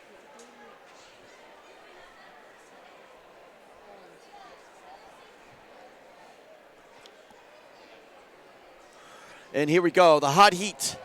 Anna Connors from Bangor, Maine is in 2. Jayani Santos from Tewksbury, Mass. is in 3. Kylie Bernard from Cambridge Ridge in Latin is in 4. Allie Murphy from Norton, Mass. is in 5. And Kayla Baker from Bloomfield's out in lane 6. 39.50, it's time to beat. Top 6 of the boys, 600 for the awards. Baker running on a flat track. Her best time is 40.31. Let's see if she can run a little faster on the bank. But nope, right on the inside. Is that Murphy there from Norton?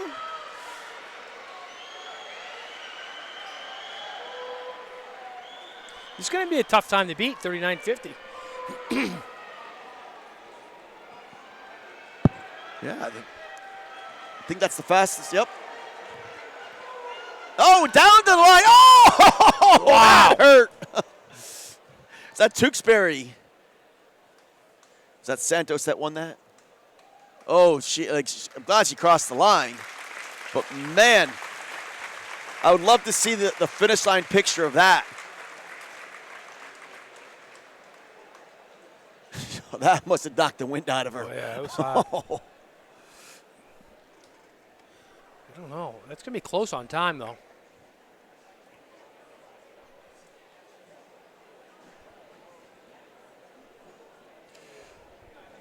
Wow, 2 girls under 40 seconds. Boys 600. Oh, came out of the other heat, 39.67. So the last heat won it, 39.50.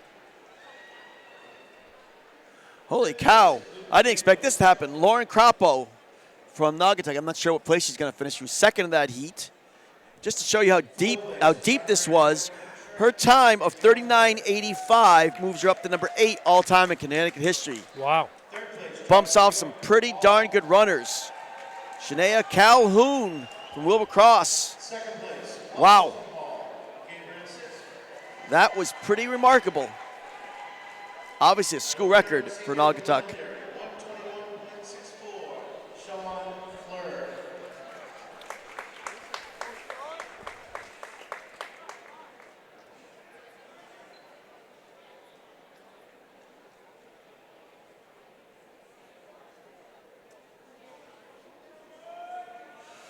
Okay, now we talked about this earlier. Based on seat times, nowhere near the meet record. But the meet record could go down in the boys' 300 meters. So Lisa Ray took that 300. From the second fastest heat, huh? Yep. 39.50. Well, that is one thing. A lot of the faster times do come from Reggie Lewis in the bank track. So running a flat track, you're going to run a little bit faster. Now, the question is in the boys 300. Let's see on the sheets. So she won twice today. She won the 55, 55 and the 300, double winner. There's 7 heats. And yes, Natil Vigo Catella was the Massachusetts, believe state champ. He wasn't on the original heat sheets, but he's entered in live results. So that's going to make things a little more competitive there. He's run 34.37 on this track. The meet record by the late great Denadri Barnaby. He was a Canadian Olympian. He ran 34.17 in 2009. But here's what we want to talk about. Sam Sandler and Gianluca Bianchini have both run 34.37 and 34.72. Those two on a bank track could run much faster.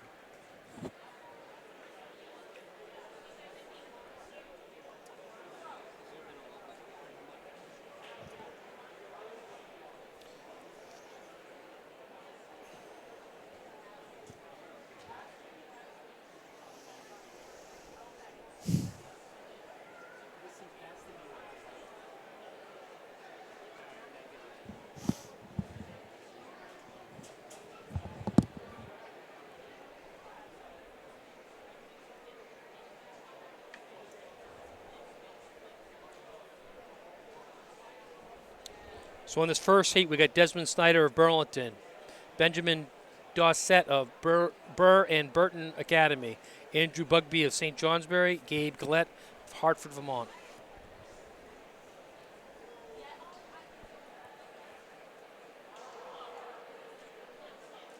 So Ray's only a freshman, and she's already got a couple New England titles. Yeah. Pretty good. Well, there's a freshman from Bloomfield as well too, so they'll be battling it out for the next couple of years, I'm sure.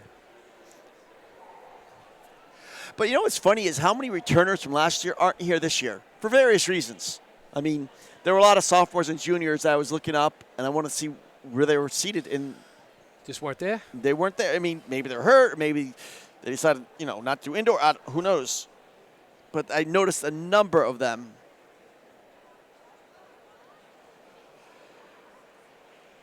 But you got to run the race.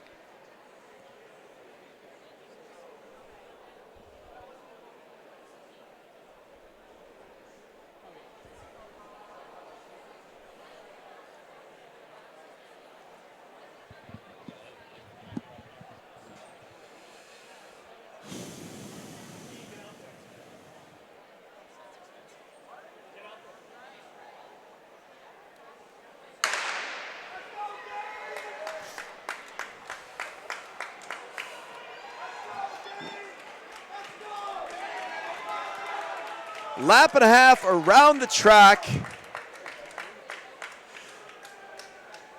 That's a different event than, the 200 or 400. Maine, they run the 200 to qualify for this event in Maine. So they must be like crying. Oh, I know, huh? A 200-meter runner under 300, wow. How do you make that conversion? They have some conversion. They convert it. Somebody get some mathematical formula out there.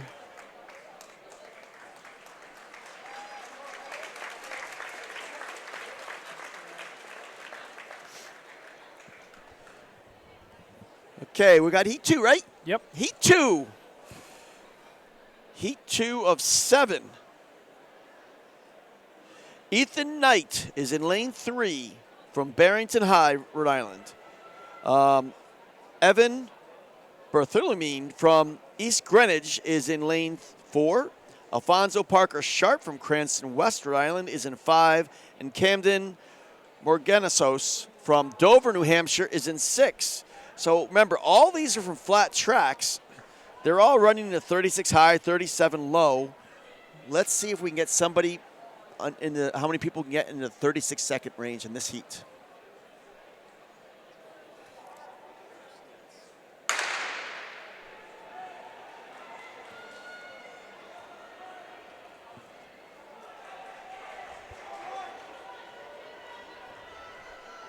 Parker Sharp's already made up the stagger.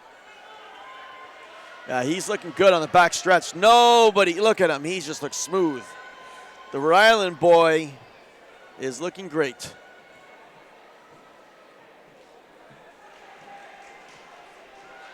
Like I said, but his goal here is to get them like way in the 36s. What can he do? Did it. Unofficially 36.7, approximately.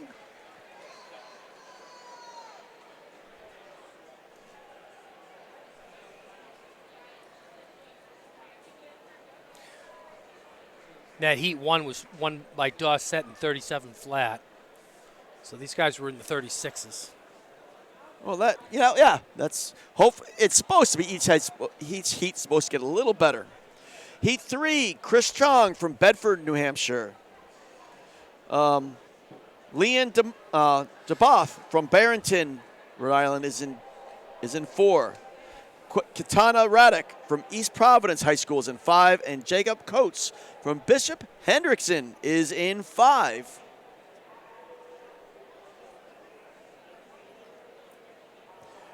The Hendrickson Hawks. They've got distance runners, sprinters, throwers. Looks like they're getting something ready. Maybe that's the long jump they're getting ready to give announcements to.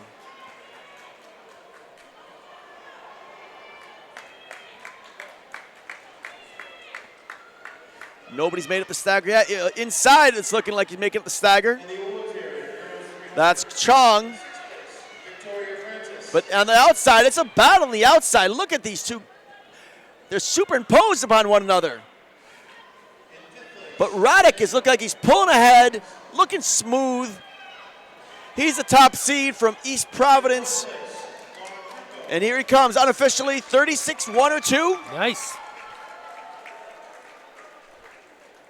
36-86 out of the last group.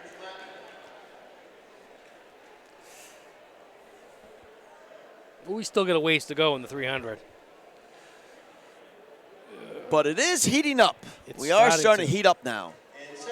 In Heat 4, Kevin Brooks from Windham, New Hampshire will be in lane 2. Spencer Stadnicki from Brunswick, Maine is in 3. Ty Darrow from Oyster River, New Hampshire is in 4. Nick Gary from Poland, Maine is in 5. And Andre Clark is in 6 from Marshwood, Maine. This Ty Dorrell's pretty good. Looks like they're doing the awards for the girls. Is that the long jump? That's Lisa Ray. That's the one that just won the... Oh, that's okay. That's the 300. Yep. So this Ty Dorrell's pretty good. Got a little weird form, but he's got some wheels.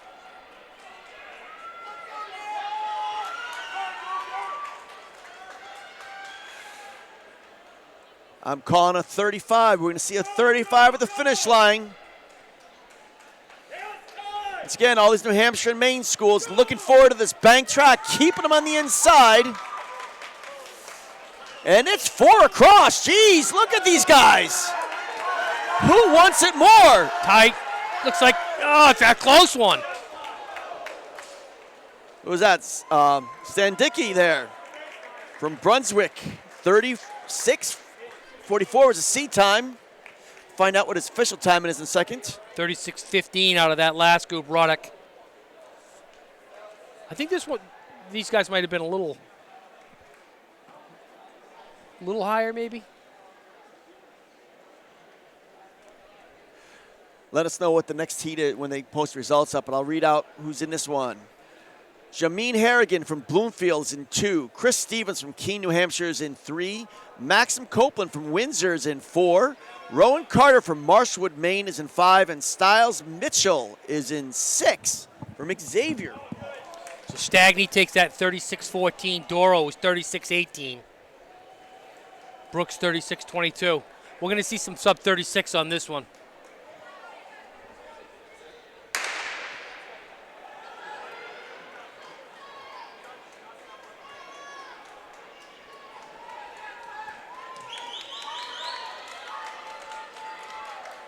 Chris Stevens on the inside's made up a pretty good stagger. We see if he's got the stamina to go all the way to the 300. He's a New Hampshire Division I champ. Let's see if he can win his heat and possibly get all New England. We'll see.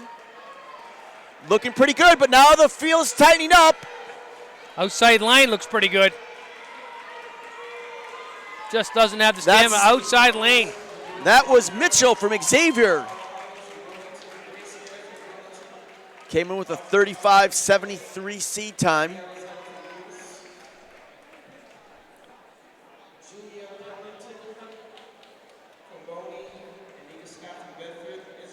Get those results up and we'll get the next heat set up.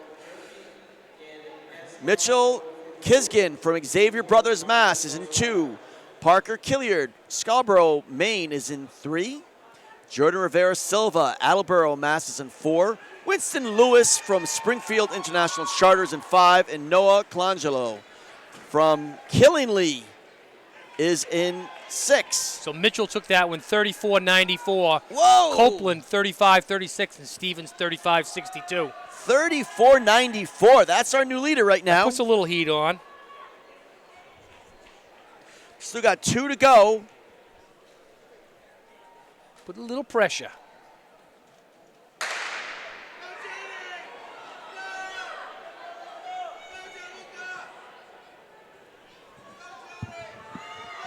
It's funny how the progressive heats, how much they go by so much faster.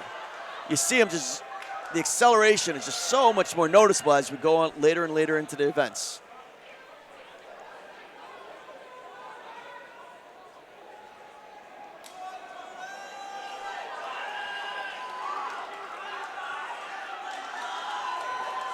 It's going to be a fast one. Oh, I don't know.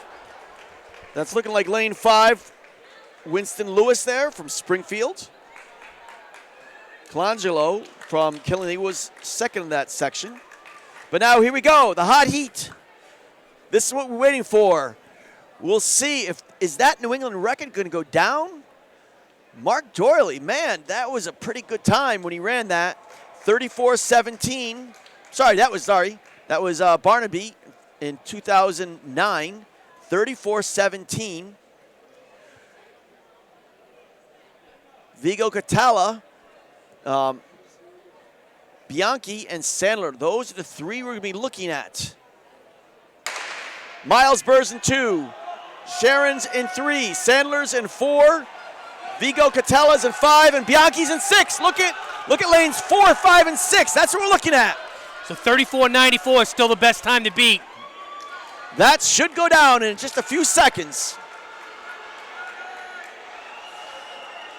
And the field is tightening right now. Sure is. But on the outside, though, is Bianchi, though. The defending New England champion. Can he hold up? It's down to the wire. Bianchi defends his title. I think. Close. We'll see. It was in the 34s. I think it was a little lower 34. 34-94 is the time you got to beat. That'd be amazing if that came out of Mitchell. the... So it doesn't look like a meet record went down. Look at the replay, though. Bianchi the pressure was on. Like last year, he was third in the Open last year. He was kind of an unknown. He just kind of surprised a lot of people by winning here. Now he's known. 34-29. He did do it. Oh, just missed the meet record though. Boy, he did. Sandler second, 34-47. 12 hundredths of a second off the New England record. So first, second, third, and fourth all came out of that heat. Bianchi, Sandler, Vigo Cattell, and Burr. And then Mitchell out of heat 4 will be a top 5 guys. That's definitely a school record for Greenwich, let me tell you. 34-29. 34-29 is fifth all-time. Oh, my goodness, get this. Fifth all-time in Connecticut history. Surpasses the great Jerome Young. Jerome Young was number 2 in the nation. He was an Olympian in 2004 in the 4x4. Prince Tech had all of our state records. Now Jerome Young is pushed back to number 6 all-time with Bianchi moving in front of him there. That's a name. That is a known name in Connecticut sprinting history. Well, Jerome won't be happy tonight. Oh, he might be. Oh, I'm sure. He probably won't even know. So I don't think many people care. Anymore. Once his record went down, his record went down. Yeah. So we got the 2 mile. We got Kini Baja Beya of Pilgrim High School out of Rhode Island. Thibodeau of Bonnie Eagle. Tripp of Thornton Academy, Maine. I'll tell you what, there's a lot of good athletes from Thornton Academy. Pankowitz of Tollgate, Rhode Island. Shelley Smith of Concord, New Hampshire. Fondakowski of Bishop Girton. Fuller of Marshwood, Maine. Chadbourne of Portland. Portland. Harrow of Bangor. Catalano of Bonnie Eagle. Swear of Dover, New Hampshire. O'Keefe of Burr and Burton Academy. Hayden of Thetford Academy. Taylor Dale of Essex, Vermont. So we got a range in here from 11:37 to 12:58.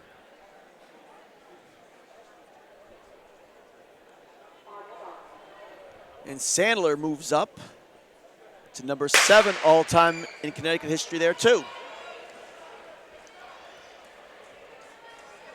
Missed the meet record, but that was an admirable race by all. That entire top heat was incredible. Yeah. So 4 under 34.90. Right. And then from the other heat, you had a 34.94. So you had 5 guys under 35. Yep. Now, I always look at the time of 34.80 because I coached a kid that set the New England record my first year of coaching. Really? And it held up for like 12 years. And every year I'd go and time that last race to see See if it breaks. 34.80. Now it's way back there now. But yeah, breaking 35 seconds is pretty darn good. So what track was that on? That was actually on the old BU track. Yep. The old track. It had a dead spot. Like, you had to know where that one dead spot was on there. Yeah. It was like an old warehouse. Right. When I heard all these fast times coming out of BU, I'm like, they're running on BU's track? But Yeah, it was fast back in the day when I ran on Well, it was fast. Back It was then. fast, but not as fast as it is today. No, nowadays it's just unbelievably fast. Going through in 80 seconds. That's 10:42 mile pace. And hey, we saw earlier in the mile. We'll see if we can pop something off in the slower heat in the girls 2 mile as well too.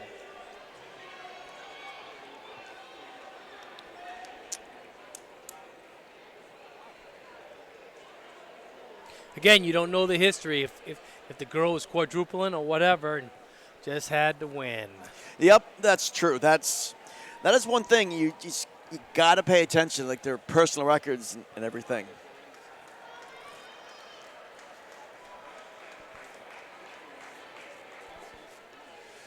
But we've got the 2 miles, 2 heats, the boys and girls 2 miles left. Probably about 4 or 5 heats, I don't know, of the 4x4. boys and girls 4x4.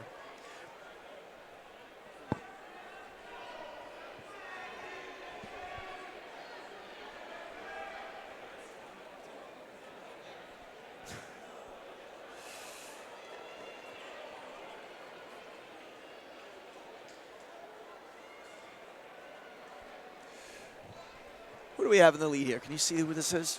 Yep. That would be Addie Fuller, Marshwood.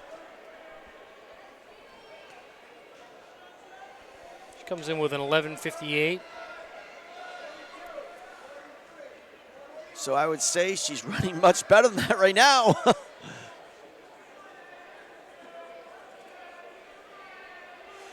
But like you said, you know, maybe she's doubling, tripling there.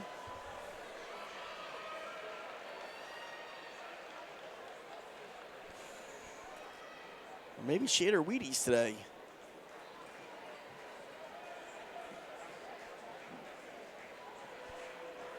Pack starting to close in now, though.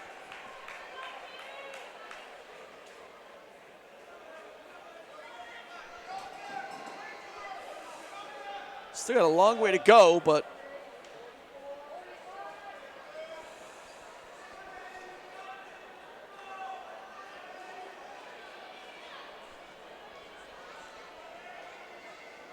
her best is 11:48. That puts her right in the middle of this field.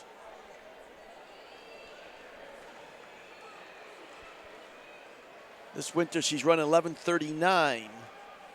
Trying to get down maybe 11:20s or so, which would be an admirable performance.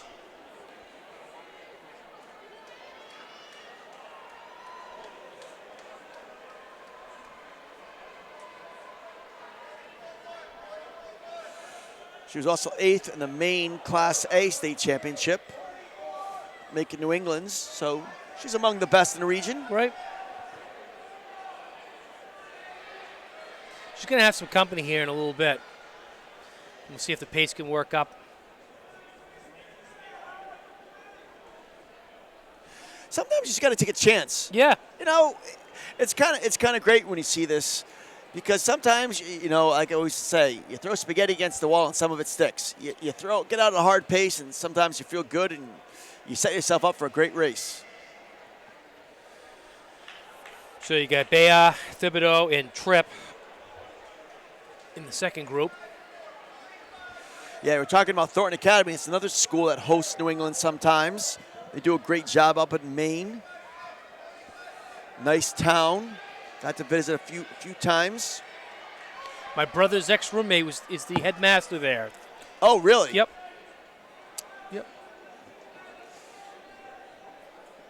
Yeah, that is one of the nice things. Like, we got to travel around the region and see different places.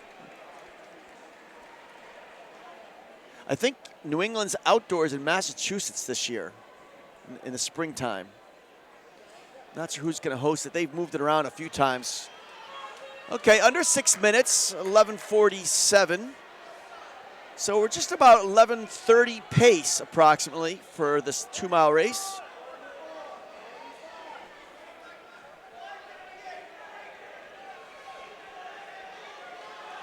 Considering most of these girls came in with like 11:40 seed times, they mean business. Keeping it honest.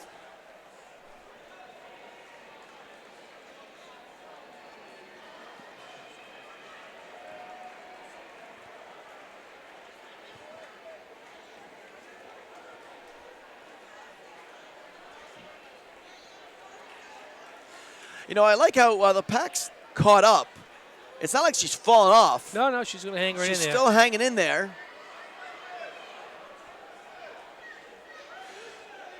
But now she has some help. Now she has to ask herself at this point, you know, can she hang on? She's got to hang on in 50-meter segments, 20-meter segments. Like, get to the turn, get to the top of the turn. Yep. She's got to have little mental games with herself just to stay close as long as she can. Because once she starts, if this gap starts forming, and it's hard, it's going to be hard to stay on pace. Yeah, you're just going to tell them that this is the train. You got to stay with it. Exactly. This is the race going with you. Yeah, it's not like these girls are just pulling away from her. If they were, I'd say, okay, she's done. But no, she's hanging in there. You just lock on. She's got to lock on, yeah. Lock on the tractor beam, like they used to say in Star Wars, you know? Yeah. Lock on the tractor beam. And she is. She's keeping that contact. There's a little bit of a gap, but those three girls are really pushing themselves. And each lap, they're getting closer to the finish line if they can stay together.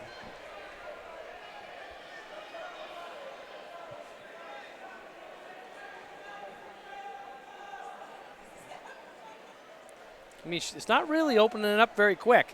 Nope. So if she could just hang on. You know what it is? You got to hang on long enough so you can, once you feel the finish line, maybe you can like put a kick in or something like that.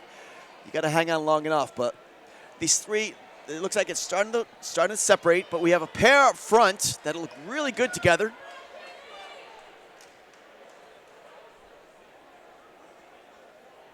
We have about 5 laps to go, 1,000 meters.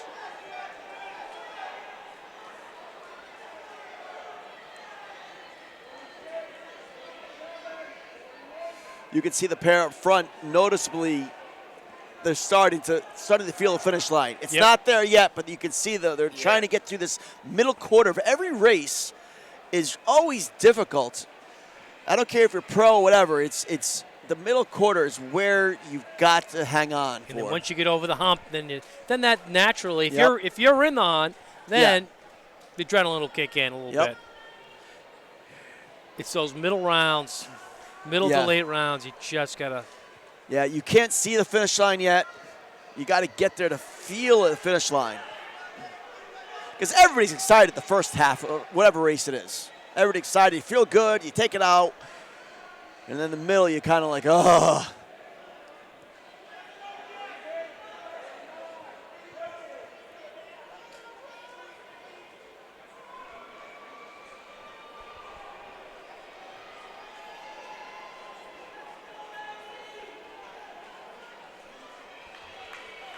So Thibodeau's leading trip, 2 Mainers. Yeah, does Maine have a nickname? Huh? Maine doesn't have a nickname. Pine Tree State? Pine Tree State? Is that what they are? Yeah. Connecticut's got 2. The Nutmeg State, Constitution State. People ask you, what do you call a person from Connecticut? All you can say is a nutmegger. You can't say Nutmeg. Yeah. Connecticut Connecticut. I don't know what you call it, but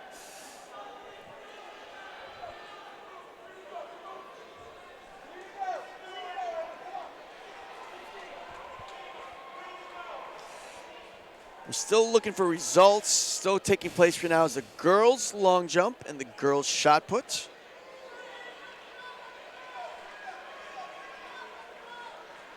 Thibodeau's really starting to open it up now. It's got about 30 yard lead, 30 meter lead. Yeah, Thibodeau, she was the Maine Class A cross country champion, so she's got some, talent on the hill and dale. She was 10th at New England's in cross country. So she, kind of like what we saw in the mile, she wants to see what she can do against New England's best. She was probably hoping she'd be in the faster heat. But it was a couple of years ago, I think they got second in New England, right, in cross country? Yes. Maine? Yep.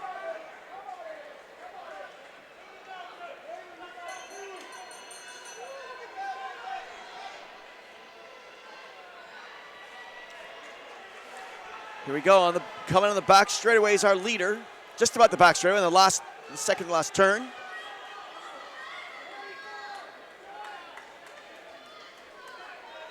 In the green and white. She's got some pretty good wheels. 100 meters to go. Trying to get under 12 minutes to win this first of 2 sections of the New England Championships.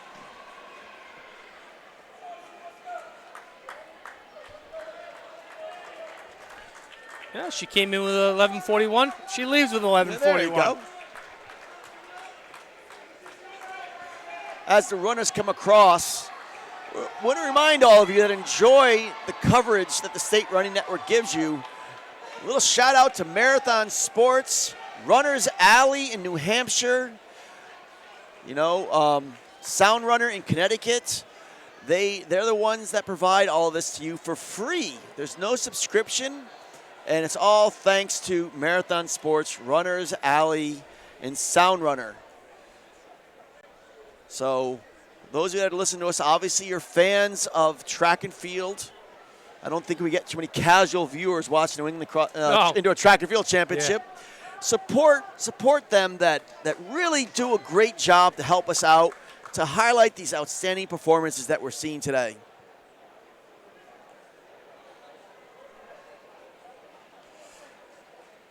But we've got another run on the track. breaking 13 minutes. Pretty strong performance. I could probably run 13 minutes now still for a mile. Okay, we're about to get the main performances on the track. We'll start off in lane 15. Madeline O'Neill from Narragansett is in 15. Grace Doyle from Classical High School is in 14. Ella Dunbarry from West Bridgewater is in 13. Amelia Dean from Burlington is in 12. Mackenzie Cook is in 11 from Oyster River. Catherine Bokey, the winner of the mile previously, is in 10. Lucia Warner from Brookline, Mass. is in 4. Elizabeth Latham from Acton Boxborough is in 8. Brianna Malone from Portsmouth Christian is in 7. Catherine Marchand from Trumbull is in 6. Reese Faze from East Greenwich is in 5. Kaylee McKinney from Glastonbury, who previously was a leg of the 4x800 that won, is in 4. Alexis Chacon from Cheshire is in 3. Chase Gilbert from Lime O' Lime, the freshman, is in 2. And Hannah Andrick from Shelton is our top seed. We have some named runners here. I got to tell you, Andrick comes in as top seed. If there was an award for most improved in New England, she would get it. She didn't even make New England. She didn't even make the state open last year. And she gradually progressed, scored the state steeplechase title in the spring. In cross country, she did really well in cross country, got top 10 in cross country, and got all New England in cross country. But really, she's gotten to another level for herself right now. She just ran a 4:55 for the full mile at Ocean Breeze last week, and she comes in with a 10:42 seed time. That's a top seed. She just kind of grinds it out. And she is our leader right now in all black, number 1. She knows she's the best. She's arrived. She was an unknown runner, but right behind her is Alexa Chacon. She was 3rd in cross country state open. Third in the 3,200 meters in the open at Connecticut. 5th in the open in cross country, and 6th in New England. So Chacon is in red in 2nd place right now. Chase Gilbert from Lime O' Lime, the freshman. She came out of nowhere, Class S champion cross country. She was 2nd in the state open in the fall. She was a leg of the 4x800 that earned all New England previously today. She comes in. She was 2nd at the state open in the 3,200 meters. She comes in with 10:50 seed time. So these girls, these top 3 girls, they've got it going on. Got Brianna Malone in there, who's in 5th place. She came in 2nd in New England this year in cross country. Yeah, that was an incredible track meet. Remember, we were watching that down in Vermont. That was a fantastic meet to watch. Had to run around. It was a lot easier to call the race here than it was there. We had to run back and forth. But Malone from Portsmouth Christian is right in there. She last outdoors, she was 3rd in New England's in the 800 meters. So she showed some range. She was she's got a great kick. 2:11 half mile, and she's here at the 2 mile.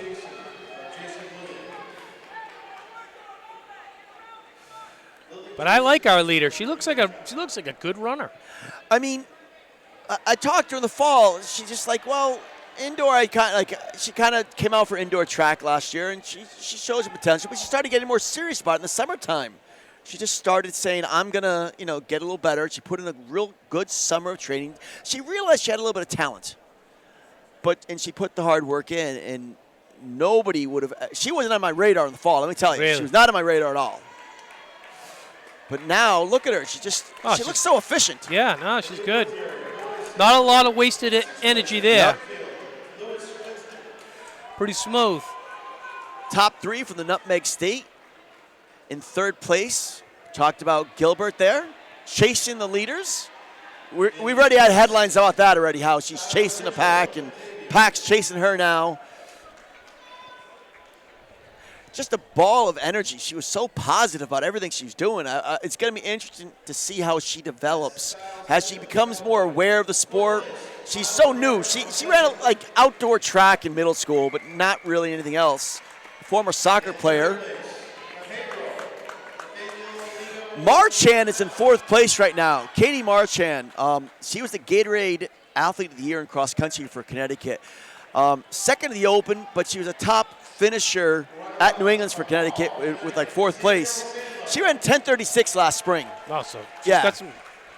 So I'm hoping, I'm hoping she's kind of rounded. She hasn't raced much this winter. Just a few, like I think 2 or 3 races before the state meets. So I'm hoping that, she kind of sticks her head in a little bit more, but right now she's in 4th place. Is that Ray's from Rhode Island in 5th? I think so. We can't forget about Reese Faze. She was a Rhode Island champ in the 3K. She was 7th at New England cross country. She was a 2-time Rhode Island cross country champion. She's not quite up to her old self right now. She was consistently in the low 18s, and this year she was like the mid 18s. But she's always a factor in every race that she's been in.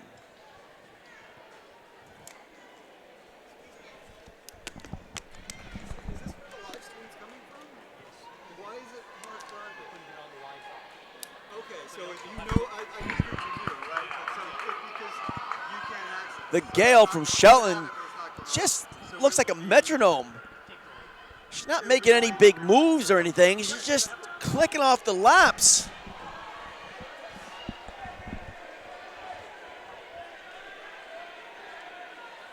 She's laying the hammer down right now. But she's going to have company. It's going to be a 2 or 3 person race here. It's like the freshman Gilbert just decided that she's going to move up, get a little closer. She's so new to the sport. She's so untapped. Right. Most of the races she's run this year, she's won by 30, 40 seconds. Like nobody's been around her. She had some competition at the Open in a couple weeks ago, but this is the first time she's had like 4 or 5 girls around her the first half of the race. This is turning out to be much like a replay of the Connecticut State Open in 2 weeks ago. But here's the difference. Andrick had a much bigger lead, and Chase kind of came after towards the end, but it was a little too late. With her sticking to her this tightly, it's going to be fun to see what happens over the last couple laps. Because I think Gilbert knew she got away from her too much early in the race, but she's not letting that happen. Chacon was 3rd in the opening in cross country. She's in 3rd place right now. She's trying to open up a gap, but she keeps shutting it back down, Yeah, it's like a little accordion. Yeah. Andrick goes up, and then Gilbert closed the door. The more I'm watching her, she's got such great instincts for the sport.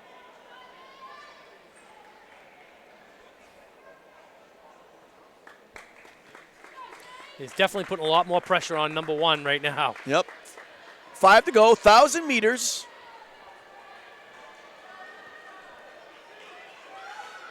Alexis Chacon is so tall now. It's funny watching these kids as they were freshmen, sophomore, junior. Yeah. She's gotten so much taller. Surprised they don't grab her for lacrosse or something like that, So she keeps putting the pressure on the straightaways, and then she keeps coming on the curves. Huh. That's a great observation, Jim. But here it comes. Okay, let's see what happens in the straightaway now. Because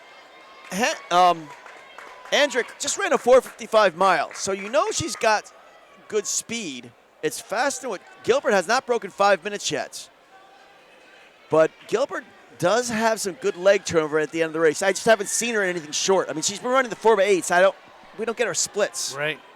That's a little bit more of a gap now. This is what a true distance runner has to do. They've got to pull away. If you're afraid of the other girl's kick, you got to get some distance. Yeah, you got to put the hurt on now. So you got to get away, and you kind of want to get up to these girls for like a little bit of a move and pick.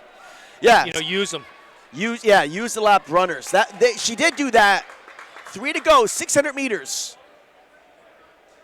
If you play your cards right like that can be very tactical. But she's doubled the lead that she just had. Yep. I don't think Gilbert's slowing up a lot. I just think Hannah Yeah. is just moving up. And she just had a glance back, second place. Well, yeah. So it's like, She did the same thing at the Open. She glanced back, and that's when you knew, like, okay, she wasn't going to yeah. go for the win then. I am now running for second, Yep. or I'm going to make a big move, Yeah. a suicidal move that I still can be second. We got 2 to go now. Quarter mile, just under right now, under 400 meters. And now what we're talking about. Now she can kind of pick and hide. She can go get around the lapped runners. Once you have those lapped runners in front of you, in between you, you lose contact. That breaks the connection you have with the person in front of you. And I tell you what, every time you catch a runner, if you're in front, you're getting stronger and stronger. Yep. It's like Pac-Man. You just get Gobble eat 'em them up. Yeah, gobble them up. Gobble Get their 'em up. energy. Coming up, bell lap. Let's see if she can get it under 40 seconds for this lap. It's a real possibility. Comes in with the 10:42 seat time. Yeah, I Or see no problem with 10:46 that. for 3,200 for 2 miles. 10:46. So Right. she should definitely be under that Oh, time. she looks good. She's got target in front of her. Now you just pretend that's the girl in front of me. Yep. Got to get her. Got to get her. Got to get her. Yep. Lay it all out there. Here she is, your New England more. champion. Nice. Sub 10:40. 10:38. 10:44. The freshman, 10:44.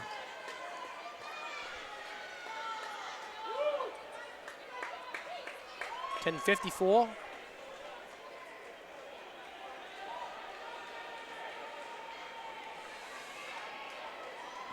Approximately 5th all-time in Connecticut history there for the junior from Shelton. I'm trying to think. I don't think Shelton's ever had a New England champion. Maybe Really? I'm wrong.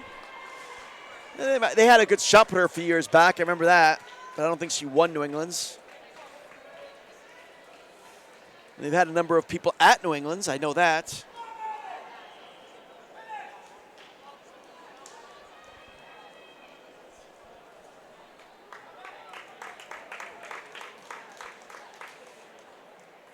That was a good race.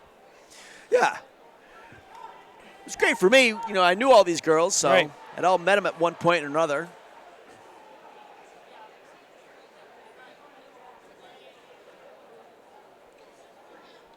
This first heat of the 2 mile boys could be a good one. There's some fast kids in here that easily could have been in that first heat.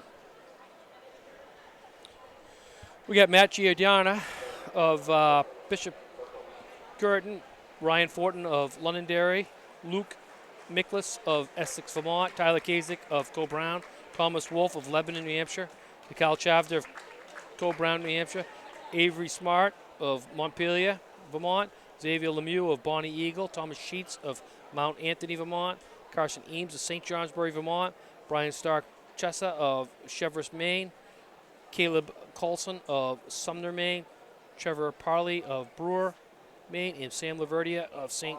Dominic, Maine.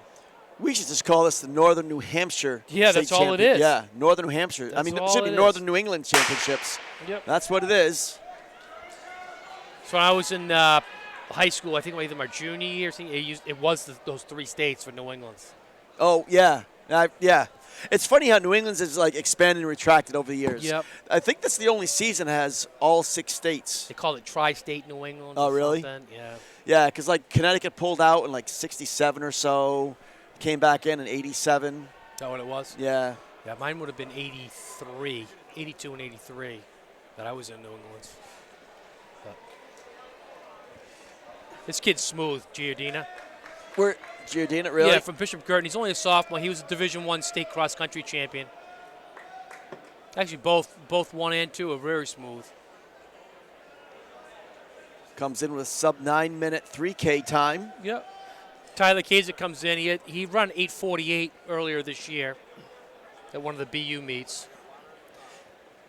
Isn't it really interesting how the high school kids get to go to the BU meets and they get a chance to run my against college kids? Such a big, I don't want to say advantage, but big Well, it is. opportunity. No, it is. It's a big opportunity and Yes. advantage. Yeah, because let's face it, if you're a really good high school kid, sub 830, for instance, like Stephen Hergenrother from Richfield ran an 825. Yep. He was at a pack of like 5 people that just drag him along, where if he was running 825 pace in a high school race, he'd be 100 yards in front of everybody. Exactly. Even, he'd be 15 seconds in front of most people. So, yeah, it's definitely an advantage. It's nice that they have a good track there, but you could just run with them. You don't worry about You don't have to points worry or about anything. pacing or Yep. anything. Just go. You don't Just have to think. go. Well, I talked to him at the State Open, and he was saying, yeah, I've never hurt more in that race than ever before, because he's probably never been pushed that much ever before.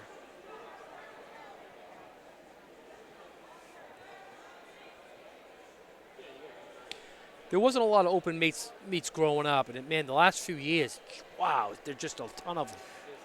Well, there's more tracks now. That's one thing, but also people realize there's more money made off these tracks. Oh yeah. Yeah. Yep. So and more people are organizing them, which is always a nice thing. I mean, the other thing too, like we talked about before, the internet. More people know about these meets. Where in the past, like, what'd you get? Like Eastern Track, like every couple of months or something. A Track and Field News is like 3 months old. Right. There might have been maybe a little thing in the local paper, but you didn't hear from all over the New England region about a meet in Boston, unless you knew somebody that knew somebody. Matt Giardina still leading the way.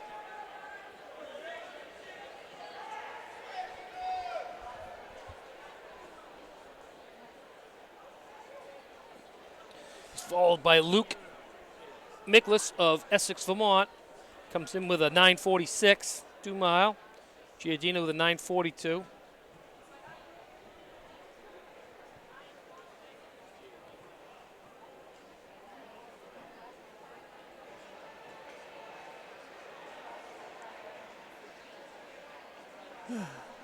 He looks small. He looks smooth.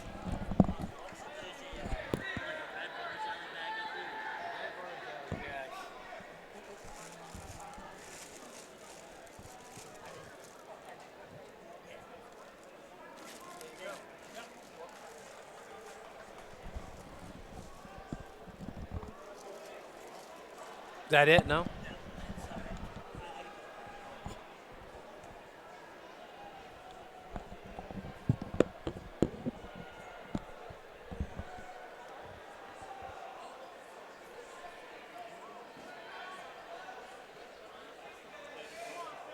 Almost coming up on the mile mark here. Top 6 in the girls' long jump to the military, please. Wheeler, Cadet, Scott, Patten, Kozak, Zeller.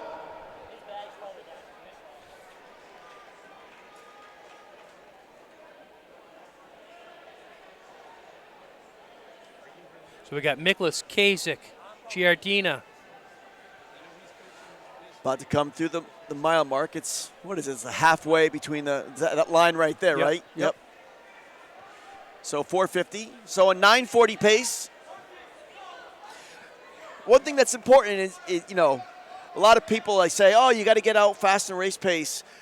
Usually at the higher levels of sport, the kids if they run the race pace, whatever their goal is, they're able to, if they're good, they're able to run faster the last 300, 400, 500 meters or so, and really knock off a lot of seconds off their overall time.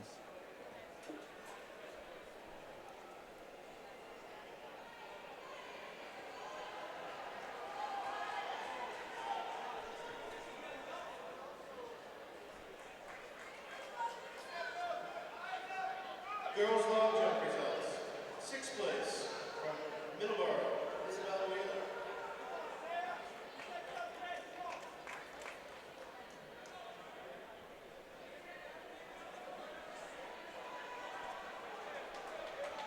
5th place from Turkey, Shakira Cadet. 4th place,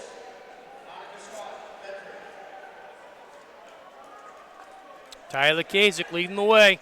Giardina second.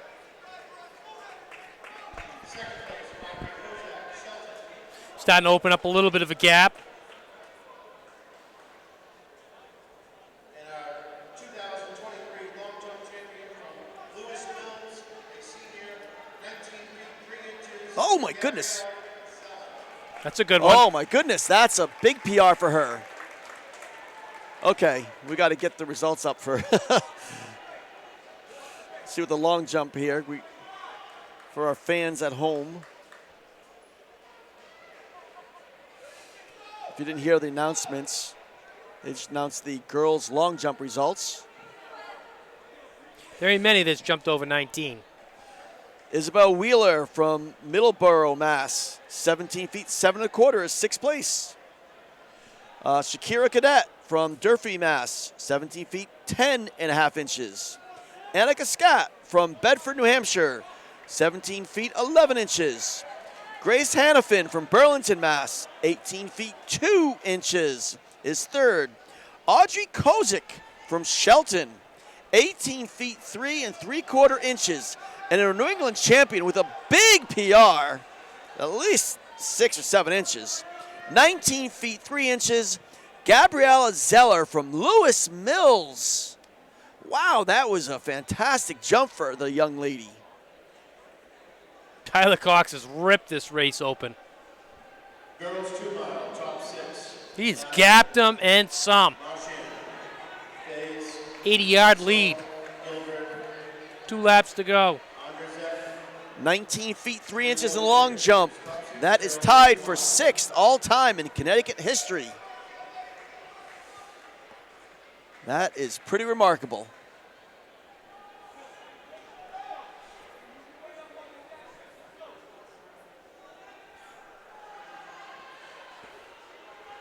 We haven't talked about the long jump too much today, but I didn't think a record. The meet record is 20 feet 6 inches. Long way away from that, but she came in with an 18.5. It's 10 inches.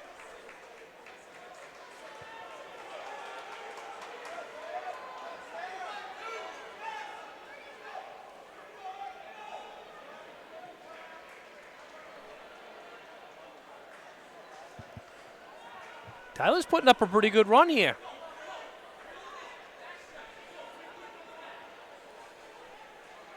Here we go. This is the gun lap. A little bit better than he came in here. A couple seconds faster than he ran for 3K last week. Hopefully he'll get under 940. Looking like he's gonna, because he's opening it up on the back straightaway. Nobody around him, just going for time right now.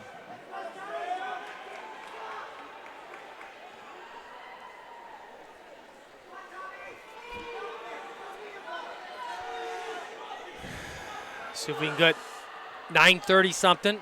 Yeah, he's thinking he could break 930. It's like it's creeping away. Yeah. But what a great performance for the young man. 934. Nice job.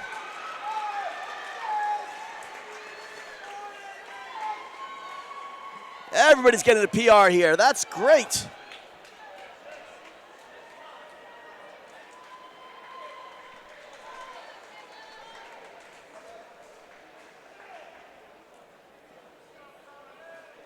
Yeah, he played it smart there.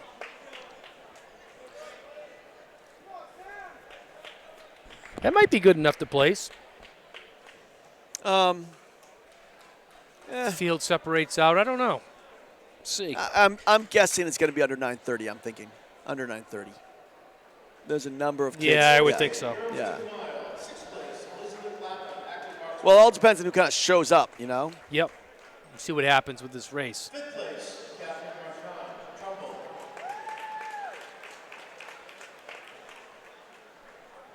4th place, Reese Mays from East Greenwich. 3rd place, Alexis Sisson, Cheshire. Runner-up from Line O-Line, Chase Gilbert.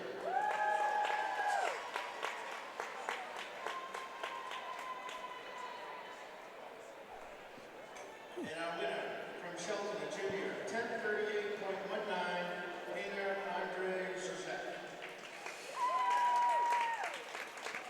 And they're just, yeah, look at that. Nice plaque. That's pretty special to take home a New England plaque. No doubt about that. Yeah. Coached a lot of medalists. Only a few plaques. I've got a few plaques for my kids. They've gotten the plaques. I don't get to keep them. But okay, in 14th, lane 14, David Cordella from Trumbull. In 13 is Ryan Pereira from Danbury. Jack Moretta from Bishop Hendrickson is in 12. Brandon Pedide from Barrington High School in Rhode Island is in 11. Brayton Gazzaro from Bishop Hendrickson is in 10. Harrison Grenier from Daniel Hand is in 9. Jackson Borg from North Kingston is in 8. Adam Benston from Scarborough, Maine is in 7. Troy Silvestri from Bishop Hendrickson, another Hawk there, is in 6. Isaac Mailer from Hall is in 5. Cole Francis from Narragansett is in 4. Ben Lorenz from Staples is in 3. Colin Walsh from the Milfords in 2. And Ryan Sarney from Oliver Ames High School in Mass is the top seed.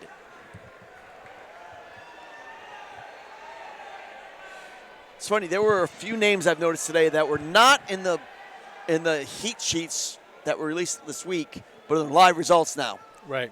Cordella was one of them that was not entered. I didn't think we had 6 Connecticut kids in there. Now, if a kid doesn't go from Connecticut, do they backfill it? Yeah, they go to 7 and 8, yep.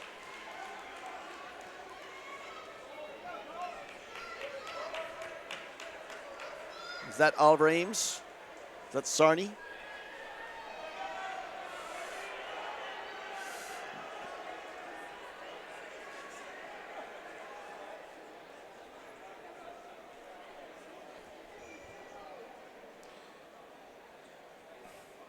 That's Sarney, that's Grenier, Silvestri, and Bengtson.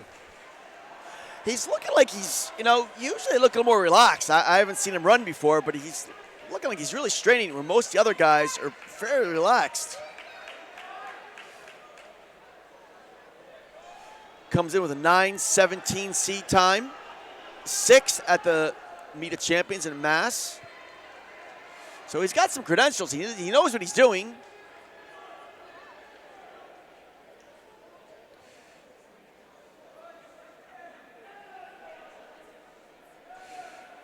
I want to see if he holds us up. Wow.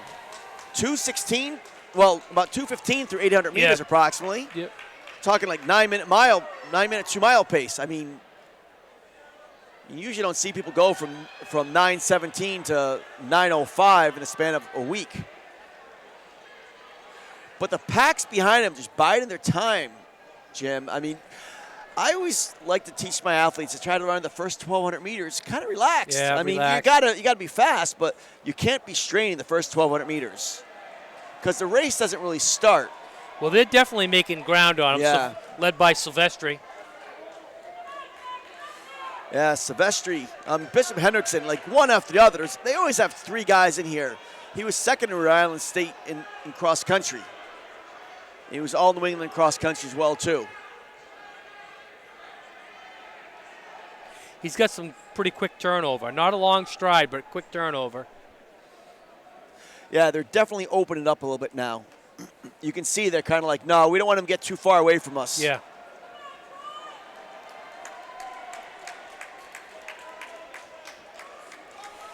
Yeah, look at his little, he's got a short, choppy stride, Silvestri does.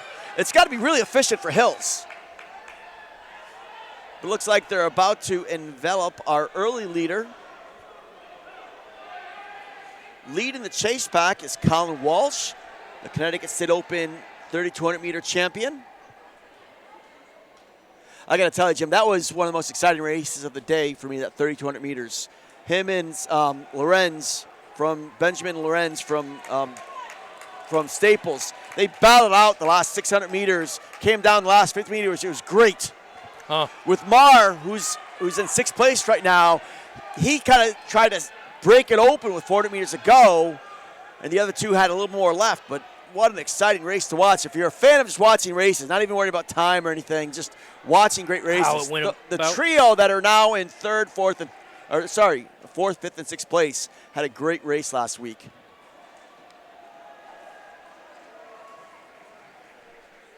So going through at 4:33, Okay. the mile. Wow. Think about that. I mean, we gotten kind of used to guys doing that when we had Gavin Sherry and a few others the past couple of years.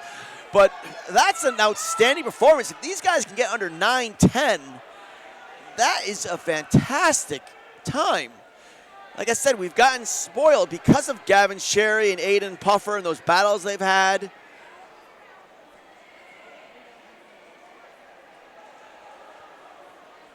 Good thing is you got 3 of them there working. Yeah, I know. So it's not like one guy's gonna, is gonna fall asleep or anything. Although they are going to ride him right to the end, till his end.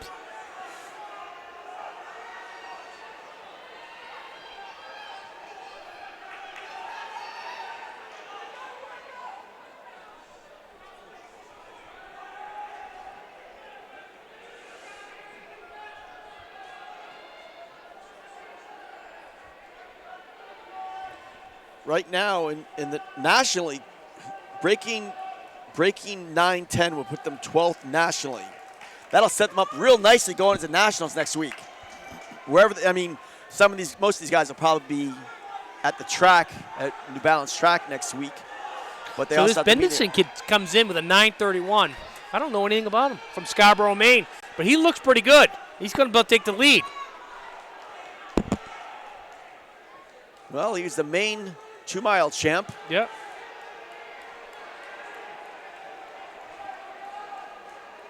How'd he finish up in cross country? I don't have that here.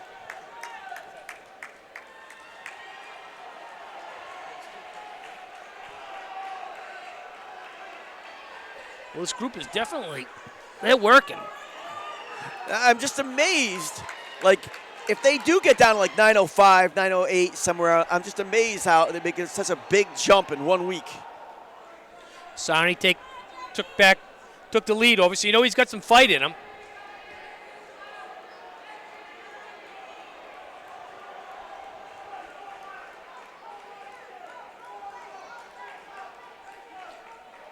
You know, he gave up the lead. Now he's back in the lead. So we know he's got some fight in him.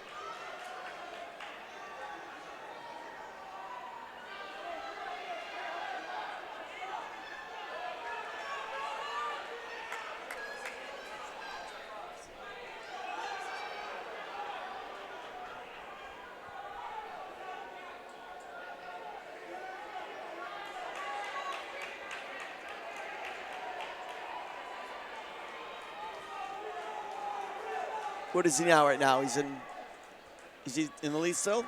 Yeah. Sarni, Silvestri, and Benson. Yeah. He's done nothing else on the track, at least, that indicates this type of performance. Yeah. I mean, he's hanging in there. He made a big move to the front, fell off, but now he's playing it smart. Silvestri hasn't made a devastating move yet. He's riding his time. I mean, if he's able to pull us out, even get top 3, which looks like he's going to do, this is a big improvement from when he was 70th in cross country at New England's. Yeah. 70th, jeez.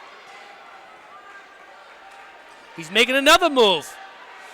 We got 2 laps to go. I mean, where'd this kid come from? What a story this must be. He's got to lay the hammer down and widen this gap. Well, there's not much more time to lay the hammer down because the hammer's got to go down on the bell right now. And it's a race. The race is on. 200 meters to go. Not going to get that 9:0-something mark, but it's still a really exciting performance. Behind in the next 3. It ain't over yet. He's got one more move in him. One more move. Come on, Benston. Yeah, I'm rooting for this guy. The unknown. Is he going to be New He's England got to champion? do it. He's got it. He's got it. Oh, there you my go. goodness. There you go. Did you wake up this morning and think you were New England champ? No. There you go. Nobody would have predicted that. You How bet about on that. that? You'd be a millionaire right now. Take 17 seconds off my time, and now I'm a New England champ. God, I wish we had a guy up here in Maine right now. I'd like to know more about this young man. I'm going to be looking him up. He laid it out there, didn't he? What a surprise performance. Nobody was expecting that. I mean, no slight to But that's why you run the races, though. I mean, somebody had their day today. he made 3 moves out there, and the third one counted. Like I said before, sometimes you throw it against the wall and see if it sticks, and he did. It stuck. I tend to think that might have been the race of the day. Oh, the most surprises, yes. Like, Andrick from last year to this year is by far the most improvement. But from last week to this week, that's got to be the most improvement. Last indoor, he was 10:27. Big improvement. I had to go from that to 9:14. You kidding me? Okay, we got Heat 1. We got St. Johnsbury, Champlain Valley, Newmarket, Portsmouth, Rhode Island, Oyster River. I love seeing stuff like that. Yeah. The stories, the unknown stories. You got to run the race. You can't just, predict. You actually have to run the race. I bet nobody. He made 3 moves. I wish we had somebody down there interviewing him. Even though he's not a Connecticut guy or New Hampshire guy. No, it was good. That's an inch. That's like, what did he do the past 3 weeks? He's off by himself right now saying, hey, how did I just do that? Yeah. Well, we'll keep an eye on that young man. Senior. Sign him up right now. Yeah.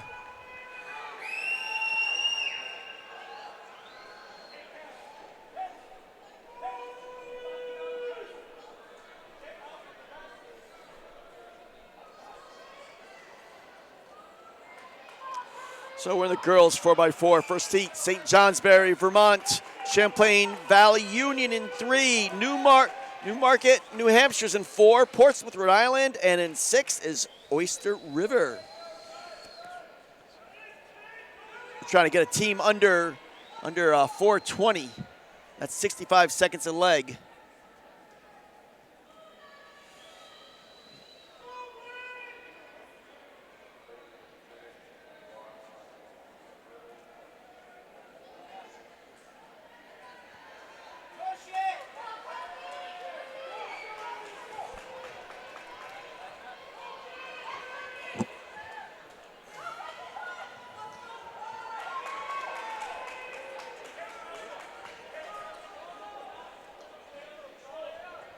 We got a few minutes.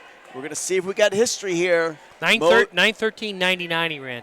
9:13. That's, well, I think it was 9. What did he come in at? 9:31. Yeah. Wasn't expecting that. Halfway. They're under 4:20 pace. Portsmouth came in with a 4:20 seat time. Newmarket, New Hampshire is 4:22.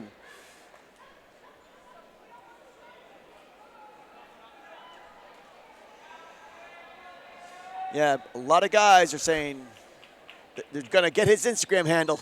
Yeah. I was talking to one state open champ a couple years ago. She said her Instagram just blew up. She got like 1,000 followers in a couple of days after she won the state open. Just came out of nowhere. That is pretty cool. Don't you love it how the kids get to relate to each other? They get to follow each other on different social media. Like they, from different regions of the country, you can follow, see what they're doing, maybe give them a message. Hey, great job in the race. I really enjoyed watching this race. Build up a little relationship with them, virtually at least. Right.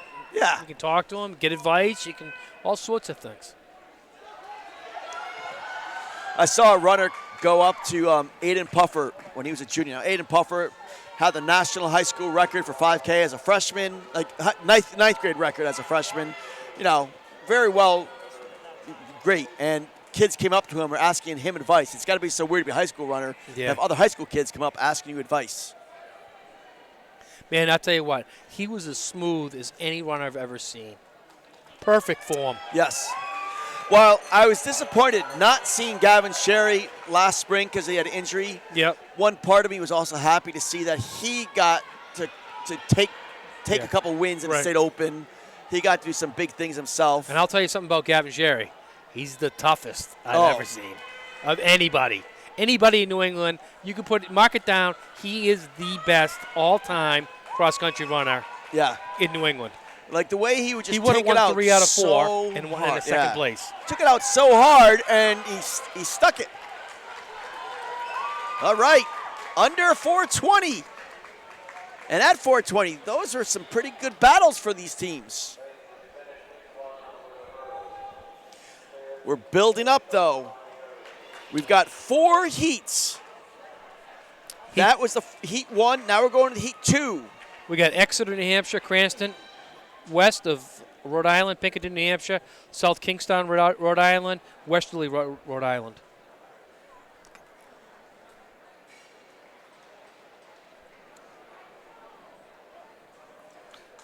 Well, obviously, I'm always rooting. First place in the mile. That's pretty good. Came in with a 9:31.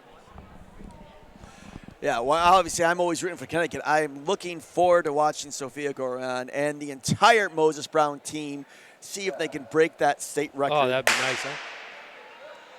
356, 38 is what they're shooting for. That'll come up in a couple more heats. Top 6 of the boys, 2 miles to the Woods area. Molly, Lorenz, Walsh, Sylvester, Sarni, and Henderson. Girls shot put top 6 of the Woods area. Callahan, Sargent, Robinson, Surratt, Chaplin, Jones. That looks like South Kingston in the lead. Rhode Island team came with a 414 seed.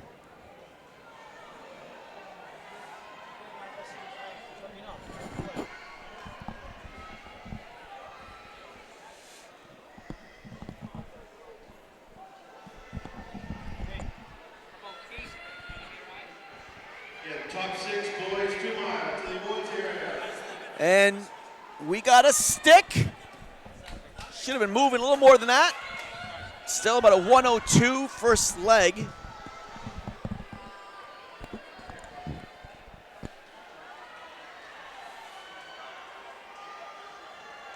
Girls shot put top 6 of the Woods area. Pretty tight battle there for second place. Look at the trio there. Just bumping and grinding there on the turns. Looking smooth. We were talking before about the relays, how they become accordions. They retract and expand. Looks like this leading team is setting it up.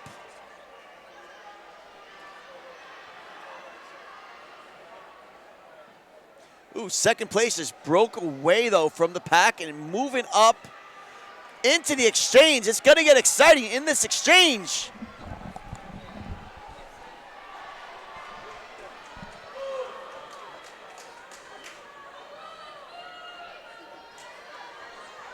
Smooth handoffs, looking good.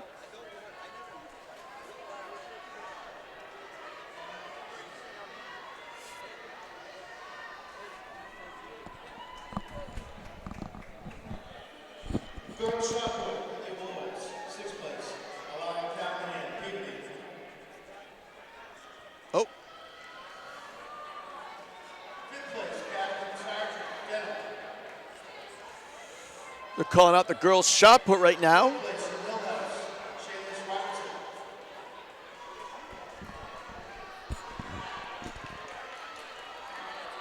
Third place, Bishop Field. In sixth place, Aaliyah Callahan from Peabody, 36, 3.5. In fifth place, Catherine Sargent from Dedham, 39 feet, a half an inch. In fourth place, Celicia Robertson from Hillhouse, 39 feet, 1 3/4 inch. Brooke Sarek from Bishop Fien, Mass, 39 feet, 10.5 inches. The top two, Elena Chaplin from Ludlow, Mass, 40 feet, 8 inches and a quarter. And Ronnie Jones from Lowell, Mass. is your New England champion at 40 feet 11 inches. Tim. Congratulations to the girls shot putters. We got 1 lap to go in the second heat of 4. Sorry, it shut off on itself. Just take it. We got one already up.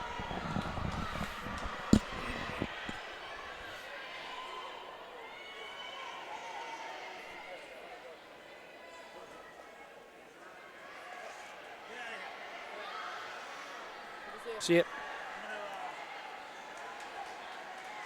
Here's the battle on the home. We got the winner, and we got a battle for second.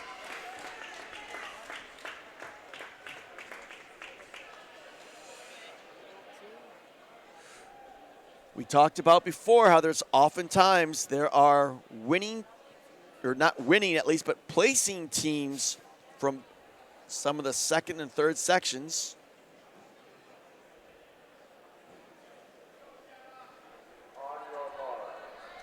In this heat, Heat 3, Classical High School, Rhode Island is in 1.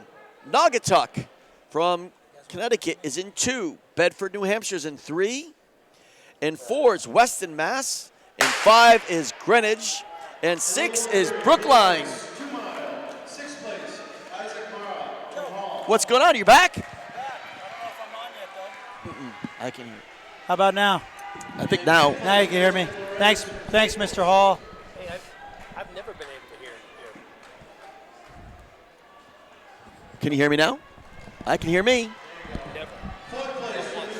Greg, I don't know if Jimmy can hear Marty. I don't know if I've been like this. Maybe you haven't been on the whole time. You've been on the whole time. It's all good. So he can hear me. What were the big highlights for today, guys? Gorian, 1,000. 2:48. But also the top 3 running so well. Pulling Yeah. the top 3 of those great times. That was very fast. Very fast. The 2 mile, out of nowhere. What the heck? Kid comes in with a 9:31 and runs a 9:13. Yeah, that When was Tyler Kasich ran the 9:34, I said, stay right here. You never know, but hand it to those guys. They went after it, set a pace, and rolled.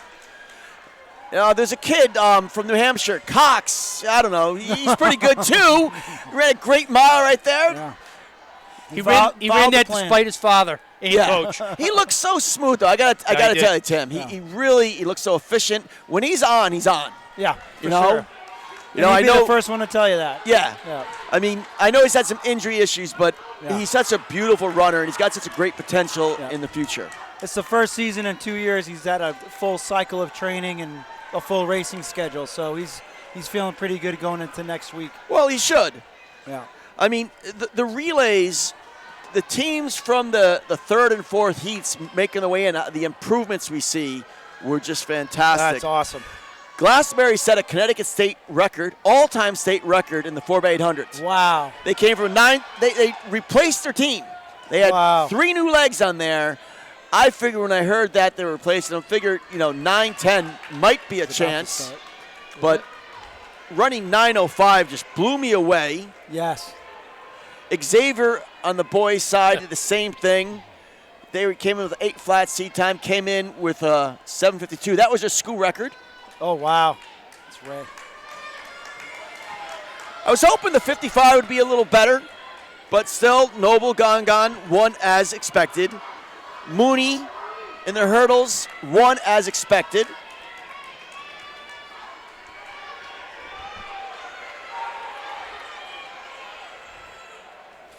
Gorian's on this 4x4. Yeah, that's what we're looking forward to. Yeah, we're definitely got your clock ready to split this one? Oh, yeah. Oh, I think we're all going to get our own splits Yeah. on this. Of course, we're going to get this. Probably the unsung one on the infield. We don't get to see the infield as much. The long jump. Gabriella Zeller, Whoa. 19.3. That's I legit. mean, that was about a 9-inch PR. That's legit for sure. The shot put was 67.3. Yeah, 67? He came in at 66 Missed it feet. by 7 inches, or Yeah. Second all-time performance ever. Wow. I think the old record was 66. 23-foot, 3-inch long jump. I mean, that's what you come here for. Yeah. These fantastic performances. For sure. So what's Aiden going to run at National? He's running in Boston, I assume. Yep, we're running Boston. We're homers, man. We don't want to stay close, and family can come see and friends. Yep. So we got a pretty good DMR. 2 so mile? We're going to run the DMR on Friday. Okay. And the 5,000 on Saturday. He wanted to be 5? fresh. Yep, he wanted to be fresh for DMR. We're like 3rd or 4th in the country right now, and they want to run really well. And so he did that for the team. But honestly, he hasn't run a 5,000 on the track since being a sophomore. What did he run? 14:35. Yeah. Yep. So that was his opening to me. I was like, who is this? Wow. Yeah. That just made me know who he was. He's looking forward to racing the best in the country in the 5K. And So- he's honestly seems to be he looks like a better runner right on the 5K pace. The mile did look good tonight, and he said he had one more gear left if he needed it, but he just wanted to have a good effort. So. And here we go. This is the marquee event. We're going to see if we can see greatness here. A state record being set. We saw one in the 4x8 earlier today. Now let's see if we can finish it off in the 4x4. Moses Brown, they are in lane 5. Wachusett, the defending champs, are in lane 6. Windsor, the state open champs in Connecticut, are in lane 4. Glastonbury is in 3. Bloomfield's in 2. And Framingham is in 1. And what's the New England record? Well, it's not the New England record. It's the Rhode Island record. Rhode Island. What is the New England record, though? Well, the meet record is, I don't know. You got to give me a heads up to. All right.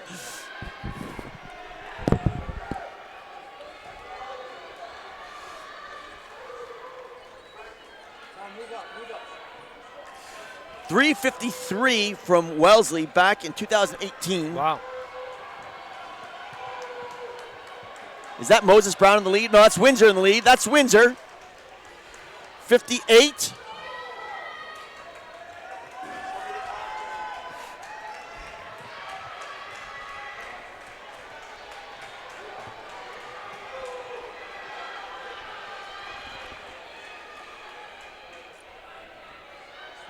Windsor's all alone up front. That opening leg is just monstrous.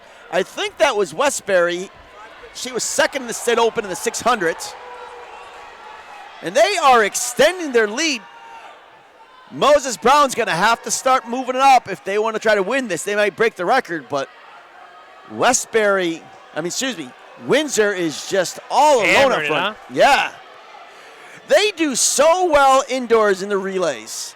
4x2, 4x4, sprint medley. They do so well. Do you think they front end loaded it?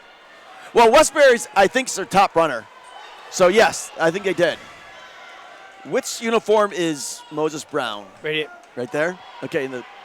So, right now they are 1, 2, 3, 4th place. That's what we want to watch for. They're moving up now. They are the top seeds. But can anybody catch Windsor, though?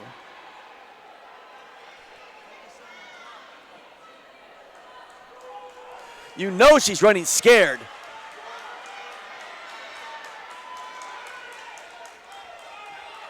Six-second lead right now. Moses Brown's going out to the outside, trying to get around this pack. She's trying to make the move. She gets around one, can she get around the other before the turn? She's going to have to run 5-second wide. lead now. She's starting to slope a little bit. That's a big lead, though. The Windsor runner's kind of overstriding a lot. She's barely surviving. Oh, that's not a good handoff. That's not a good look. 3-second lead. It's going to happen. Who's that? She's in second now. That Goran? She's mowing it down. Look at that. Oh, my God. Moving around the track. Look Ain't at that. giving that up. How smooth is she? This is one of the greatest high school runners right now ever. Look at that turnover now. Oh, my God. It went from a 3-second lead. Now she's going to have like a 4 or 5-second lead by the time it's all said and done. The hammer got laid down hard. It's time. It's getting close. It's getting close. I had 3:58, so just missed it. A little bit under the seed time, but missed it by about 2 seconds. Well, that's a double gold medal for the young lady in New England. They were seriously down by 6 seconds at one point. You're going to be seeing her next week. I'm assuming here in Boston next week. Probably going. She's heavily favored to win the girls 800 meters at the national So you championships. think she can break too? Well, that's been the thing. But sometimes she's got a monkey on her back. Yeah. She's got to stay relaxed and smooth. She's been shooting for that for so long. Will there be any competition to go with her? So is she the best in the country? Is there anybody? Yeah, I mean, I'd have to look at the national list. Yeah. But yeah, I'm pretty sure there's nobody that's close to her. Now you're making me look here. Based off 1,000 or based off an 800? She's Both. running the 800 right Yeah. next week. Yep. I don't know if she's running anything else besides that.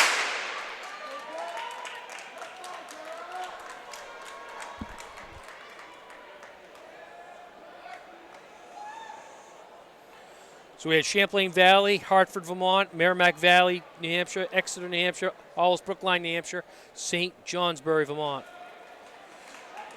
Just to show you what kind of range she is. She's ranked number 1 in the U.S. right now in the 800, 203.16. We expected that. She's run faster in an open race, though. She's ranked 10th in the 1,500.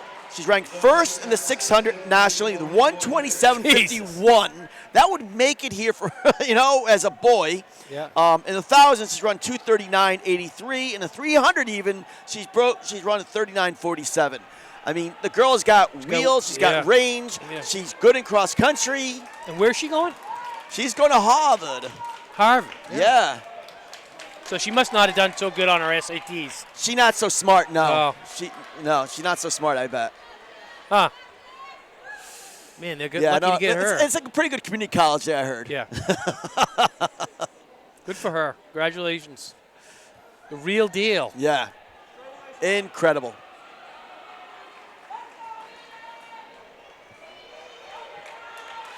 We are winding down the New England Indoor Track and Field Championships.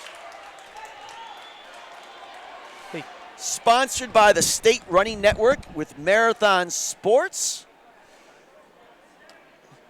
We also want to give a shout out to Hoka, who's been sponsoring our Athlete of the Week awards all season long in New Hampshire, Rhode Island, Mass, and Connecticut. But Marathon Sports, Sound Runner, Runner's Alley, bringing to you all the action, photographs, interviews, live television broadcast. Stop by to your local store if you can.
Okay, in the awards area, girls 4x4, 6th place, Greenwich, Connecticut.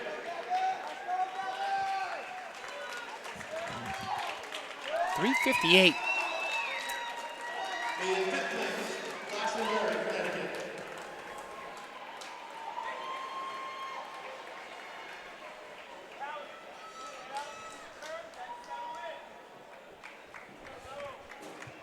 Okay, what heat are we moving on to? This is the heat 2. Second heat.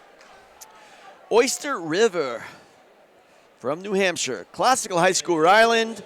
Barrington High School, Rhode Island. Portsmouth, Rhode Island. Westerly, Rhode Island. And Pinkerton, New Hampshire. It's a rematch of the Rhode Island State meet, looks like.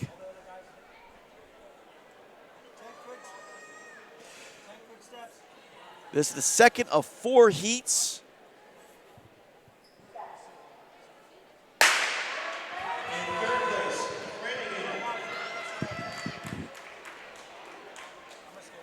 In second place, Weston, Massachusetts.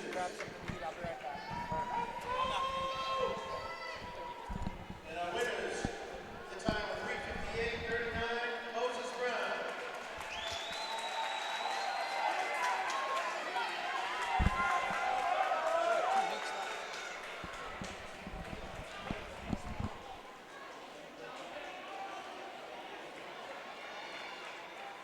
We got a tight pack in the back straight away. This is anybody's race now. They are bunching up.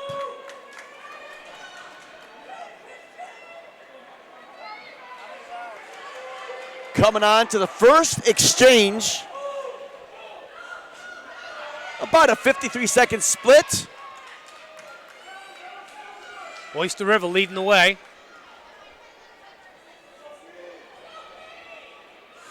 They are the top seed in this with a 3:38.58 seed. See if they can get down a little faster with their on the bank track.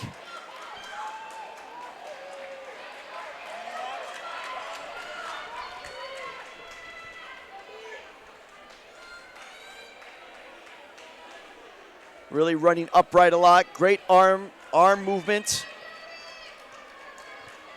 It's got 100 meters to go. But it's looking a little more interesting now. It looks like second place is coming closer.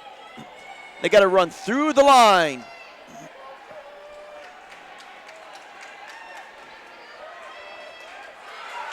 And it's a battle. We got a battle for 2.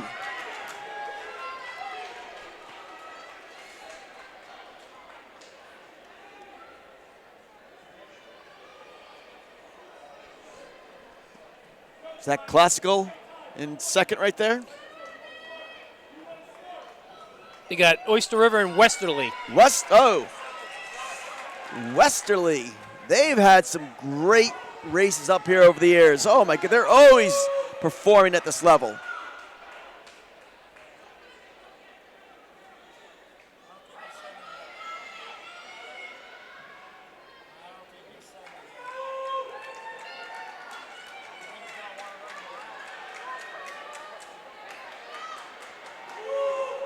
Should be a good one.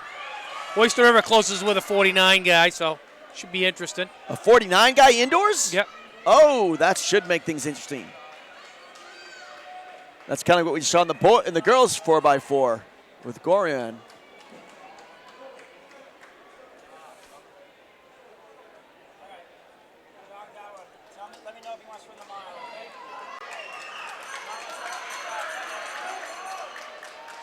One to go. Is that Oyster River moving into the lead, looking really great. Coming at 100 meters to go, pulling away, just trying to maintain his form on the home stretch. He's got to go for time.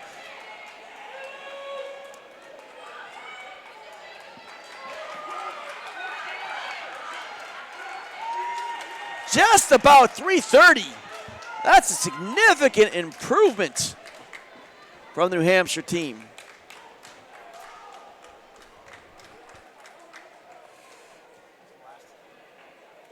Now, good things are happening now, Jim. We got Bishop Hendrickson in lane 1.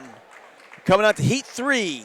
Staples, the Wreckers from Connecticut in lane 2. Naugatuck's been all over the place today in lane 3. LaSalle Academies in 4. Amity's in 5. And Hill House Academics are in 6. Amity just ran 3:30 at Ocean Breeze last week, set their school record. So they're going to try to do a little better than that and re-break that record.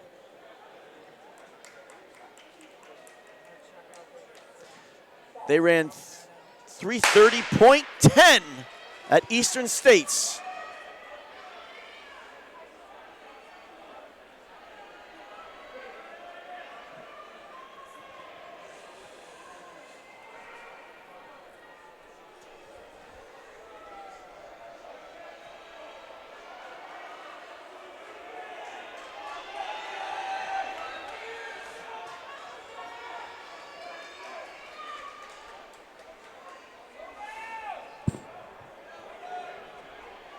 Amity comes to the outside, trying to get with that leader. Second last. That looks like LaSalle in the lead.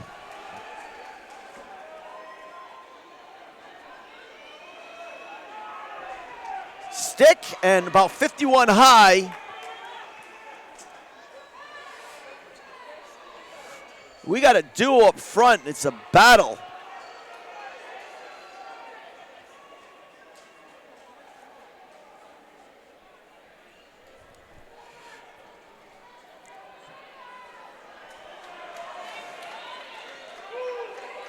Trying to stay smooth. It's getting a little tighter, though. Third place is creeping on up. But still, looks like LaSalle, then Amity, Rhode Island, Connecticut. Amity's trying to get into the lead now. Coming on to the outside, into the handoff, trying to run through the handoff. And here comes Amity, the Spartans. It's a clean handoff. And it's still even. Forced to the outside. Got to tuck in behind.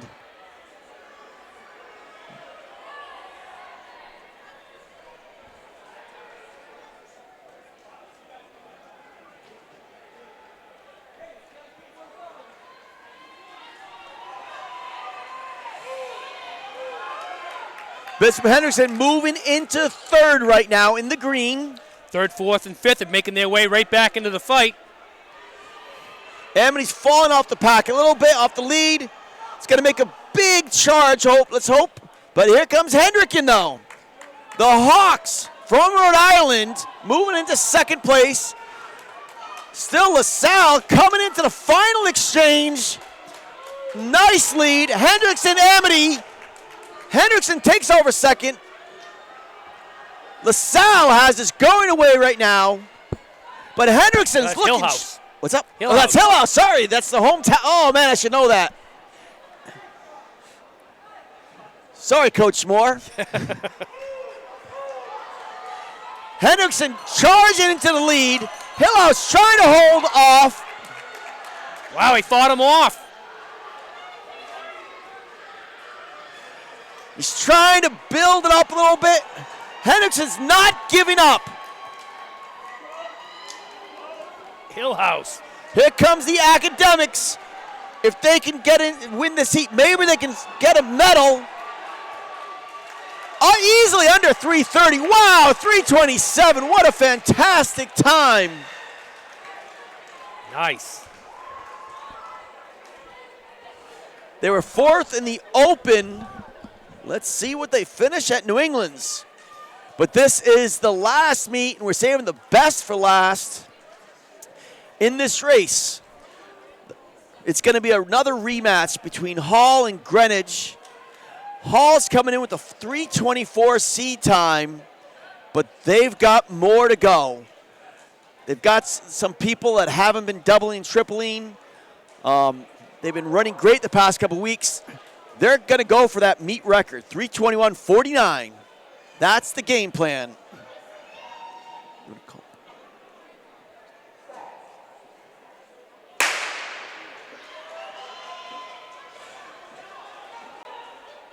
Attleboro, Mass is in 1. Cambridge, Ringe, and Latin is in 2. Lunenburg, Mass is in 3.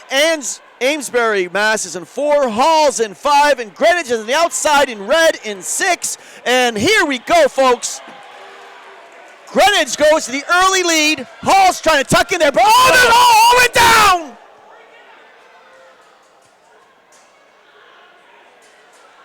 That's the sophomore, Fareed Abu Reba.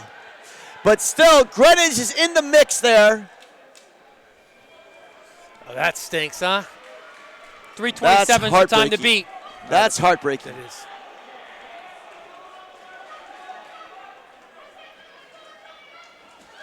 Another one went down. Oh, but he picked it up and he got the baton across.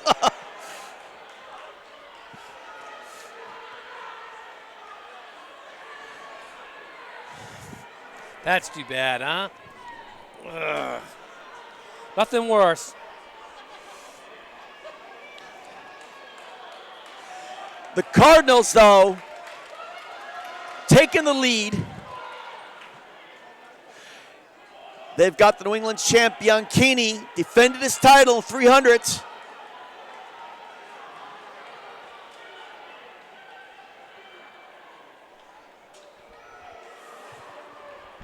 They come in with a 327.04. 327 is what you got to beat.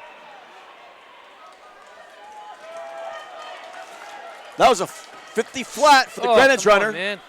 Man, there's a lot of action going on here. Is this a smash-up derby or is this 4x4? This was going to be such an exciting, great race, but it's still going to be great. Greenwich trying to win their title in this event. Cambridge is making a big move right here.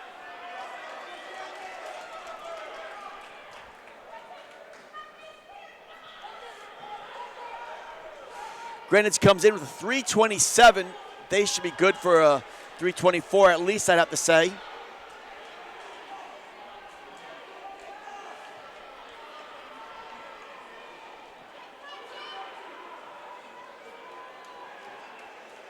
And here we go. Cardinals stick and go. 51-5 split.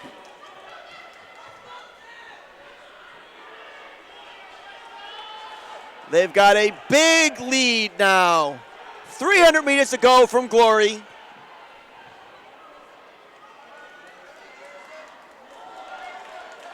.327.09 is the time to 08 is the time to beat.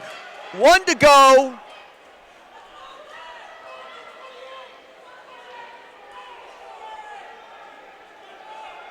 And Greenwich is all alone. This is their title that they get to celebrate right now.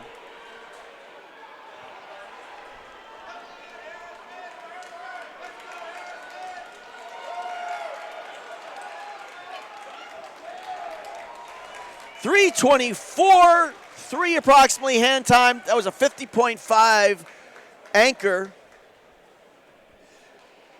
Lot better than their seed time.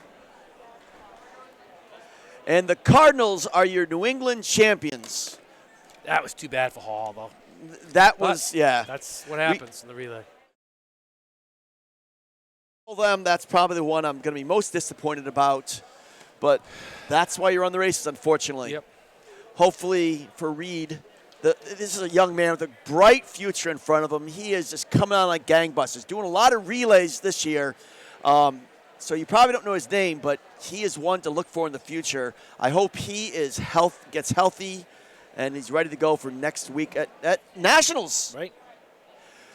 But we are wrapping up.